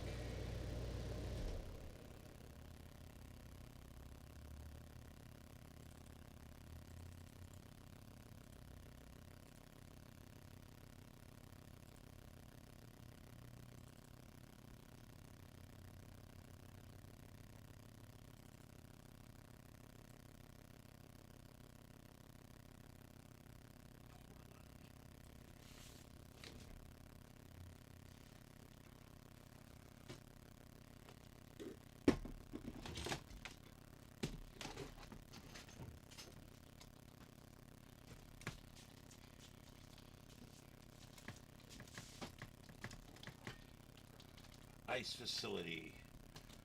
Oh, come on, Tony, not right now, buddy. Damn it. T. Todd. Tony, where'd he go?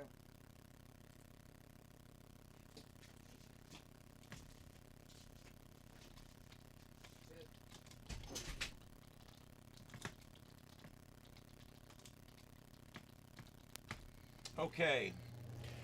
I don't know how I'm going to do two things at once here. I'm just not going to be able to, I guess. This is not going to work. It's going to take way too long to do this. I think we did. We're waiting to hear now. I think Trump's going to go live, so I'm hoping to take that when we see it.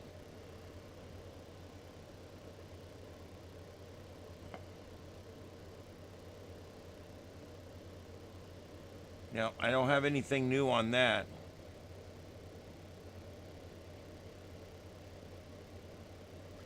Boy, this turned into a busy news weekend.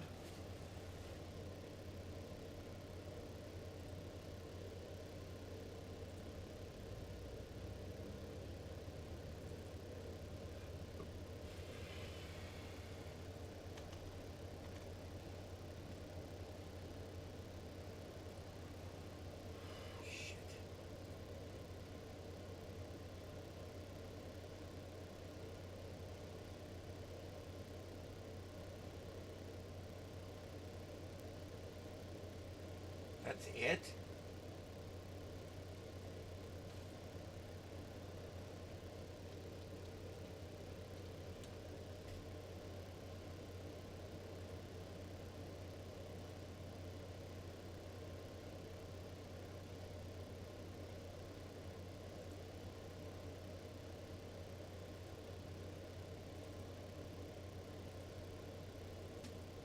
Oh, this is just going to take too long.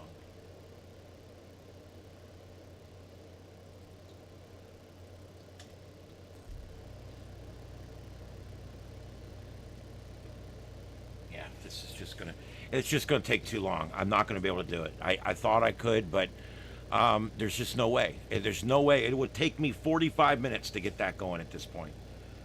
So I'm just going to have to live with what we got here and just not cover that. Or should I quit this and cover that? I don't know. Either way, I got to end this stream. It's over 4 hours. Hi, Tony. Are you going to say hi to everybody? Yeah. This is Tony Todd, named after the famous actor Tony Todd that we just lost not long ago. Tony Todd, who played the Candyman and also played Worf's brother Kern in Star Trek The Next Generation and Deep Space Nine. Tony, I can't right now, buddy. Come on. I need you to go out here. Come on. These cats they just want to come in here and hang out, and it's a problem. What is this camera doing? God damn, I hate these cameras. I bought these OBS bot cameras, and they have been the worst thing. I was telling everybody how great they are, but even with everything turned off, it keeps doing things it's not supposed to do. Everything's turned off. The AI tracking's turned off. The modes, everything's turned off, but yet it keeps trying to move around. I hate that. Anyway, all right, so we're going to continue our coverage here.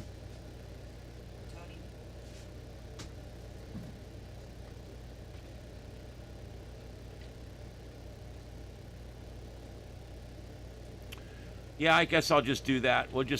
I'm going to go change my keywords here in just a minute and change my title, and we're just going to keep going. And I'm going to do them both on here is what we're going to do. That earlier one's been running for a long time. So I think I'm going to go ahead and replace that out with, I only have one feed. That's the other thing. There's not a lot of feeds right now.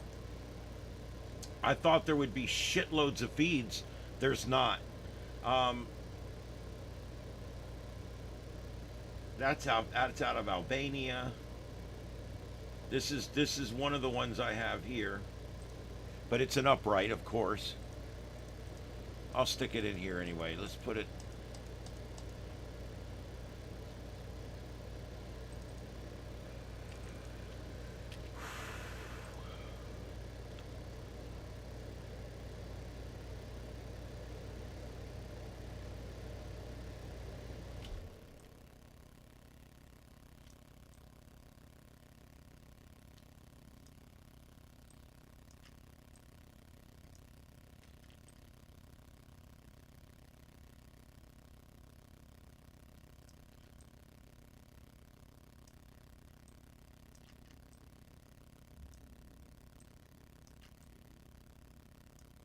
I hate upright format.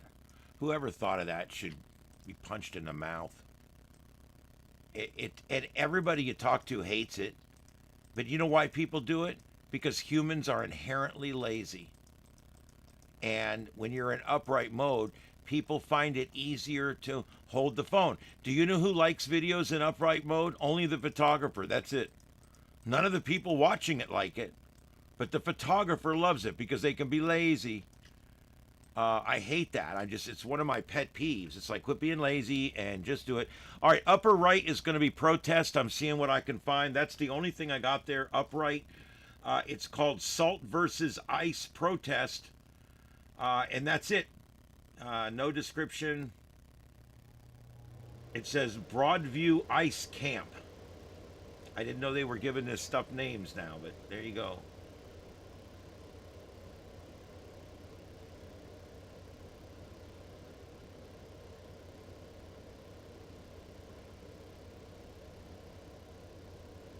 Oh, here's a Muslim car rally, and it's going on in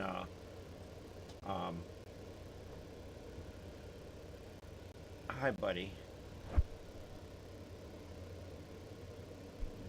That's a car rally, though. But it is a protest going on there.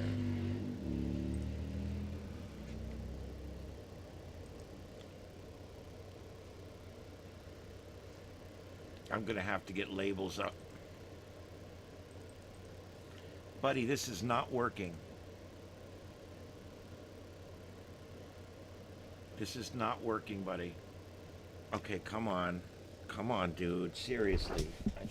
I'm doing a show here. He's constantly on the mouse. He keeps rubbing on the hand that's on the mouse, and it doesn't mouse properly when you do that.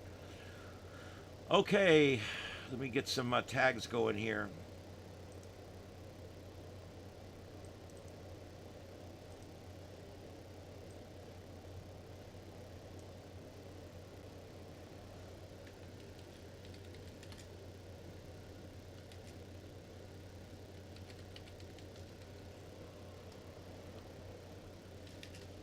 This is protest Seattle, Washington.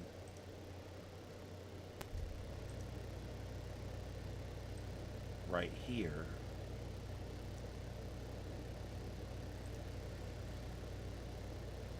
There we go. That's on the right one now. And now this one up here is supposed to be at the ice complex, I guess.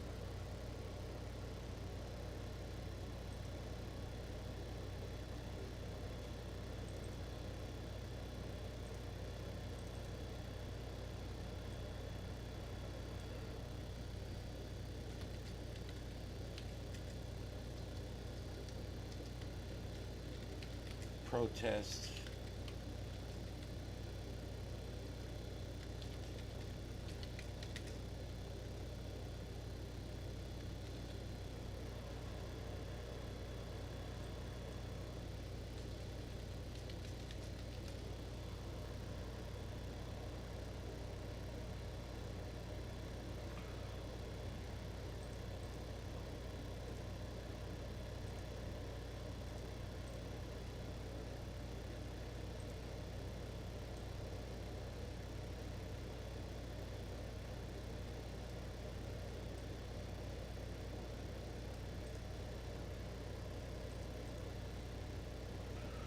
All right, that's Washington, that's Portland.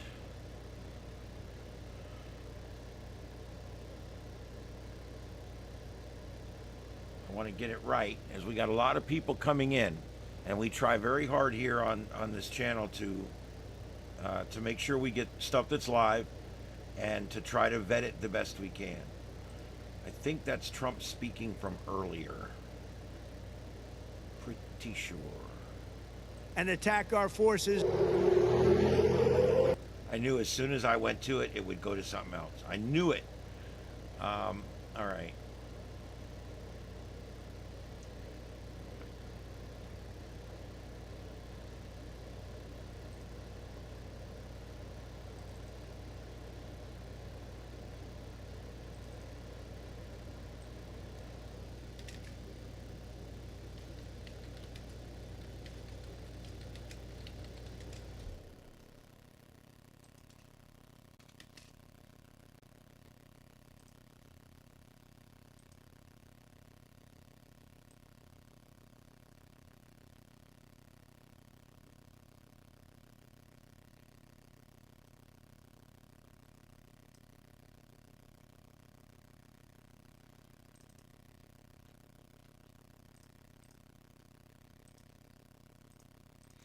You know, normally when I'm at work, there's always production people, you know, that take care of stuff. And it's very difficult when you're the only one that's doing it. And then you've got to try to get everything set up and put together. And you got to talk and keep people entertained.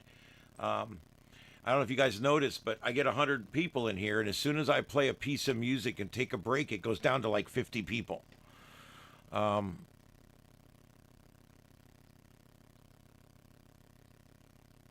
Yes, that's a very good observation. The people in Seattle have the exact same signs as the people in Portland, and you'll probably find, because remember, this thing was already set up. All they had to do was pull the trigger on it. This thing was literally already set up, and they're just pulling the trigger on it. So yeah, the signs were already made up. Everything was made up ahead of time. All right, I'm continuing to look for more feeds.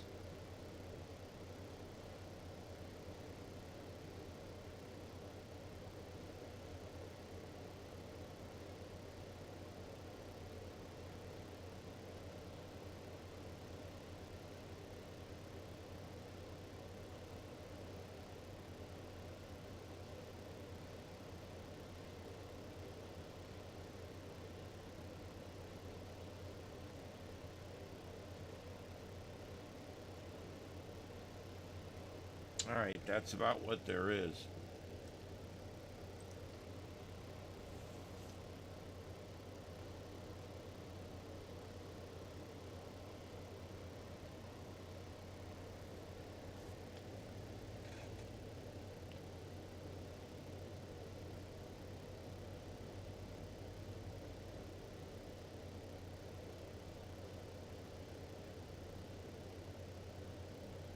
Okay, so that's where we're at. Let me go back over here and check this over here. All right, so we're now covering live in the Middle East. We're also covering protesting. That's just how we're going to have to do it today.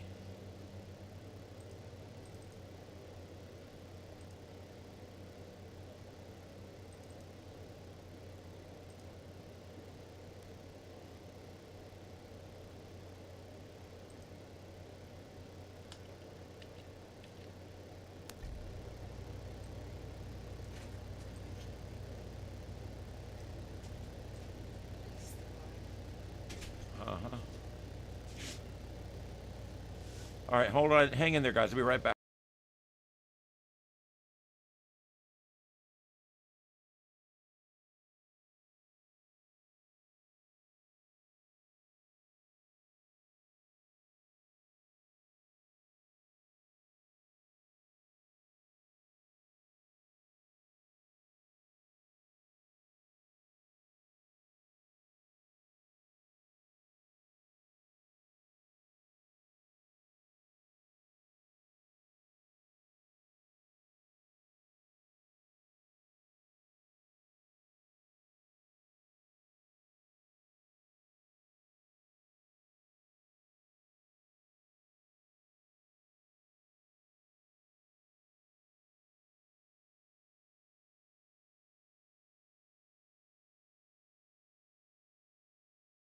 All right, anyway, there we go.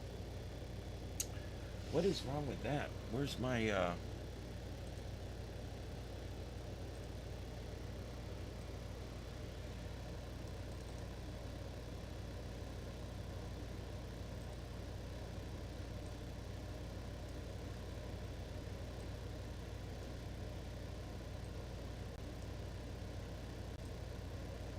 All right, so yeah, I'm still watching the aircraft tracker. We have that up here. I'm continuing to watch the aircraft tracker. All right, so now we've got protests in Portland, Oregon. Not a lot going on there. That protest was scheduled to start 9 minutes ago, so they're just getting started. And then we've got a protest right now going on in Seattle, Washington. And that is going to be like a car rally protest type of thing. And you can see there a number of people in turbans walking around. These are anti attacking whatever. I guess they're upset that we are fighting with Iran. I'll never really understand Muslims, because it's like their religion tells them to hurt people that don't believe like they do, and then they hurt people that don't believe like they do, and then they stand around and go, why do you treat us bad? And it's like, because you hurt people that don't believe the way you do. That's why. I'm sorry, but it's that simple sometimes. Jesus, I hate to even talk like this, but the ignorance drives me nuts.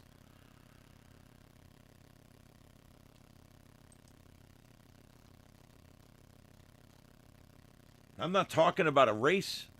I'm talking about a religion that advocates violence. That's what I'm talking about. Iran's reporting he's alive. Sky News reporting he is dead. Well, there you go.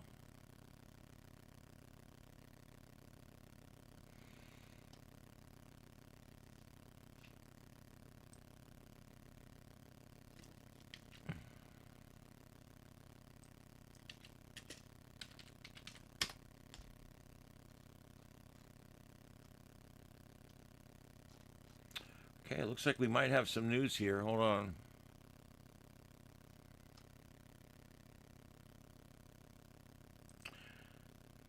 No.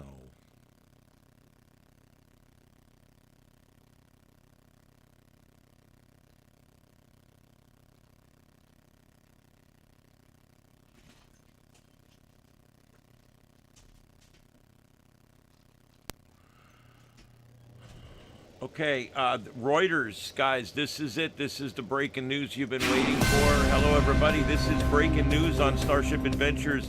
Khamenei's body has been found, and he is confirmed dead. This coming from Reuters. They are confirming that officials in Israel are now confirming that Khamenei's body has been found, and he is confirmed dead. And if that's the case, that was a decisive first strike.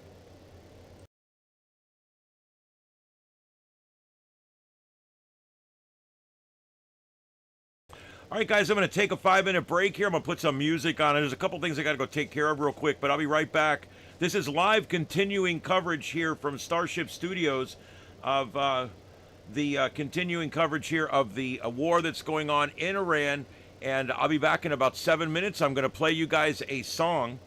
Let me find a good song here to play you guys. Put a boot in your ass. Yep. I made one the other night about the State of the Union address. I think we'll start there. I'll be right back, guys. This is the Sights and Sounds of Earth, a special wartime edition. We'll be right back, everybody. Stay with us, please.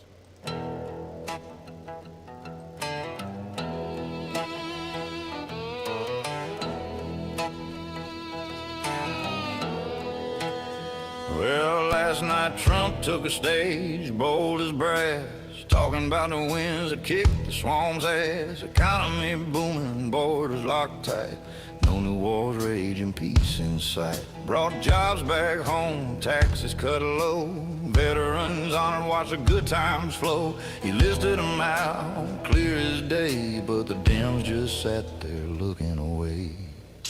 Oh, the State of the Union, what a sight to see. Trump dropping truth bombs, setting America free.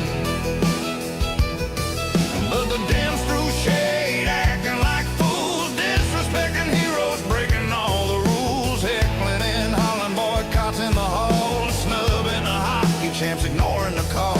They call it protest, I call it spite, while Trump's making history under those bright lights.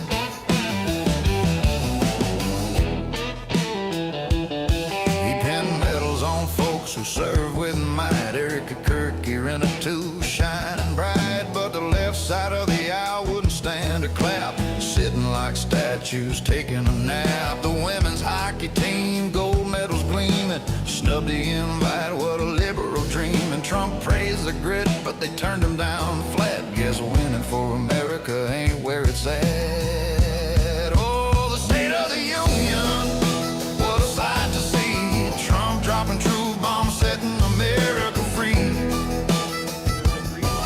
But the Dems threw shade, acting like fools, disrespecting heroes, breaking all the rules, heckling and hollering, boycotts in the hall, snubbing the hockey champs, ignoring the call. They call it protest, I call it spite, while Trump's making history under those bright lights.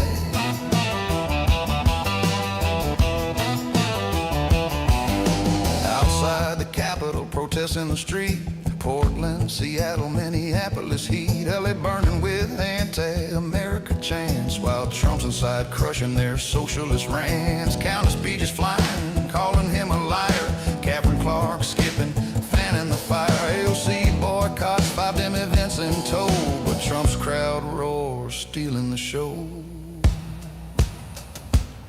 They shout and they boo, won't stand for the flag, disdain for the press. What a sorry old rag. From Epstein survivors to ICE folks set free. Trump honors the real ones, but Dems disagree. They heckle the heroes, ignore the gains, while Trump's listing victories, breaking their chains. It's deliberate spite like their playbook demands, but America's waking up taking a stand. Oh, the State of the Union, what a sight to see. Trump dropping truth bombs, setting America free.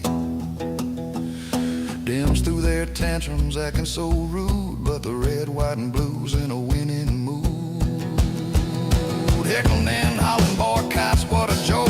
Snubbing the champs, going for broke.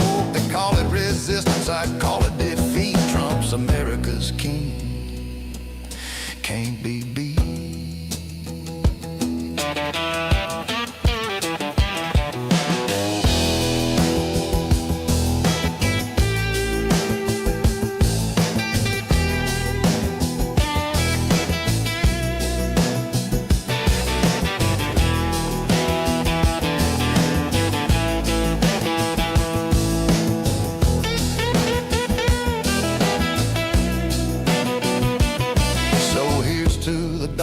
Making us proud while the haters just whine, crying out loud. God bless the USA and Trump's golden throne. Last night soda,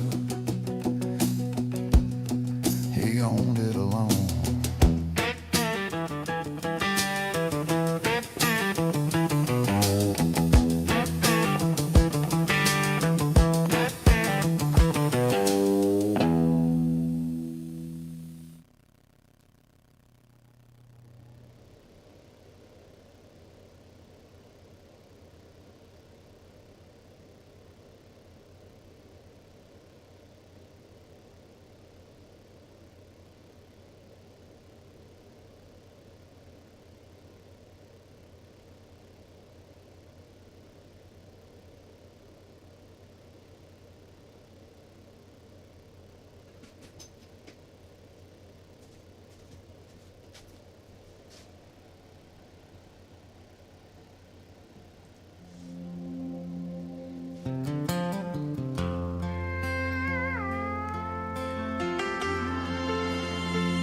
Howdy, patriots, from sea to shining sea.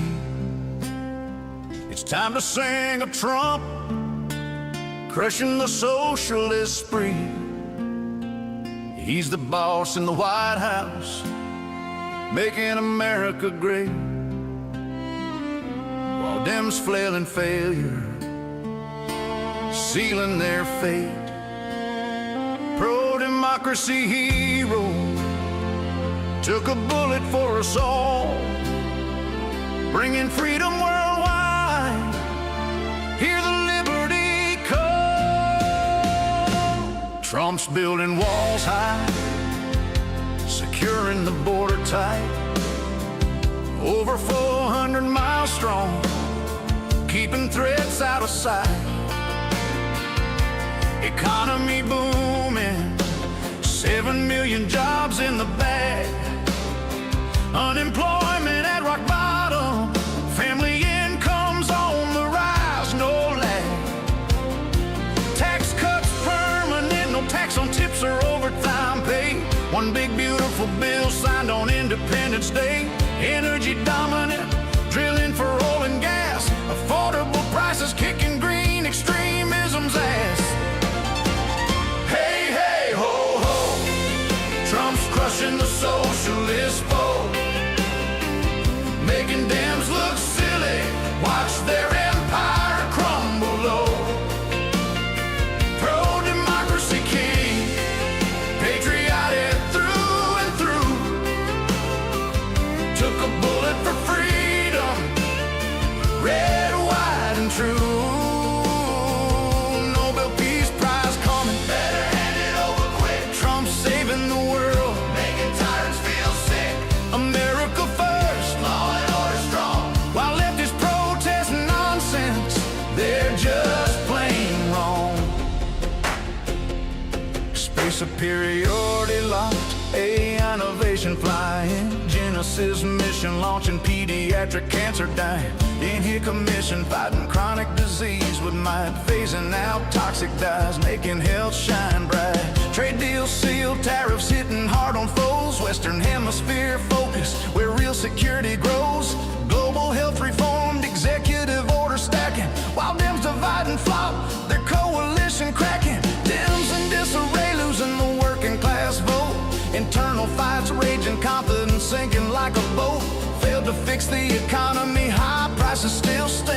Unpopular as ever, midterms gonna bring the sting. Ideological rifts, progressives versus the rest. Crisis of failures, putting them to the test. And fighting like cats, no message that sticks. Trump makes them look silly with his winning tricks. Hey, hey, ho, ho. Trump's crushing the socialist foe. Making Dems look silly. Watch their empire crumble low. Pro-democracy king.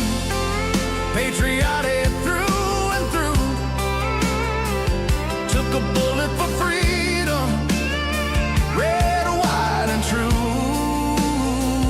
Nobel Peace Prize coming. Better hand it over quick. Trump saving the world. Making tyrants feel sick. America first. Law and order strong. While lefties protest nonsense, they're just plain wrong. Oh, those ridiculous protests and a law and order clowns. Over 1,000 events shutting cities down.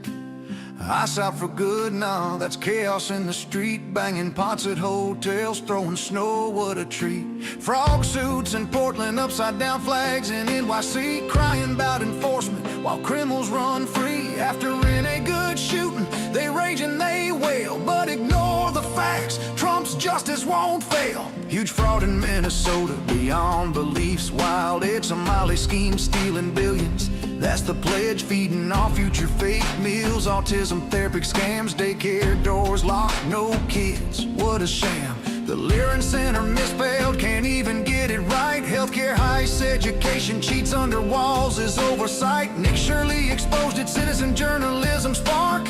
Terror funds flowing, leaving taxpayers in the dark. Hey, hey, ho, ho. Trump's crushing the socialist foe. Making Dems look silly. Watch their empire crumble low. Pro-democracy king. Patriotic through and through. Took a bullet for freedom. Red, white, and true. Nobel Peace Prize coming. Better hand it over quick. Trump saving the world. Making tyrants feel sick. America first. Law and order strong. While lefties protest nonsense, they're just plain wrong. Trump's bringing freedom, global lifting sanctions bold. Trade pacts with Asia, making alliances gold. No more endless wars. Peace deals stacking high. Syria sanctions gone, letting hope touch the sky. He makes Dems look foolish. Their hypocrisy shines like no king's rallies than freeing dictators' lines. Patriotic powerhouse, pro-democracy stand. Crushing the left's chaos with a steady hand. So raise your flags high for President Trump, our guy. Crushing the damn socialists, turning the tide. He took a bullet for us, stood tall and true, bringing freedom and justice. God bless the red, white, and blue. 6 minutes of glory, patriotic and grand. Trump's America soaring, the greatest in the land.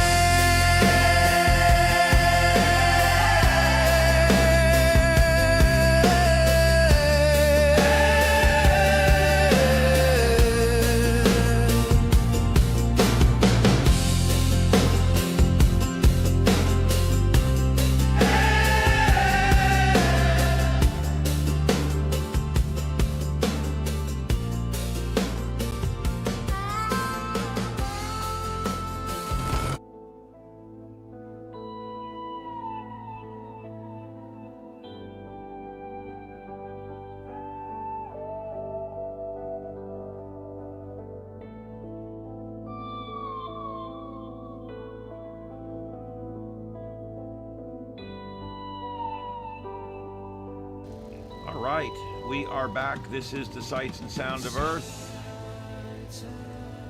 A special long-form edition here today, and I have to end the stream. I keep forgetting, I keep going and doing stuff and coming back. I have to end the stream. Guys, I hate to do it. I'm going to start another one in 5 minutes. 5 minutes, count them. It may be less than that. It's as soon as I can get things restarted here, okay? So I do have to start it, stop it. No, if you download more than one song, it will zip it up and you just have to unzip it using a standard zipping tool that's built right in the Windows. If you download them one at a time, you'll just download the file and you'll be fine. All right, so let's close out this broadcast. I'll be back in 5 minutes with a new broadcast, guys. And don't worry, I'll be back. I do want to tell you that I am broadcasting live right now from Starship Studios in Southwest Florida. My name is Ian, and this is Starship Adventures. And one of the things we do here is breaking news coverage. And that's what we're doing right now, covering both the protests in Washington State and Oregon, and also watching the war as it progresses this morning in its first day in Iran. And we will be back in just a few minutes. Please join us on our next stream in just a couple of minutes. We will be right back. I want to make sure you guys understand that I'm not going off the air. I'm just switching streams. I have to do this because if they demonetize me, I lose everything. So I do this to lessen the damage, if you will. So, all right, so that's what we got, and that's how we're going to do it. I'm going to be signing off here. This is, like I said, the sights and sounds of Earth here on Starship Adventures, and we are going to be signing off and signing right back on again in 5 minutes. We'll see you guys then.